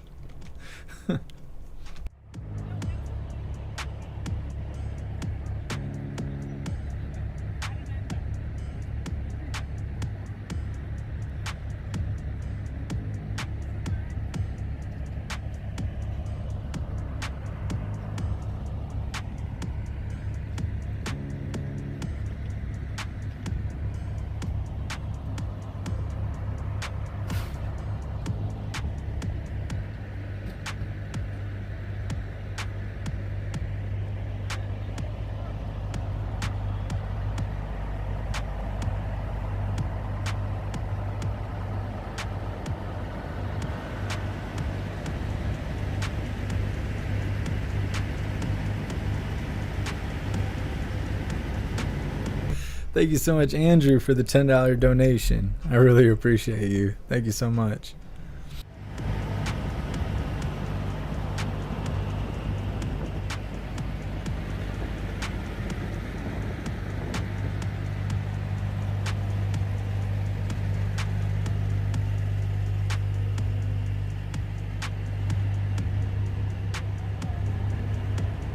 Kethica. Yeah, all the beats you hear are my beats that I made.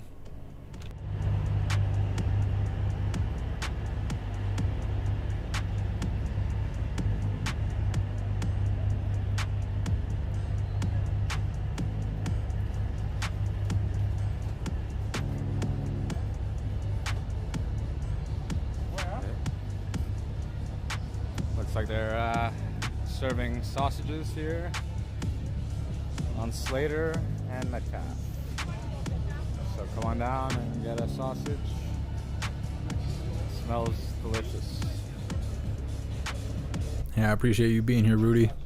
Barbecue food, we got fruit.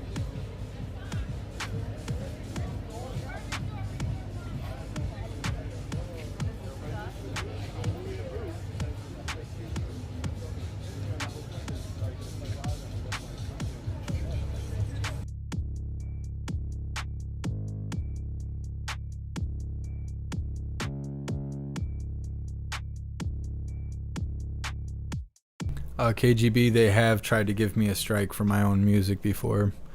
I had to fight them. That is stupid. That's how bad it is. That's why I play beats and not my songs, because if I played my songs, they would give me strikes for it.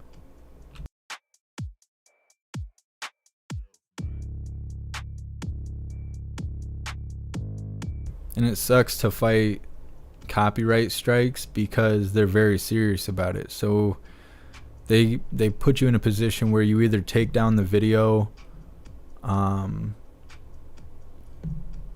or fight it. But then when you say you want to fight it, they say, okay, but if when we contact the copyright owner, if they say if they don't give us a green light, basically, we're going to delete your whole channel. And that'll be that. And so it's a little bit nerve-wracking because, YouTube lives in La La Land. So when I had to fight for my own copyright, there was that chance that they were going to misunderstand the situation and delete my whole channel because of it.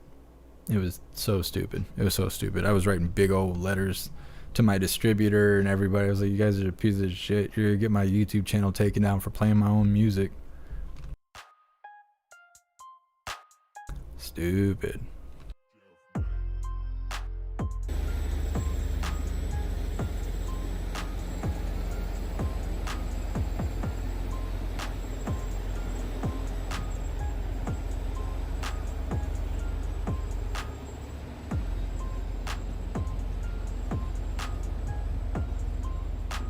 I appreciate you, Kethika.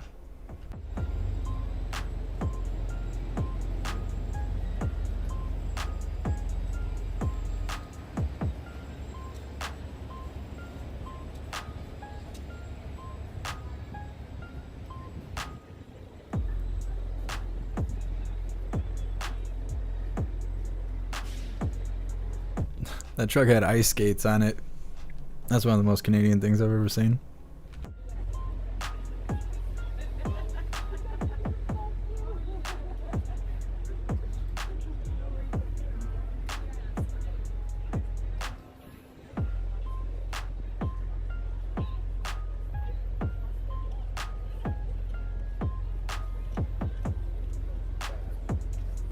Yeah, still do. I was just saying that. We got some warm weather right now. I have to go outside and see what that's all about.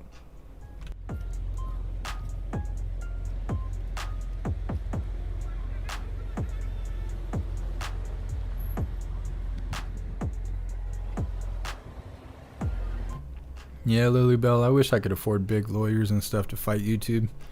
We'd be showing all kinds of crazy stuff. Or really, if most of you would go over to Odyssey, we wouldn't even stream on YouTube anymore. Then we'd do whatever we wanted. The hard thing is to get everybody to change platforms. They won't. It's not an easy thing to do.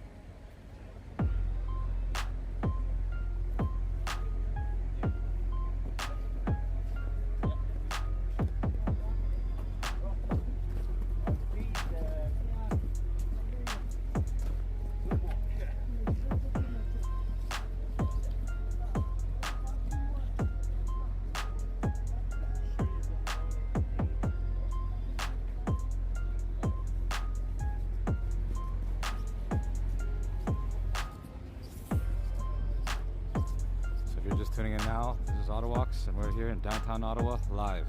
Day 15 of the protest. And it's the third Friday since the beginning. I plan to cut the live stream off fairly soon, so feel free to jump on another live stream. But make sure to stay tuned because I will be back tonight. Yeah, I know, Salty Ragu. You do a good job, though. I appreciate you. Don't want everyone to miss it, so I'll be there.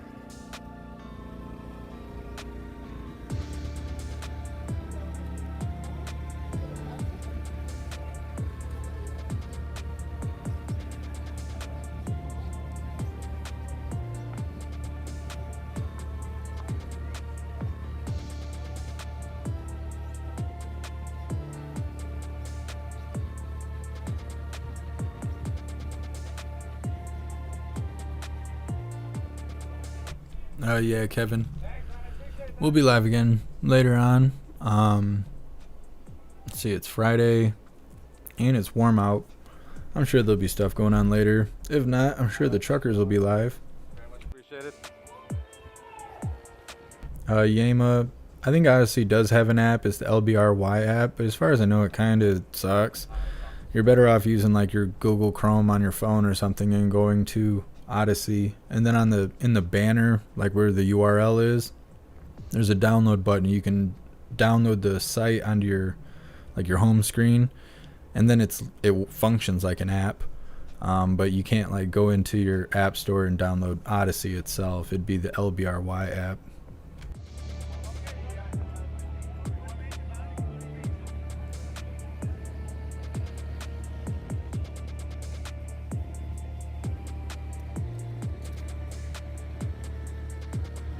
Snow Possum. There's Hooligans help you change your name. Yeah. Well, I appreciate you making the effort. Appreciate you being here, Sam.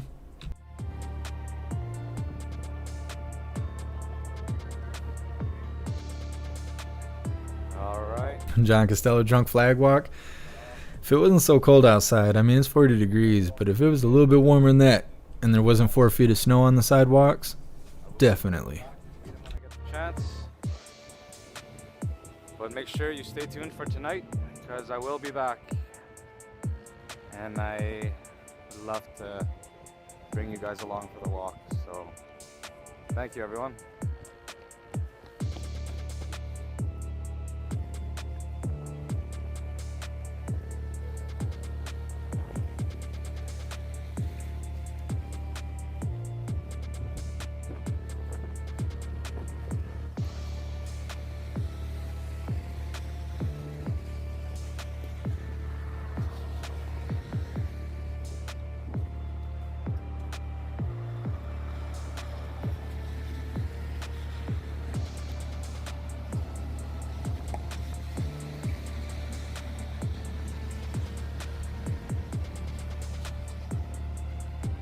Alright. See you guys soon. Stay tuned. Please like, subscribe, share, or don't. It's your choice. Not gonna force you. That always cracks me up when he says that. Alright, everyone, we're going to wrap this up. I need to get some food, maybe some fresh air, get some stuff for tonight, because we will be going live again. I'm sure there'll be stuff going on. I suggest you do the same. It's good for your mental health. Break away for a little bit. Don't just go into watching more news and stuff like that. You will burn yourself out. It's not good for you, and it's not good for the people that have to deal with you. So definitely go get some food, get something to drink, get some riot snacks for later on. Not that the Canadians are rioting, but you never know. BLM might come out. It is Friday. It is warm out, and they have been out earlier this week, so you never know. So definitely take a break. Go get what you need, refuel, refresh, and I will see you guys later on. BC, yes, I still have D Live, but we don't go live on there right now because they are a part of that censorship crap, and I already got enough platforms doing that. I might start running video games on there. We'll see if I have time for that kind of stuff. Anyways, thank you guys so much for being a part of this. Big shout out to everyone that made donations, joining the membership program, or purchased any merch. I really appreciate all of you, and I wouldn't be able to do this without you. So thank you so much for all the support. On the blue banner at the top of the chat on YouTube, or in the description of any of the other platforms, there is my Linktree link. Click the link. Follow me on everything. Follow me on Twitter. Follow me on TikTok. Join the Discord. Do all that stuff. Stay connected with me on multiple platforms in case one of the platforms disappears for whatever reason. You'll be able to stay in the loop with what's going on and where we'll be going live next. So please follow me on everything. I'll see you guys in a couple hours. Please go take care of yourselves. I mean it. I mean it. I got to do it. You got to do it too. Giving out the word. Anyways, thank you guys so much for being here. I will see you on the next live. Until then, stand tall, shine bright, and that's a wrap.